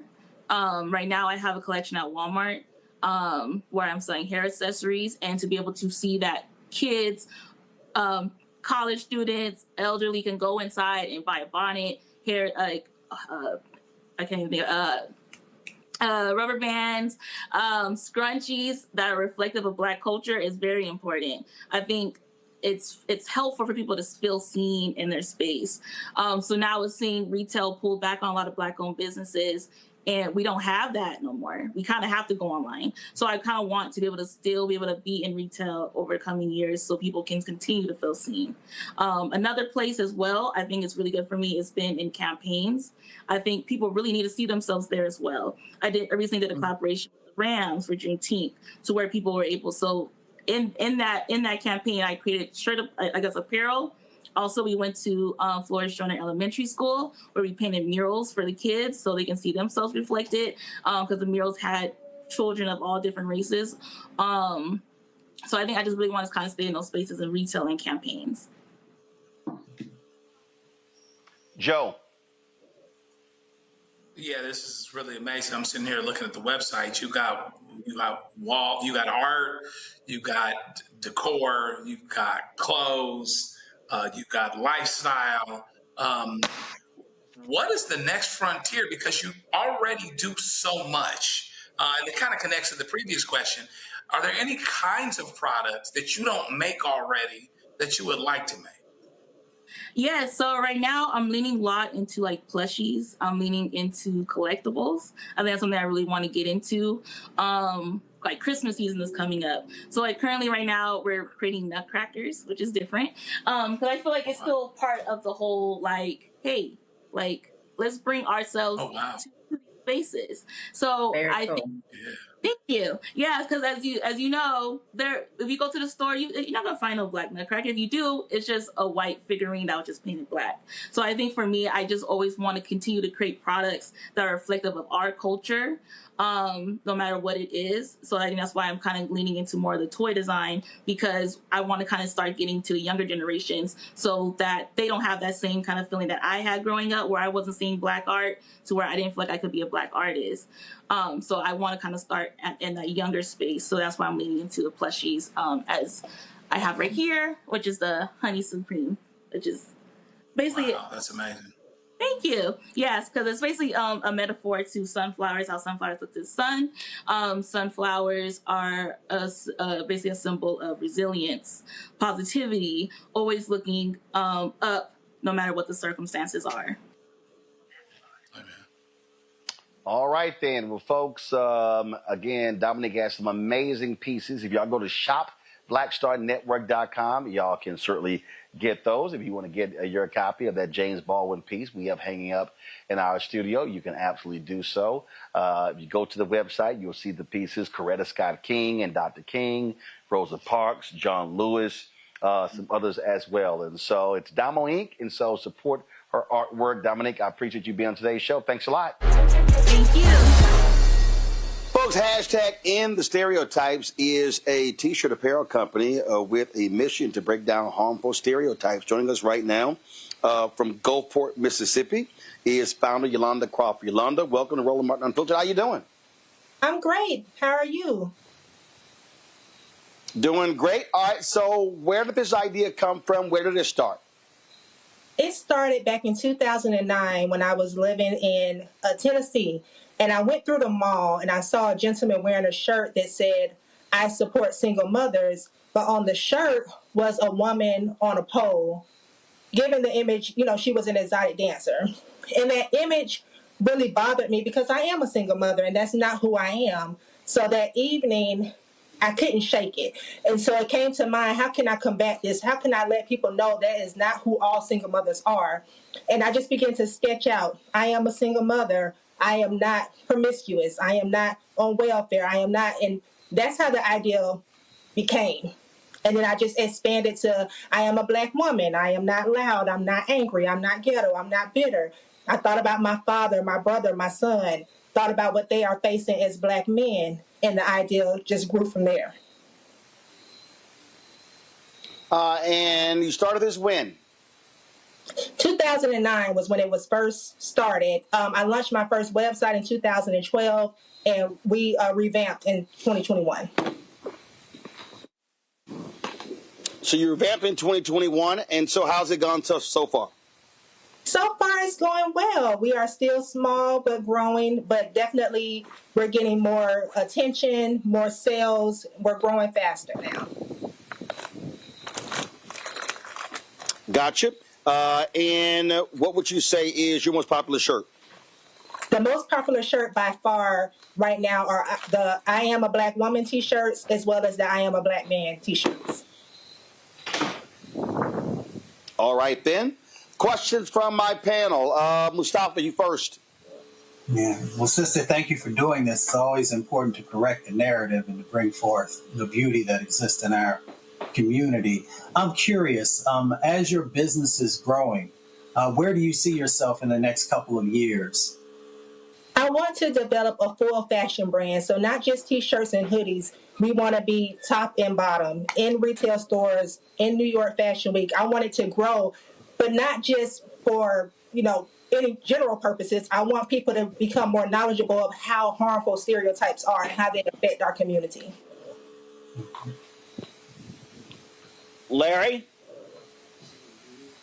Yeah, congratulations on your success. So my question relates to what are you doing? Like you've got some great, very creative T-shirts. What do you do to protect the product? Right, there are a lot of entities out there that replicate T-shirts, etc., hats. What are you doing to protect your brand from that happening? We are still working on that. The brand itself is trademarked. We are working on how we can protect our designs. That's still a work in progress. Right now, it's just, we're just playing, but we didn't want to wait to get our ideas out there, our messages out there, but we are working with attorneys on how to continue to protect our designs and our wording as they continue to roll out. How many different designs do you have? Right now, we have about 14 different designs. Okay, 14 different designs. So, what would, now, did you come up with all of these, or did your users, did your fans also, your supporters suggest different shirts they would like? These are all my ideas so far. We are open to hearing from our fans, from our buyers, of what else they would like to see. But so far, all of the designs that are on the website currently were all born from me. All right, then. Well, folks, if y'all want to check out these shirts, go to shopblackstarnetwork.com. They're on the website. You can check it out, shopblackstarnetwork.com. Hashtag in the stereotypes. Look at all the different designs. You want to get one of these shirts? Please do so by going to shopblackstarnetwork.com. Yolanda, we certainly appreciate it. Congratulations on this, and hopefully folks will buy all your product up. Thank you so much, and thank you for having me. We appreciate all that you are doing as well for the Thanks a bunch. All right, for all of y'all who love to wash your car, that is not me. I'm just letting y'all know. I am not spending all that damn time trying to wash a car. But the creator of 5W Auto Cleansing Accessories provides high-performance cleaning products that deliver showroom results without compromising your environment. Rick Potts is CEO of 5W Auto, joining us from Cerritos, California. Glad to have you here. So let's talk about it. First of all, let me be real clear, okay? All right. I know there are people, I post this all the time. I know there are people out there, they love, my homeboy called me, he was like, man, I'm going to wash my car he said, I'm old school, I got to wash it myself. I said, that's way too much time, bruh, on the car. I will go hit some golf balls, but knock yourself out. I will pull into a car wash. So let's take us through. So first of all, guys, so do you still wash your own car? I do indeed. Why? I do indeed. Like, what do you, what does it do for you? I'm just asking, what's key? It's muse for me, Roland. As far as if you're stressed out, it's a way to calm down. It's a way to relax. If you've been to a tonal car wash, it's a way to eliminate complaints. It's to get the results that you want. And if you're environmentally speaking like us, saving 40 gallons of water to do so makes all the sense in the world to us. So how long does it take you to wash your car? I wash it every week, 35 to 40 minutes. Every week? Every week. Man, please. Listen, if I wash my damn car once every 3 months, that's a miracle. I ain't paying no attention to that car. That's just me. That's just me. Roland, on top of all that too, there's a bit of exercise to it. Listen, we're not here to deceive anybody. I mean, there's a little bit of hard work and exercise to it, but I think once you get your car on the weekly regimen, it gets easier. And I say 40 minutes, I can probably do it in 27 minutes if I'm really being efficient about my time. That's why I go walk 9 holes. I get the exercise. All right, so let's talk about here. All right, so we got Tire Shine. We've got waterless wash and wax. Yes. And then we've got wheel cleaner. All right, take us through these products. What makes your products so different and unique? Roland, to answer that, it's a system. And when I say a system, if you look at those bottles are color coded. We're not trying to confuse the public. Red. All right, so we got orange, we got blue. Yes, sir. We got red. Yes. And so what makes that system different is, listen, when you get the towels with those bottles, there's no confusion. When you pick up those bottles, you pick them up with confidence. You pick them up with, hey, listen, if I need to clean the wheels, I clean the wheels. If I need to do the body, the blue bottles for the body, and then we clean it up with the tire shine. As far as it's kind of like, hey, let's put the finishing touches on it.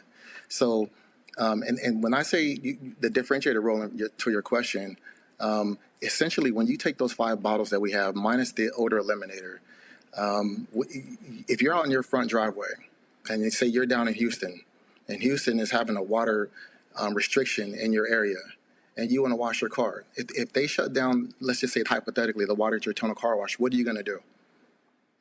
So that, having that as a backdrop, we're in Los Angeles as far as LA County, drought conditions, super drought conditions here. And it's getting more and more prescient to say, listen, we need to find ways to conserve water. And this system allows you to do that.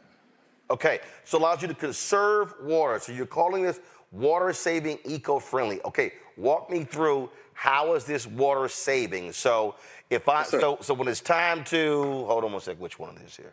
Blue.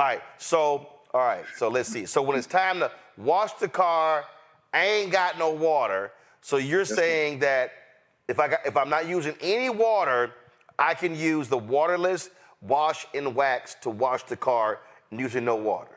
Absolutely. That 16-ounce bottle, Roland, I can clean my car, a mid-size sedan, with 4 ounces of that magic. Hold up. You can wash the whole car with 4 ounces of this. So this is 60 ounces. So you're saying no water, you can wash your car 4 times with this one bottle. That's correct. Okay. 4 times a month. So that 4 times a month on that, we call that RTU, which is ready to use. So 4 ounces of that once a week, 4 times a month. You're saving 40 gallons of water. It's 160 gallons a month. So okay. So what are you doing? I mean, are you doing the 4 ounces into something else? Are you putting are the 4 ounces going on the towel here? I mean, just walk me through that process. Good question. So let me be real clear. I ain't gonna do it, but somebody watching gonna do it. I'm just letting you. Ro ain't washing nothing. But go ahead. Good point. Traditionally at our shops, we had a shop over in Beverly Hills that we started in 2016. And we shut that shop down in 2022 to stop essentially washing the cars and sell this product. And so, Roland, what you would get is if you started from your hood and worked from your hood, say down to that front quarter panel, and you spray this product on, you let it sit there. This product, it's registered and trademarked at the U.S. Patent Office. So obviously there's something in it to say, listen, you know what? We are not here to hurt the car. We're not here to hurt the user. And we're definitely not here to hurt the environment. And if you let this product sit there for 30, 40 seconds, you will literally see this product breaking the light to medium soil down on your car. You wipe in horizontal lines, and you wipe from top to bottom. If you just work your way around the car as far as to that front door, the back quarter panel, essentially, and you work your way around to the other side doing the same thing from top to bottom, spray this magic on there as far as the wash plus wax, and you let it work. It'll break down the dirt. We use quality microfiber towels. Roland, that's really important. These chemicals, these formulas, and these towels work together. You have to use essentially together to get those professional grade results. Okay, so how you come up with this? Like when you're sitting around going, damn, we using way too much water. Or were you saying, man, I'm tired of my hands shriveling up because of all this water? What happened? My uncle was a biochemist at ExxonMobil, and he used to come out from Houston to I live in LA now, and he used to come out for the summers, and he used to be like, hey Rick, you know what? Let's clean your car. And he had a something that wasn't exactly environmentally safe, I will admit, but he said, hey Rick, if you really want to get serious with this, get you a chemist, get your own formulations, run it, test it. And essentially, it can be done. But obviously, if you're doing something of what I'm bringing and using against your car, you can't do that at retail as far as it's not consumer safe. Now, when you looking at your uncle saying, bruh, you want me to go get a chemist about washing a car? Are you serious? Or were you saying, dog, it's soap, water, and a sponge? Believe me, it wasn't soap water and a sponge he was using, but essentially it was something that kind of stuck, Roland, seriously. And as it was something that stuck, I worked in corporate America, I worked in corporate finance, but on the weekends I would clean cars, and I would get the comments and I would get the results, and they're like, man, why, your car is always this, your car is always that. And it's just something that stuck, Roland. I left corporate America as far as corporate finance, and I said, listen, start my own company, and here we are. I mean, we're still at it. All right, so we wash, so 4 ounces. So this bottle here will get us 4 washes. Now after y'all wash the car, I ain't gonna say we, what do we go to next? We go to the tire shine, or do we go to the wheel cleaner? Okay, all right, so the wheel cleaner is next. All right. Very good. There's a cadence. So we would start with the body, right? Number 2, the cadence is the wheel cleaner, right? Because essentially, if your car is light to medium soil, we would have on gloves. So the gloves are, listen, we're trying to keep your hands as clean as possible. Okay. There's a reason for that. So blue, we would start with the body. Number 2, orange, wheel cleaner, we would start with the wheels. Spray that magic on 30 seconds. It won't singe your nose, nothing harmful. As far as the chemicals in it, nothing harmful.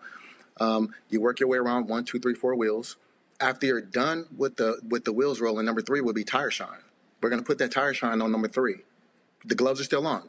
We're trying to protect your hands. All right, so now do we have gloves on, washing for wireless washing, wax? We gloves the whole time?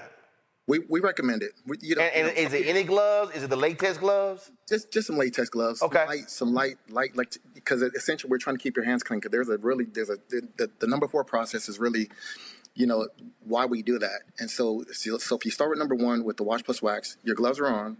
Number 2, you come back with the wheel cleaner. You clean the wheels. Safe for all surface types as far as wheels. Number 3, you use the tire shine. Listen, some people like the tire shine. Some people don't. We prefer it. We love it. Our customers love it. So that's 1, 2, 3. Okay. Roland, when you're done with those 1, 2, 3 steps, we take those gloves off. We clean your hands.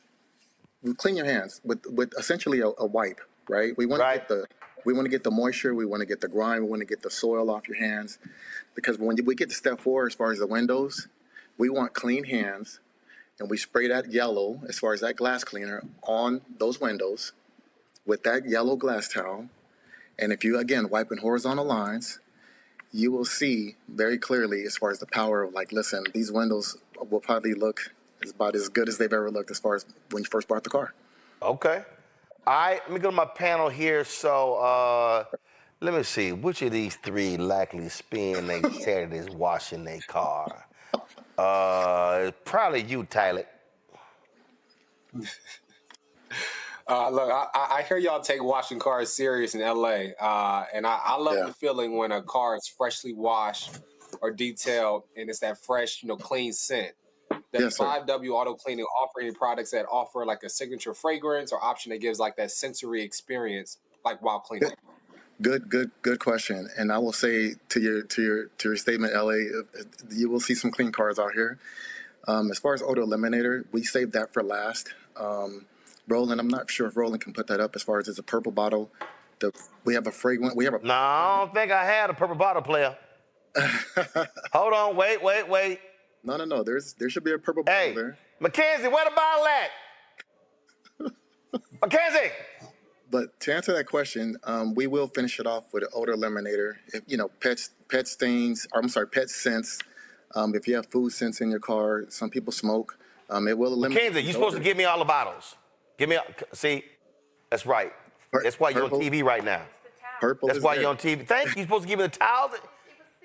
Mackenzie, you're gonna be the producer. You're supposed to produce. So to answer all right. So let's go on back. Hold up. Since Mackenzie fine did her job, okay. Odor eliminator. All right, the purple one. All right. So yes, sir. Odor eliminator. I got odor eliminator. Then I got glass cleaner. Okay, go ahead. Sir. Roland, I tell you what, if you go ahead and open that purple and just kind of spritz it in the air, maybe you can tell your panel what that smells like. Man, I ain't about to spray this stuff in there. What's wrong with you? No. Or you can smell it there too. Just smell it there and just tell me if you smell that in your interior cabin, what do you think that smells like? It's pretty good, right? What does that smell like? First of all, I'm stuffy right now, so I really can't smell a damn thing. I really can't smell a damn thing right now because I'm stuffy. But go ahead. It didn't hurt your nose, right? It didn't. No, it didn't hurt my nose at all. And it's not an overpower. See, the part of the problem when you get your car washed, it's an overpowering smell. So Correct. it's actually it's not like a really loud smell, but it's not a flat. So it's right there in the middle. Right. So I think to answer the panelist question, this is what we finished the car off with. You can spray it. There's a black towel that comes with that odor eliminator.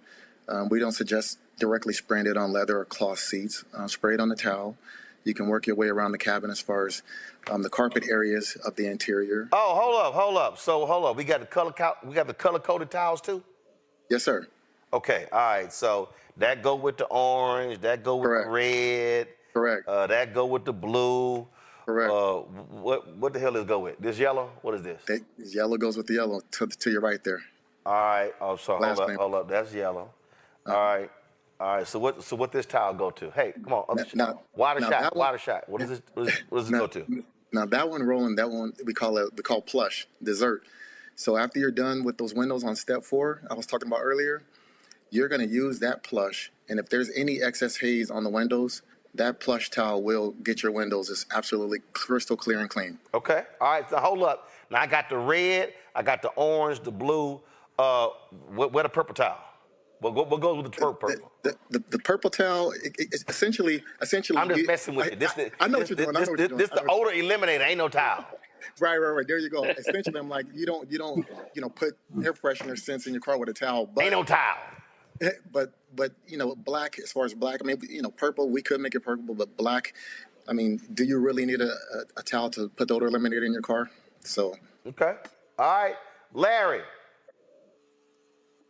Yeah, so congratulations on this and having you here this evening. Can you talk about where people can buy the products? Is there ShopBlackStarNetwork.com, Larry? Larry, this is the ShopBlackStarNetwork.com marketplace segment. You can buy it on Roland. So right. You can find it on Shop Redback. No, you're gonna buy it on ShopBlackStarNetwork.com, Larry. Larry, keep up, Larry. Roland. What I meant is if you get it there, right, and then say you need to order a lot of them. Easy. You order a lot of them from ShopBlackStarNetwork.com. Larry, let me help you out again, Larry. This is called the ShopBlackStarNetwork.com marketplace segment. So if you're trying to buy the 5W Auto products, I need you to go to ShopBlackStarNetwork.com, Larry. That's exactly what I just said.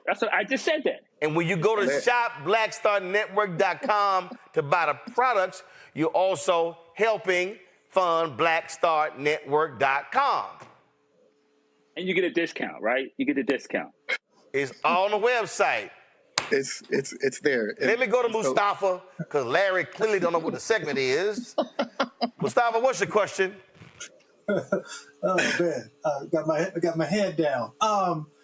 Yeah. So first of all, thank you, brother. This is incredibly important. I mean, getting real serious. 280 million vehicles on the road, 100 billion gallons used every year for car washes and other folks cleaning their cars. And Rick, just so you know, Mustafa is one of the biggest environmentalists, probably the biggest black environmentalist. So you know he is loving the saving of the water with the product. But Mustafa, going right ahead. So please go ahead. No, Brother Mustafa, I agree with you on your social and your environmental concerns because, when we think about future generations, it's not something just we're talking the talk, we're walk the walk, and we are serious about it. Listen, we want your car clean, you want your car clean, but we're trying to find a more responsible, sustainable way to do it, and saving up to 40 to 50 gallons of water per use. Who's going to disagree with that going forward? So y'all, we got 5 different bottles. You've got 5 different towels, the 4 towels. Come on. Anthony, wake up. Come on, man. You got to be faster. Thank you. All right, I got the 5 bottles. I got the 4 towels right here. Then I got the plush towel right here for your windows as well. So Rick, do you sell this as a package or individual? To answer your question, Roland, we sell both. Each one of those bottles you can buy individually, or that exterior bundle, which I sent you, includes the 5 bottles and the 5 towels. Gotcha. All right, then. So, folks, if y'all want, this is 5W Auto. If y'all want to get this for all you car enthusiasts, Larry, where do they go? Yeah, Shop Marketplace. You got to go to Shop. No, Larry. They go to Shop Black Star. Larry. I'm trying to bail you out, Larry. Larry, they go to. I just said that. Larry, they go to the market. No, Larry, no. You said Shop Marketplace. No, Larry, they go to the marketplace at shopblackstarnetwork.com. Repeat after me. Marketplace. Larry, where do they go? Go to Shop. They go to Shop the Marketplace, right? They go to the Marketplace. Larry, my God, Larry. Oh, my God, Larry. They go to the Marketplace at Shop Black Star Network. Tyler, can you please do this for me, please? Tyler. I'm sorry. Yeah, they'll go to shopblackstarnetwork.com. You can find, look, they're already in the comments saying they're already purchasing, so you sold them already. There you go. Oh, my God. How is it? See, Rick, you got to understand, Larry is a professor, so he used to giving damn lectures. He ain't used to having to, do some work like his students. So, my Lord. Y'all, the product is 5W Auto. Show the website again. It's the marketplace, our marketplace on shopblackstarnetwork.com. No, do not show the graphic. I want to see the website. Thank you. Show the website. That's the product. Larry ain't figured it out yet. It's shopblackstarnetwork.com. Y'all, we got a plethora of black-owned businesses on the website. 5W Auto. Rick, I appreciate this here. Man, thanks a bunch. Let's see. Somebody told me, Roland, you can at least clean your wheels. No. See, so what I'm gonna do is, when I go get the car wash, I'm gonna bring this with me, and I'm gonna tell them spray this on the wheels to clean the rims. But I'm Roland. If you need to clean the windows, you get bird droppings on your car. You can listen. We make a 3. Rick, yeah, Rick, you don't Rick, do it. Rick, let me explain something to you. Okay? I just want you to understand, Rick. I want you to understand. I prayed to the Lord a very specific prayer years ago. Okay. I said, God, I need you to bless me with enough money to do 3 things. I'm from Houston. Number 1, run my air conditioner all day. Because it wasn't nothing like growing up in Houston and my dad got that damn AC on 80 and we sweating in the damn heat. I put that sucker on 65, okay? Matter of fact, him and my mama at my house right now, they freezing because I pay the light bill. So that's number 1. Number 2, Lord, I need enough money to valet park when the hell I want to. I couldn't stand having my daddy parking way the hell out. We had to walk to the damn mall at I could valet park. And number 3, Larry, to make enough money where I can call people to do the work that I do not want to do. So I ain't fixing nothing. I ain't changing nothing. I ain't washing nothing. That ain't what I do. So when the wash man decides to do the news, then I will wash my car. I ain't taking money off his table, and he ain't taking money off my table. So that's how I roll. So for the people who love, my man Elroy Saylor, I saw him over the weekend. Elroy loves to wash his car. I'm going to send him send this to him. He will love this here. But no, Rick, I am not washing that car. Understood. It's not for everybody. Understood. Now, Rick, if you had a solution to clean some golf shoes, I'm with you on that. But we ain't washing that car. All right, Rick, I appreciate it. Congratulations. Last question. When did y'all start the business?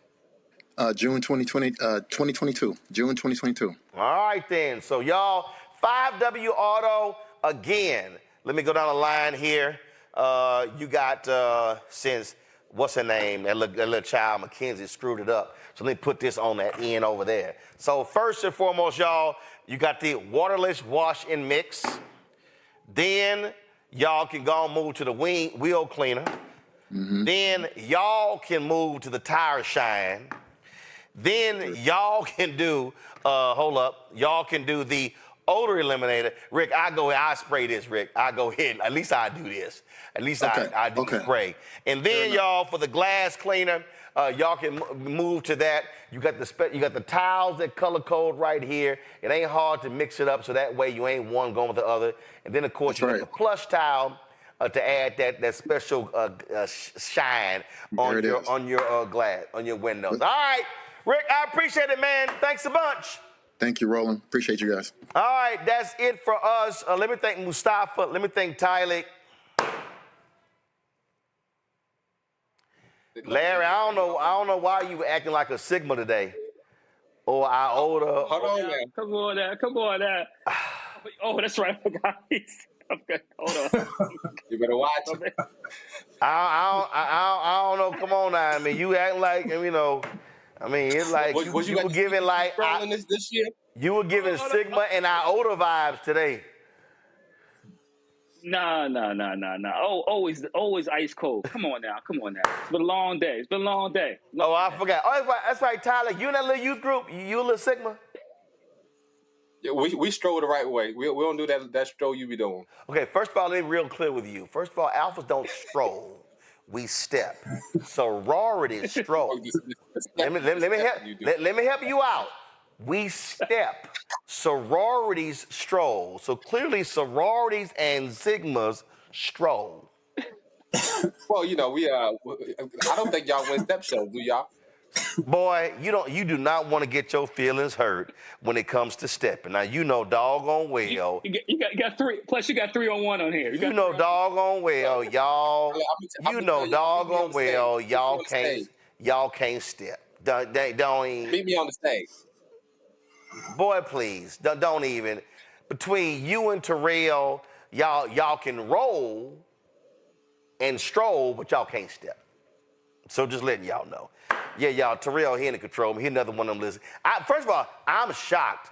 I really am, because, you know, I rarely meet Sigmas under 55. So between Tylik and Terrell, that's shocking. All right, y'all, that's it. All right, y'all, Harmonic Chips wants everyone to experience pure joy in every bite of their all-natural potato chips. These are American-made. They are gluten-free, non-GMO, contain no MSG, and are vegan-friendly. Founded by Quanyata Benson, Harmonic Chips is a woman-owned company committed to creating delicious flavors that evoke happy memories. Quanyata joins us now from Snellville, Georgia. All right, so where did these things start? Were you just hungry one damn night and you were like, I am not feeling these chips or the snacks, they ain't right for me? What happened? Well, it basically started my grandkids. My grandchildren are, inspiration for you. Got grandkids? Yes. Yes, I have two. You got two grandkids?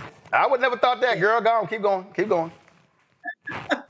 So basically with, their snacks and all of those things, I wanted them to be able to have something that, was filling as well as good for them as well.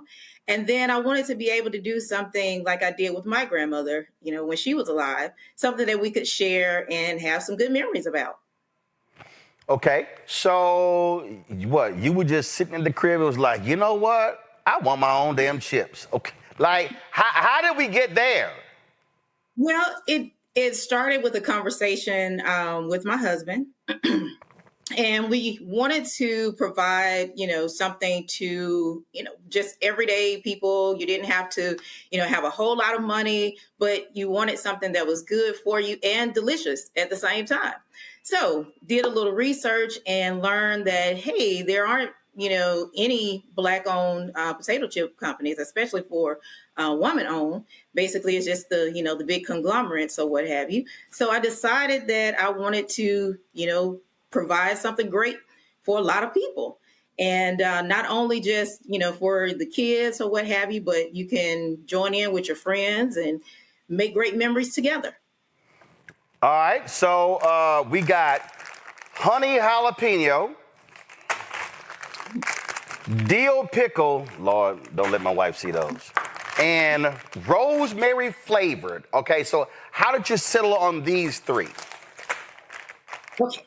So I like spicy foods. My son Same here. likes spicy food. Okay. So I wanted to do spicy, but nothing that was going to like burn your taste buds, off. But also have that sweetness to it. So that's how honey jalapeno came about. Gotcha. Now I see right there are four. So which one am I missing? Oh, hold up. I see it over here. Which would be? So I see the purple one. No, I got rosemary, the blue one. All right, so the blue one. Yeah, Mackenzie, you left out a bag of chips. These little people. Okay, so we got sea salt flavored. So we got four right here. And so you said they're American made? Oh yes. Right here in the good old USA. Okay. Questions from the panel. Let's see here. Let's see who's probably a chips fiend on the panel. Probably Cameron. I can't lie. I do love a good bag of chips. I had some right before the show. Very proud of this. I love to support Black-owned businesses, and I can't wait to taste the chips. I guess my question here, marketing. I'm in marketing. I work in a marketing company, and I think the story, just hearing the story as we heard about it from the show and you, I think is so compelling and could translate to so many different people, especially about your grandmother and that dynamic there. How are you going about selling the story of the chips and selling the story of, like I said, all the vegan and all the different the attributes of the chips, in addition to them just tasting good? How are you going about your marketing effort to really find your customers? So definitely socials. I mean, you can't do anything. I feel like you can't have a successful business without tapping into social media. So we're definitely, we have a social media presence. We're doing some online marketing as well. We also, have a lot of people giving reviews and so forth.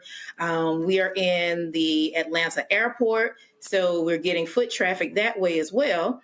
And, just trying to do utilizing every avenue possible to get the word out. Cool. Larry. Yeah, I'm a big chips person also. So question I have is in terms of what kind of growth are you expecting over the next few years? Well, the growth expected is to be in at least 2 big box, retail markets or what have you, as well as some of, your convenience stores and so forth. So right now like I said, we're in the Atlanta airport. We sell through our online store and things of that nature. We have partnered with a few wineries, a couple of coffee shops. So we're, looking to definitely expand that footprint. Mustafa. Yeah, well, congratulations so far on all the success. In our community, we have to deal with high blood pressure and a number of other things. So I noticed in some of the material I read that you talk about clean ingredients, you talk about no junk. I really appreciated that language. Could you unpack that for the viewers? Okay, so a lot of times the first thing you will notice when I say junk, if you read the label, you'll see a lot of words that you really can't pronounce and those types of things. For me, that's the first sign that, hey, there's a lot of fillers or preservatives and so forth. But with my chips, pretty much everything you've heard of. The only thing that we add in it is, what is it? I can't think of the name of it right now, but it's to prevent the spices from clumping, which isn't anything. I see on the dill pickle it says maltodextrin, sea salt flakes, garlic, powdered vinegar, sugar, onion, mustard seed oil, mustard seed, dill, citric acid, silicon dioxide, oil of dill weed. That's the under dill pickle. Go ahead. Yes, sir. So, like I said, we want to use all natural ingredients and everything. So that way you're not feeling guilty when you're, if you go through an entire bag, because, hey, these are some of the same spices that you have in your cabinet already. Mm-hmm. So, it's kind of like, having a good meal, if you will, right in a bag, right in a potato chip bag. So that's what we're trying to do, provide some options, again, that's delicious as well as, not harmful to, just your everyday life. All right, y'all, we got Harmonic chips. We've got, again, rosemary flavored, honey jalapeno, dill pickle, and of course, Mackenzie left out sea salt. So these are the 4 chips right here. Go to shopblackstarnetwork.com, shopblackstarnetwork.com for these black-owned chips. Y'all can check them out.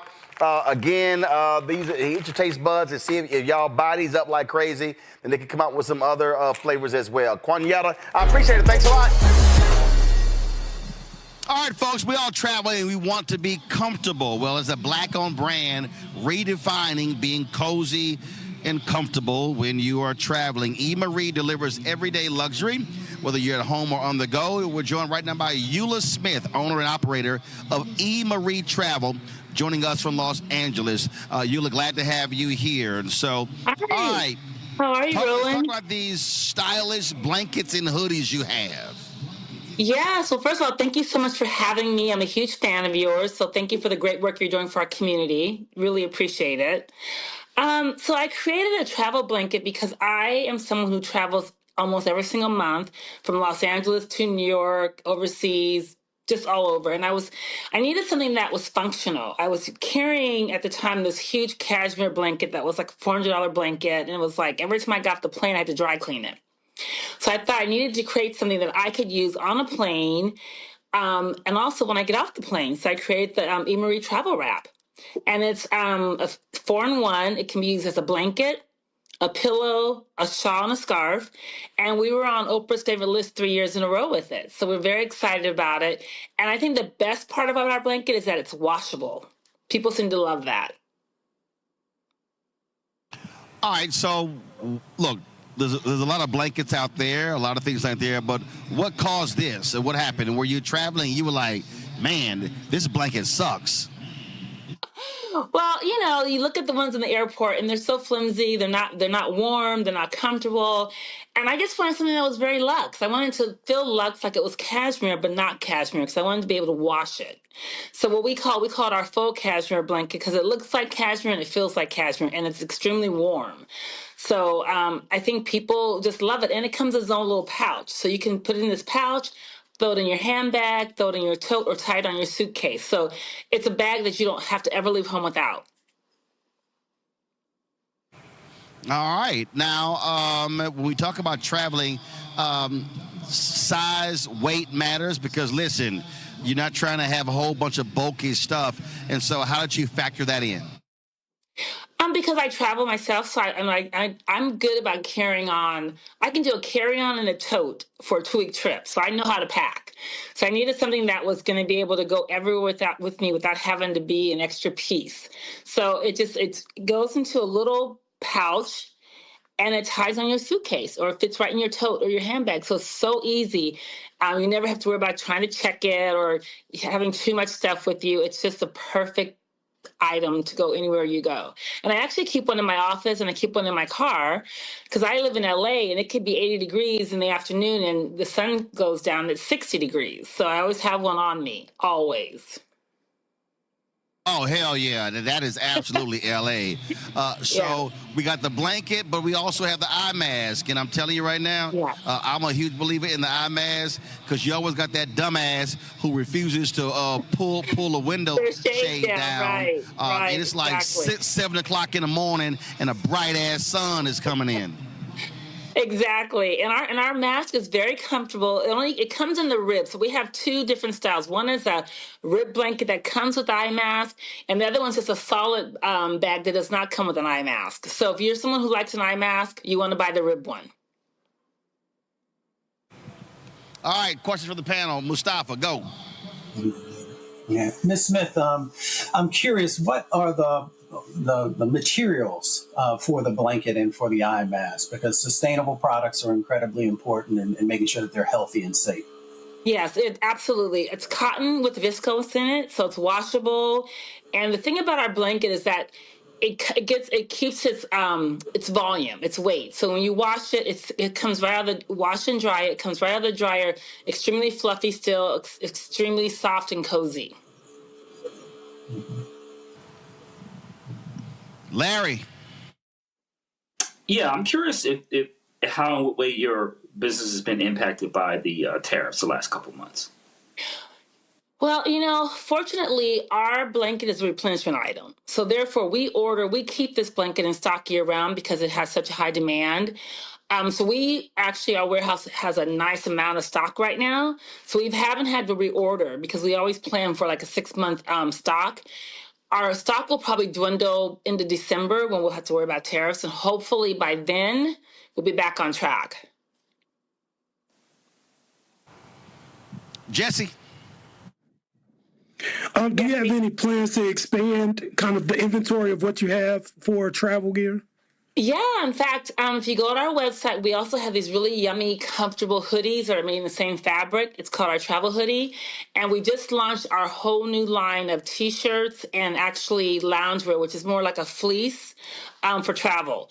And we launched it in August, and we've had such a huge response to it that it will be coming out next month in new colors. So we're excited about the growth of the brand. So, folks, we want y'all to go to shopblackstarnetwork.com to get these products from E. Marie. Again, E. Marie Travel. Show the website. Again, you go to shopblackstarnetwork.com. Remember, when you support these Black-owned businesses, you're also supporting this Black-owned business, Roland Martin Unfiltered, and the Black Star Network. And that's why all this is important. And so that's why we do this. That's why we have partnered to do this, because this provides an opportunity for these Black-owned businesses and to be able to get the word out about their products. The reality is marketing is very expensive. And so being able to take advantage of this is really important. And so that's really matters. And so, again, y'all, listen, you got birthdays coming up. Hint, hint. Let's see, mine is in 17 days, so I'm just saying. But you also, of course, you got Christmas going as well, and so all that's happening. And so, folks, again, if you want to get one of these blankets, get the eye mask, go to shopblackstarnetwork.com. Just simply put in the search box E. Marie Travel. E. Marie Travel, you see the products right there. And let's make this happen. And you can support Eula and all the other Black-owned companies that are on shopblackstarnetwork.com. Eula, how many colors of the blankets do you have, and what are the colors? It comes in 9 colors. We have black, we have light gray, dark gray, olive, dark olive, a beautiful, beautiful Bordeaux, which is the color of the season. And we have a what we call goldenrod, which is beautiful goldenrod color, and oatmeal, which is light, very light, creamy. And I will just say, Roland, what you're doing for Black-owned businesses is so fabulous, because we really need to support Black-owned businesses. There's so many talented people out there in our community doing great things, from clothing to jewelry to candles to even wine. And we need to get behind these amazing, amazing designers and owners of companies. And thank you for the platform. And I hope so many other people will be able to get on your show as well. We have a lot of those on the site. We're adding more products as well. And I'm going to have to get that Bordeaux, because I'm a Texas A&M graduate. So maroon is our color. So that would have went perfect with the maroon cowboy hat I was rocking today flying from D.C. to Houston. It's been perfect. And it's our #1 selling color. It has been. It's just crazy. It's a beautiful, so rich. All right, then. Well, Eula, we appreciate it, folks. It is E. Marie Travel. Thanks a lot. Thank you so much, and nice talking to all the guys as well. Thank you. Have a good evening. All right, folks, we're near the holiday season, and we're here to help you find that perfect gift. How about jewelry? Giselle Stella Jewelry, a Black woman-owned brand, redefining what everyday luxury looks like. They may just have the piece you need. Candace is like, oh, shit. With more than 20 years in the industry, Giselle Stella Jewelry combines bold style with timeless elegance, creating pieces that empower confidence and celebrate individuality. Allie Davis, founder and CEO of Giselle Stella Jewelry, joins us right now. Glad to have you here. First of all, who the hell is Giselle Stella? That's a very good question. It's actually my daughter's name. I was like, what's a good rich sounding name. You know what? I did that already. My daughter. I'm sitting there I'm like, your name Allie. I'm like, who is Giselle? When did you start this? I started this in 2023. I've been doing this for a little while now. I've been doing this for about 20 years, but Giselle Stella started in 2023. So when we say you've been doing it, what does that mean? I've been in the jewelry industry for almost 25 years. I'm a graduate gemologist by trade. So jewelry is all I do. You said a graduate gemologist? Graduate gemologist from the Gemological Institute of America. The Gemological Institute of America. Where is that? That is based out of New York and out of Carlsbad, California. Okay, We're the people that grade diamonds. Okay, all right, cool. All right, so in 20 years, and so then you decided to say, I'm going to do my own line. Yes. Okay. That's actually exactly what happened. Okay. I was in the corporate space for a long time, and I've dealt with high-end pieces to costume pieces, and I kept noticing that there was a gap, especially for women of color, to be able to find luxury at an affordable price. And I figured that I would probably be one of the best people to fill that gap, so that's where Giselle Stella came from. All right, then. So this right here, the box you sent us, what is this? Is this costume? That is the shipping box. Okay, so it's costume jewelry, or what is it? It's called demi-fine. So it's not quite costume jewelry, meaning that it won't turn green and it's hypoallergenic. Well, that's a good-ass thing, not turning green. Nobody wants that, but believe it or not, we pay for that. So Giselle Stella does not offer that kind of jewelry. We call it demi-fine because we're using 18 karat gold bonded to stainless steel. So that gives you a hypoallergenic quality as well as gives you the craftsmanship of 18 karat gold. And to all, I see somebody in the chat, they say, Roland, we are boycotting the holidays, but we will always support black business owners. Okay, we're boycotting those people. We ain't boycotting black businesses. So, okay, so let's go through here. So, all right, so we got these, okay, let me take them out. So, and again, I know, I'm telling y'all right now, y'all need to give, Candace is like, ooh, what are you about to open? What are you about to open? Candace, there's some goodies here for you, I promise. Huh? I've been online already. See, okay. So yeah. That's what I'm talking I've been about. online already earlier today. Yeah. All right. I'm good. I'm good. I just need to be there in the studio with that box that Roland has. Nope. Sorry, ain't gonna happen. Keeping it from you. Okay, what we got here? We got. That's the bold toggle. That's actually what I'm wearing right now. All right, what is this called? The bold toggle. It's a toggle necklace, 18 karat gold and stainless steel. Okay, all right, cool. Let's see here. What is this here? All right, let me open this here up. And this is... Sorry, that one is a locket pendant. So it has CZs in the center of it and a little heart that gives you like kind of that high-end refined look and a great piece for layering. All right, then. All right, it looks like, what's this, some heart earrings? Is that what I got here? Yep. Got these right here. Those are the contour hoops. I actually have these here as well. They are Oh, no, the contour hoops. These are the contour hoops right here. Okay, I apologize. So that's these here. I have them in silver. You have them in gold. Yep. But they're our #1 selling hoops. No, these are the heart shaped, heart pearled. The pearl. Yes, those are a hot summertime vibe as well as a fall look. Okay. All right, then. So let's see here. What else we got in here? All right, we got this dainty thing right here. That is I believe that's the I Am Enough pendant. That is our #1 selling pendant. Yep, I am enough. I am enough. We recognize that it's all about people feeling confident in themselves. So we have a whole line of I am enough, I am worthy, I deserve, I'm blessed. Gotcha. Matt probably is going to get one of those, so because he's probably saying they deserve a win. Let's see here. Let's go through here. We've got a bracelet here. Yes, the classic bracelet. That one slides right on the wrist, and you can stack them. All right. Oh, and these are these silver. I believe that's what you're looking for now. Yeah. Look like seashells. Yes.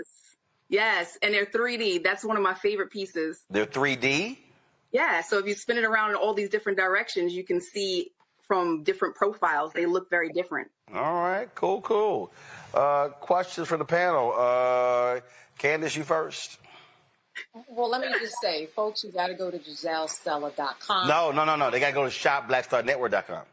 Oh, I'm sorry. Yes, shopblackstarnetwork.com. You go to shopblackstarnetwork.com. The cuffs I am loving. I mean, the studs are just really elegant. You've got something called Heart's Desire that my heart desires.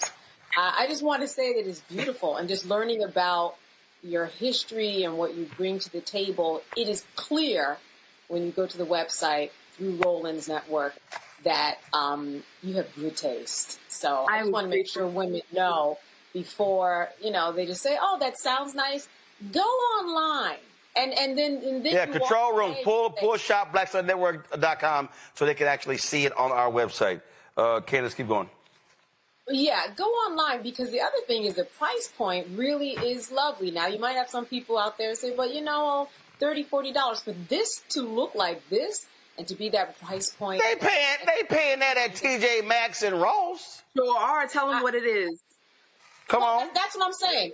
Well, that's what I'm saying. That it's a good price point. Yeah. I mean, you're gonna have some complaint, but you're right. I'm just saying this economy is crazy, but it's worth it. And the fact that you have that, you bring the expertise and you have excellent choice. I really, really love it. How did you get involved in this whole market space of jewelry? Because it's not easy. I can't imagine that our particular demographic is walking around and there are dozens of us there. How did you do it? I've always been the token in the space, if you know what I mean. And it has been a long-standing time where I'm either the only Black person in a group of Jewish people or the only Black person in a group of Indian people. And that's kind of the space that I'm in. And I've always been able to hold my own, from being a store manager to doing regional work to working in corporate to being a director of merchandise. It has always been a realm I've excelled in, and I've loved every bit of it. I love being a part of people's stories. And honestly, that's kind of why we stand for Luxury Without Limits. It's pretty much my philosophy. I want to keep people, especially women of color, in the luxury space in an affordable time, because right now it's hard, but you still should be able to look good. Yeah, no, absolutely. I just want to tell a really, really quick story. It'll take 20 seconds. I remember there was this woman, and we were in a mostly white space, and the other Black woman were looking at her beautiful bracelet. And that bracelet, they talked about it so much that this statement piece, it said a lot about her that they bought into immediately. People really do notice jewelry. I have seen it, and if you have that one statement piece that you get or two or three off your website, trust me, people respond. I've seen people go crazy and think just beautiful things about a person just because of the statement piece that they have. Absolutely. And you know how we are. It's like, ooh, girl, earrings. Ooh, girl, necklace. Right. So those statement pieces definitely capture the eye. And if there's no reason we can't own a few nice pieces, if not more. So why can't we make it affordable, and why can't we make it something that it can be to the masses and still look good and still be quality? Exactly. Beautiful. Michael? All right. Yeah. Okay, Allie, I'm on your website, and under new arrivals, I see your Prestige Poodle necklace and Prestige Poodle earrings, and that looks like it's in blue and gold. It's like something for a sister of Sigma Gamma Rho sorority incorporated. All day long. So my girlfriend's an AKA. Do you have anything in pink and green? I do not. Okay. So what she's saying is, what she's saying is, buy the damn gold, alpha gold, buy the silver, you good. AKAs don't only wear pink and green, Michael. That part. But believe it or not, Michael, the reason I have that Prestige Poodle collection was actually a fundraiser. So I'm all about giving community service, giving back to the community. So we did the Prestige Poodle fundraiser for a chapter of Sigma Gamma Rho Sorority Incorporated that was able to pour back into the community. So they actually were able to earn $1,022 actually from that fundraiser. Okay, good. Matt. Without Roland's input. First of all, ain't no segment if I ain't got no input. Let's just be real clear. So, Matt sitting here wearing a shirt with quite a handsome gentleman on it. And so you damn right I'm King Petty. Go ahead with your little question. Wow. Is you finished or is you done, Roland? Here's the question I had.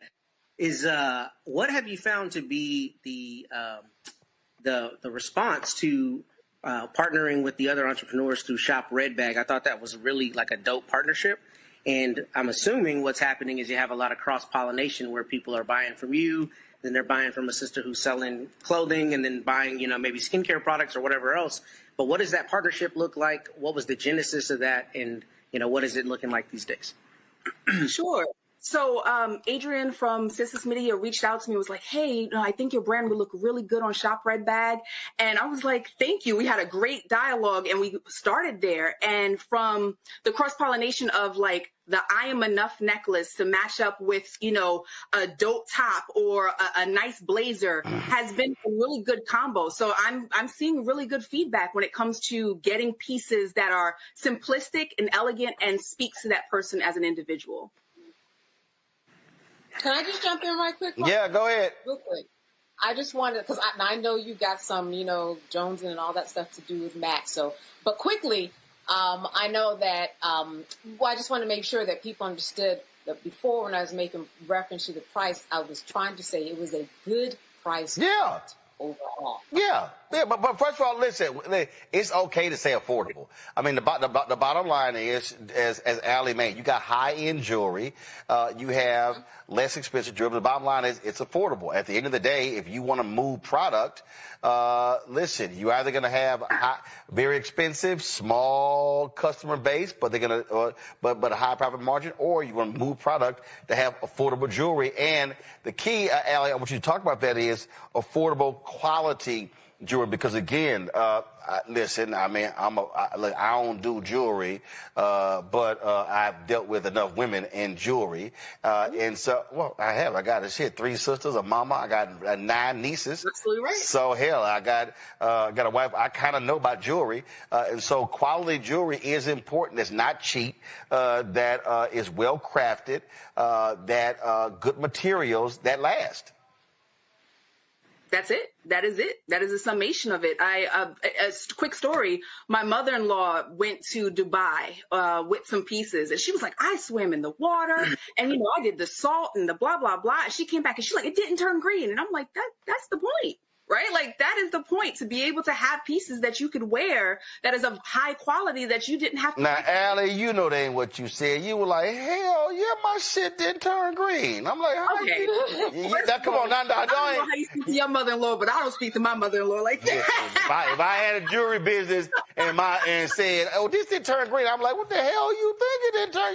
You damn right, my shit didn't turn green. And it better not. Because we test too many things for it to turn green. I work too hard to make sure that this product is worth putting it on the site. And if it doesn't work, then I won't work with it.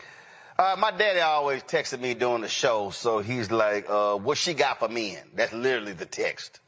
I have a few pieces for men. So I have some chains, some bracelets. Tell him to check out the Dragon Cuban. I think he might enjoy that. Gotcha. Well, see, I normally don't wear any jewelry except rings, as I'm sure Michael can see this alpha ring right here. I'm sure. Yeah, a little alpha ring. No, I don't think this little, son. I don't think this little. Now, if that was a little Sigma up here, yeah, that would be a little ring. But yeah, matter of fact, you can see this all the way from Detroit without the camera. Right, and more than likely, when my Texas Aggies handle their business, we're gonna probably have rings larger than this. Matt team won't, but it's all good. All right, Allie. So here's the deal. So I'm texting the folks, and so that was so everybody, that was a glitch. And so the items from Giselle Stella Jewelry will be on shopblackstarnetwork.com. So there was a slight glitch with the upload. And so I'm texting them right now. So check back on the site in about 10 minutes. You'll see the products on there. Again, it's Giselle Stella Jewelry. Fantastic items. Allie, we appreciate you being on the show. Thanks a lot. Thank you, everybody. Have a blessed rest of your day. Absolutely. That's right. Non-green jewelry. That's right. Appreciate it. Thank you so very much. Folks, you're looking for that perfect fragrance. Well, we have it for you. Dojo fragrances are handcrafted in Los Angeles, inspired by the founder, Antoine Jones's grandmother, Doris Jones. Antoine birthed the company during the pandemic. He joins us now from L.A. All right, Antoine, glad to have you here. So when you say that it was inspired by, it was actually you birthed the company during the pandemic, but it was inspired by your grandmother. Explain. Yeah. So when I was 19, I was a doorman in New York, and I took a fragrance making class from a lady in the building. And I was making fragrances and making candles for about 10 years. And I promised myself that if I ever had the time, I'd create a fragrance company. And then COVID came, and I had nothing but time. So Dojo is a promise that I kept to myself. And when I was looking for a name, my grandmother passed away when I was 12, and I wanted to honor her. And that's why the company's called Dojo. And her name was Doris Jones. So, okay, what's a fragrance class? Like, what is that? Yeah, so it was basically the lady in the building. She just kind of had a bunch of neighbors come together, and she kind of taught people how to mix fragrances. It was like a small rudimentary class, just kind of introduce you, get you used to mixing different fragrances and things like that.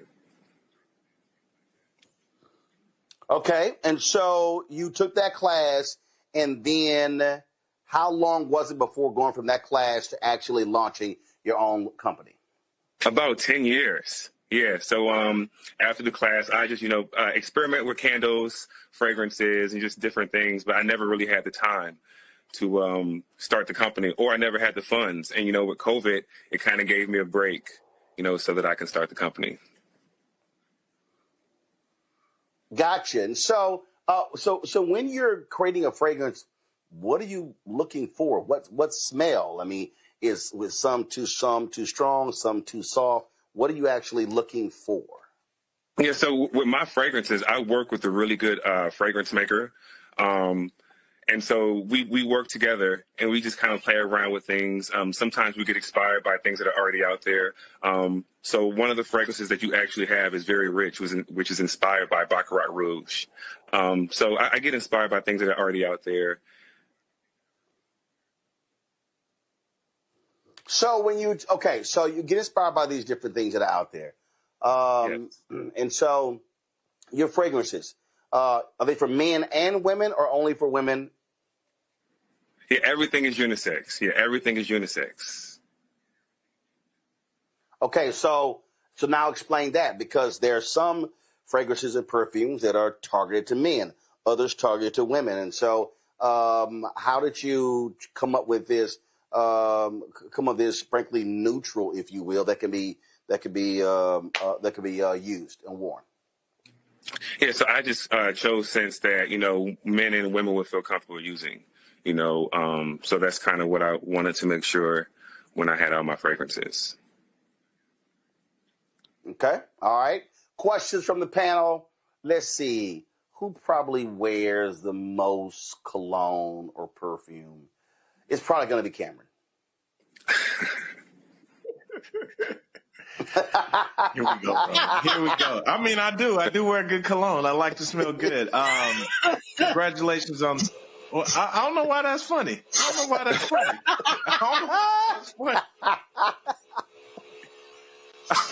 that's funny. Why can't a brother smell good? What's going on here? Please excuse the panel and our host. Congratulations on your business, sir. Hey, Kelly the one losing it. That ain't me.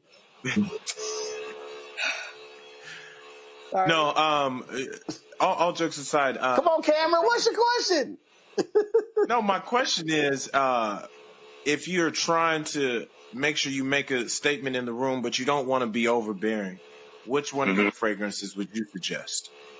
I would suggest Antoine 33. This is what the packaging looks like here.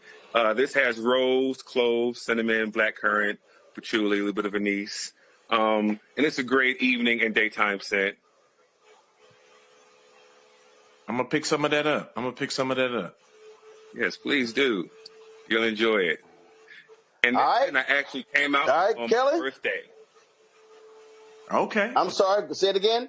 Yeah, I said I came out with this particular scent called Antoine 33. I came out with it on my birthday. Okay. All right, cool. Kelly? So when it comes to, similar to Roland's question, but I want to be more specific on the types, like the elements of your scents. So I know, a lot of people use, I think it's pronounced oud, O-U-D, rose, lavender. So what are your favorite combinations of scents? Like as far as like your base, like when you create something, what do you typically start with? So I get inspired by scents that are already out there. So one of the scents that Roland has in the studio is called Her Scent, which is inspired by Delina, which is Parfum de Marly, and that's vanilla. It has rose, has a little bit of lychee, some bergamot. That's a really fresh, great unisex scent. And then I also have a sandalwood and cedar and leather and violet and musk if you want like a deeper, more woody smell. Yeah, I have a wide variety of scents. I have things for everyone. Okay. All right, Mustafa. Yeah, well, Antoine, congratulations, on your success so far. Could you talk a little bit about, because you started during COVID, can you talk a little bit about what your greatest challenge has been, and then what has been your greatest success for your business? Well, COVID really gave me the time. So before COVID, I never had the time or the money, but with COVID, we had nothing but time, so I really utilized that time, testing different fragrances and different scents, sending things to my friends and family, kind of seeing what they liked. And what was the second part of the question? What was about challenges and success? Oh, challenges. Well, this year in particular has been a little bit challenging, like with everything going on. So things have definitely slowed down a little bit. But, it's definitely learning to pivot, learning, to kind of add new lines, add new fragrances, add new scents. And so, yeah. Thank you. All right, then. Well, listen, folks, go to shopblackstarnetwork.com, shopblackstarnetwork.com. To check out the fragrances dojo. Again, go to shopblackstarnetwork.com. There are multiple products there. So go to the website and check it out there. Antoine, man, we appreciate it, man. Thanks a lot. Thank you very much. I appreciate you having me. Tonight we have some holiday cheer with Christmas in Color. Becky Goodlow, the creative owner behind this vibrant brand, offers culturally inspired decor that brings warmth, joy, and representation to your celebrations. Becky joins us from Atlanta. Becky, how you doing? I'm good. How are you doing? Doing great. All right. So how did this whole thing start? How did you start with doing Christmas decorations? So we started the company in 2010. So it's been 15 years. And we started because we couldn't find any decorations for our own house that had brown skin. And we had two nutcrackers, actually 3-foot tall nutcrackers that were a gift from a friend of my parents. And we had them in our Christmas card photos for a couple years in a row. And every year people would call us and say, "Where'd you get those? Where'd you get those?" And so we thought, well, maybe we should be selling them. So that's how we started, was with the idea of helping other Black families have decorations that look like them. All right, so we look at these decorations, and I'm moving them actually over here. So you got, so first of all, let's make sure Megan Kelly don't see this segment because, she said Santa was undeniably white. So this here probably would drive her ass crazy, seeing a Black Santa. But you got the snow glow here. We got the Black Santa. We got some angels. So what else we got? So who are these brothers? So did you notice the Black Santa? There's one Black Santa. I don't know if you have that one. Hold on. This one I got here, and let's see, what is it? What is his name? Let's see here. Hold up. He got names on here. He's holding a bag, and he's holding a Texas A&M bag. Yeah. So in that bag, he's carrying all of the Texas Longhorn players who we gonna beat next Friday. Matt Manning is in here as well. Matt, of course, Matt's gonna be sickened when we beat them down in Austin. So that's cool, Santa right there. All right then. Yeah, just have to let you know my husband is a Longhorn, so he said to say hi. Well, he's been used to losing this year. So the only saving grace for him is he's an alpha. But that's the only saving grace. So he know he gonna get a text from me next Friday after we beat that behind. All right. So you started this in 2010, and has it just been methodically growing every year? Yeah. So what was interesting was in 2010, you could barely find anything. Like every major store, like a Macy's or a Target, would have one or two things. But there was no place you could go to have a selection of items. And we would approach the major companies and every year and say, hey, would you make some nutcrackers or angels with brown skin? And the response at first was no, because we'll lose money. And so they had no interest in that. And I guess at some point they figured out that they could make money, because now a whole lot of those big companies are making the same things that I've been selling. Yeah, well, first of all, let's just be real clear. America has always been defined by whiteness. And what they've always done is force us to accept that. And that's, but again, when you got ignorant ass people like Megyn Kelly who will say, okay, kids, deal with it. Santa's white. I mean, that's their whole deal. So this idea that having a culturally representative Santa matters. Look, my grandmother had a catering business, and my mama did cakes, and used to actually, my mama would paint the bridal tops because they were always white. So it's like, give me that brown paint. Let's paint this sucker here, because again, black folks wanted, they didn't want some white woman, some white dude on top of their cake. Right. So here's a great story. The first year that we ordered nutcrackers from a company that was willing to work with us and make ones with brown skin, we picked the white ones that they had on display, and we said, make these with brown skin. And, we figured out the hair color, all of that. And then when we got them in the mail, and these are boxes and boxes, Roland, all of them had blue eyes. Oh, hell no. It didn't even occur to us that they wouldn't change the eye color. Wow. Right? So they were like, y'all ain't mentioned eyes. Right. Well, there are black folks with blue eyes, but the majority of us are not. Ain't that many. Right. So I had to learn how to paint eyes for that first batch, because I thought I can't, at first we were like, oh, we could sell these and then the next order, but there's no way. So I had to learn how to sit there and paint the eyes. How many did you have to paint? Oh, I would say that first order, which wasn't huge, but it was still, I would say, probably over 500. I bet you were sitting there like, God, every time you get to paint one, but you were cussing every little bit. Like, damn it, I got to paint each one of these. Yeah, I understand. Yeah, it was a lot. It was a lot. Questions? But, then we got it together, and the vendor was great. I mean, it was great to find a vendor who didn't want me to buy thousands at first, so I could just get a few hundred at a time and, and grow that way. So it's been great. I'm sure Greg Carr is looking for one of the nutcracker with a dashiki. You're not too far off, Rat. You're not too far off. But I must say, Sister Goodlaw, I was very happy looking at the website to see Tuskegee, Tennessee State, Alma Mater, Howard, FAM, Jackson State, Southern, Grambling. Can I ask you a quick question on licensing? I know it's very popular now, particularly among young people like my students now. They're all going into business. Our good brother, Lanny Smith, at Actively Black, was able to get the licensing agreement to do a lot of the hoodies from HBCUs. But to see that many HBCUs represented in the ornaments, did you have to work some kind of licensing agreement out, not just with the HBCUs, obviously, but with the other schools as well to use the logos?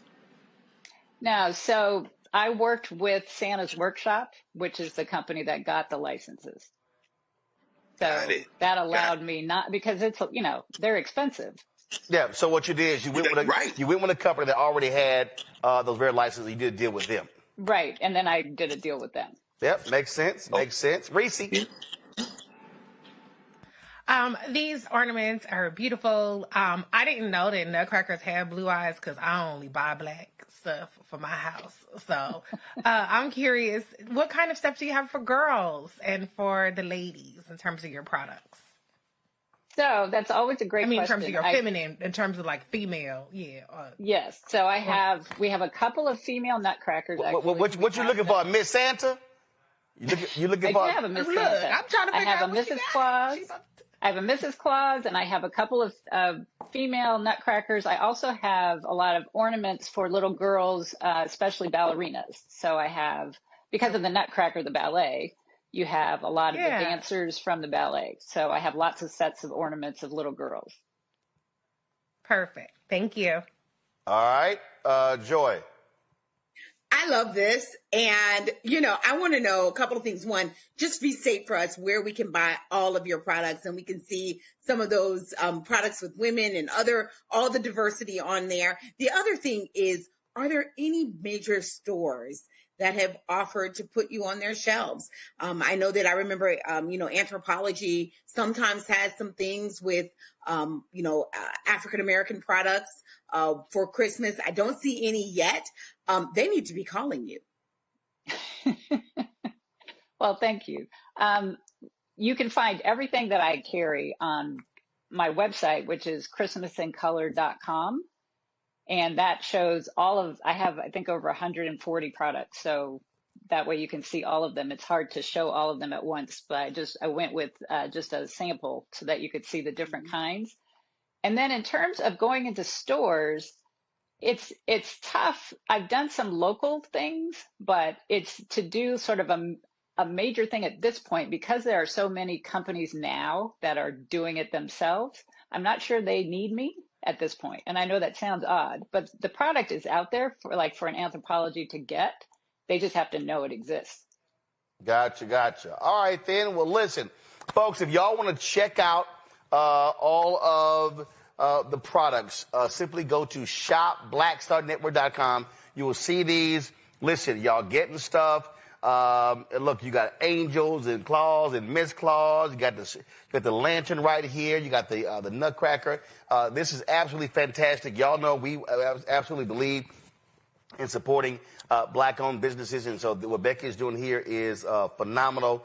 And so again, go to shopblackstarnetwork.com, shopblackstarnetwork.com to check it all out. We have them right there on the website. Christmas in color. And so, and in fact, y'all get gifts. Y'all can actually make this actually a Christmas gift for somebody else. And so y'all can hook them up. So y'all should go to the site now, buy the stuff down. So when y'all getting ready for Thanksgiving, some of y'all gonna be putting up y'all trees the next day or on the weekend. Boom, you can already crack all your stuff out and get ready for the Christmas season. Becky, anything else? I just wanted to say thank you for having me, and also thank you for doing this segment, because there's so many people who do want to shop with Black businesses. So it's nice to have a place to go to have actually a huge list of companies that are owned by Black folks. Well, that's why we started this from the beginning. And when we launched this show, we always had a marketplace segment to feature Black-owned businesses. And so that's why we're doing it. And that's the difference when you own it versus when you working for somebody else. That's right. All right. That's right. Thank you so much. I appreciate it. Thanks a lot.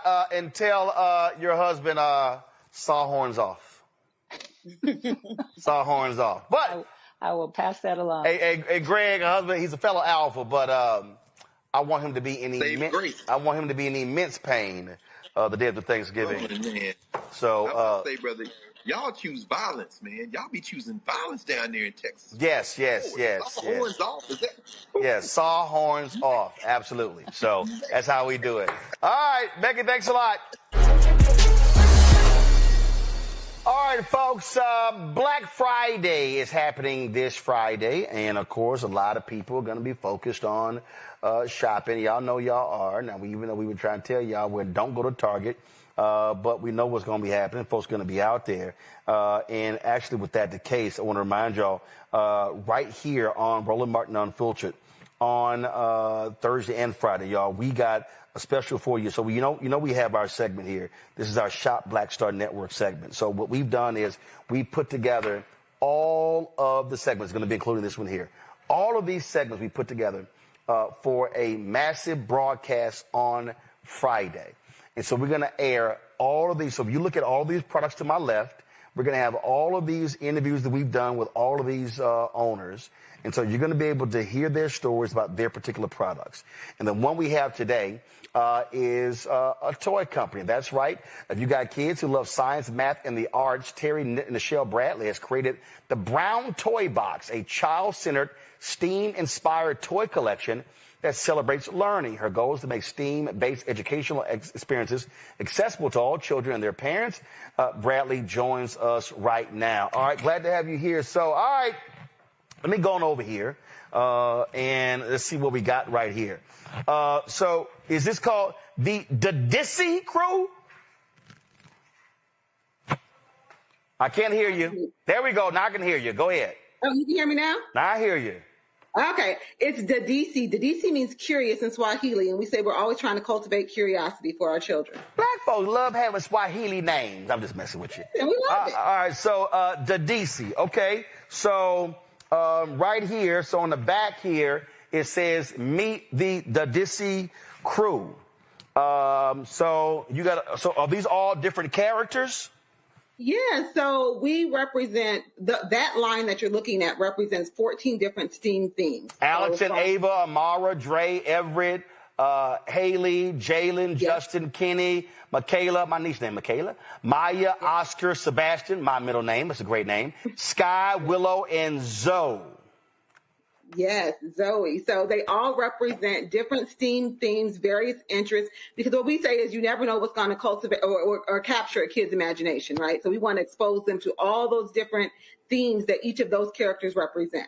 So I was just talking about money, and so this here says investing in finance. We see we got some money in here, a market, a calculator, and a safe.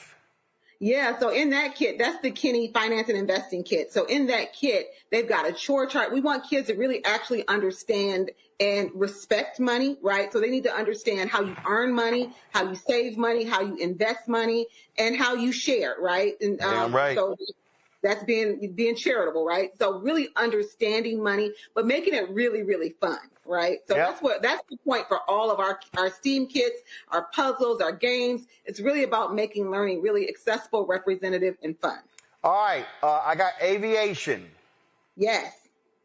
Yeah, so that's Sky. So what you'll notice with each of our kits, they come from a different part of the Black diaspora, right? So Sky she represents Brazil, and she represents aviation. And so they're building a tower in there. They've got little planes in there that they put together. So what we like to do is make sure everything is equal parts learning, equal parts fun. So in that kit, there's always like a DIY activity where they're putting something together. All right, hold up. Using acronyms. What's DIY? Oh, do it yourself. There we go. Self-activity. Okay. So they'll put something together, but then they actually get to play with it because we want it to be really valuable to the parents. There's a book in each of those STEAM kits with activities, but then they also get introduced to Black trailblazers in those specific STEAM themes. So we try to make it, again, a lot of learning and a lot of fun. Museum Arts is the next one. Tell me about this one. So that is Michaela. So that kid is actually named after my daughter. And that one is really fun because the kids all get a canvas, they get frames, they get to curate their own art exhibit. So they can either do stickers or paint, and they can make their own, create their own canvases, and they have adhesives to the wall. And so it's so funny. One of the parents that bought that particular STEAM kit told me that not only did her daughter do all of the different canvases, but then she sold her pieces to her, so she made some money. So I was like, well, I love that because she's learning entrepreneurship. So I love that she created her own art, and then she let them come to her art exhibit, and she sold the pieces. So I love that story. All right, we got astronomy here. Yep, that's Dre. So Dre, what I love about the characters too is we were so intentional about not only the theme and where they come from. Dre is from Ocho Rios, Jamaica, right? But also what they look like. I wanted Black children to be able to walk into a store or go onto our site and see characters that look like them. So one of my favorite things is that parents will say, you know, oh, I wish I had this when I was a kid, right? And that's really where this whole thing came from is, you know, I was a little Black girl raised in St. Paul, Minnesota in the 70s, right? There wasn't a whole lot of representation, but my mother made sure that we had things that look like us. So if it was an Ebony magazine up on the wall or a Barbie that she colored brown, she made sure we could see ourselves. So Dre represents astronomy. So they put together a telescope. They've got a glow-in-the-dark constellations for their wall. It's just a really, really fun kit. Questions from the panel. Tyler, you're first. Yeah, I love how you talked about your childhood experience being the vision behind this right here. I'm just curious, when did you realize that this just wasn't a business idea, but really a cultural intervention for children to be able to really tap into the STEAM and also, you know, the historical concepts behind this?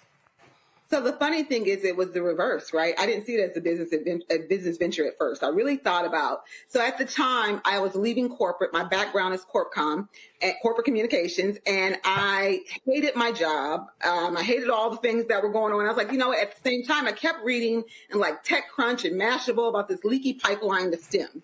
And I always knew it was not an intelligence issue. It wasn't a capability issue. It was an access issue, right? It was an exposure issue. And so I was at a point in my career, I was really trying to find purpose. And I wanted to do something like when my mom used to color my Barbies brown, I thought she was crazy, right? When I was a little kid.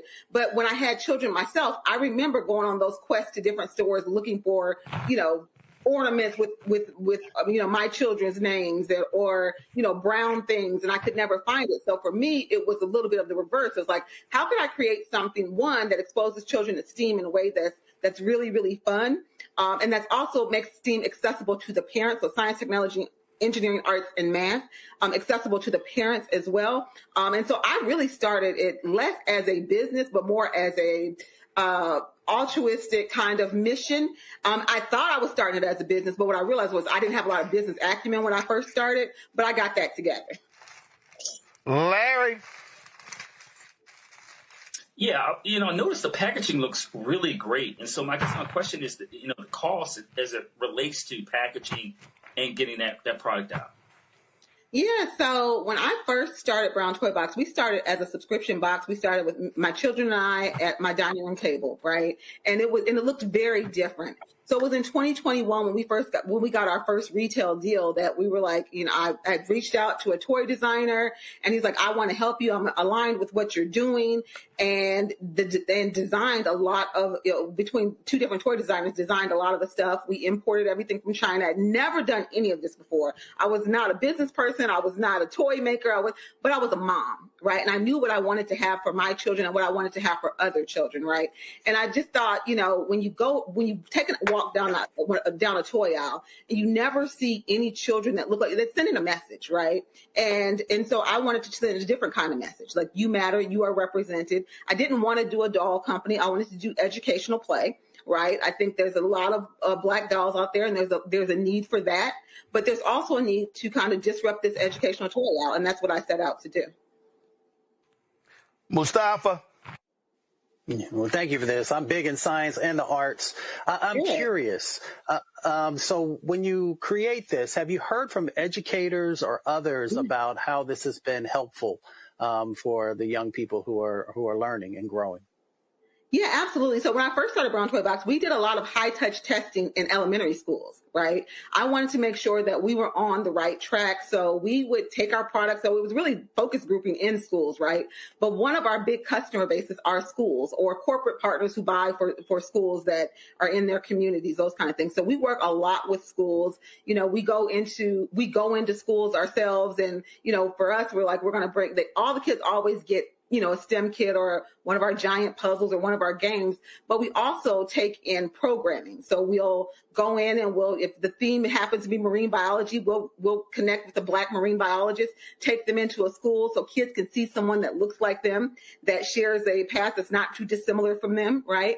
And then we do a game around that. And then ultimately, then at the end, they get to take something home with them, right? So we do that. We do big festivals. We did, last year, we activated our first STEAM Bowl alongside the Super Bowl, right? So we went into a local school in New Orleans and we activated a big STEAM Bowl. We really want to bring STEAM to life through play. And there's so many ways that we really are doing that. And so, we do live entertainment with our characters. It's just really, really important that the kids get to actually see these characters in front of them and be able to touch and play and then take it home and engage with their parents. So we're all about tactile play, right? We have some of our products that are online and those kind of things, but we're really trying to get kids to disconnect a little bit and get on the floor, interact with their loving adult, whether that's their parent, their grandparent, a friend, whatever, and really, play and touch and do all those things. All right, folks, if you want more on these toys, go to shopblackstarnetwork.com. Shopblackstarnetwork.com. You can check them out. You can get them there as well. And so, again, Brown Toy Box. Terry Nichelle Bradley is the creator. You can see all of them right there. So if you're looking for Christmas gifts, you're looking to buy Black Friday, y'all just go buy Black by going to shopblackstarnetwork.com. Terry Nichelle, we appreciate it. Thanks a lot.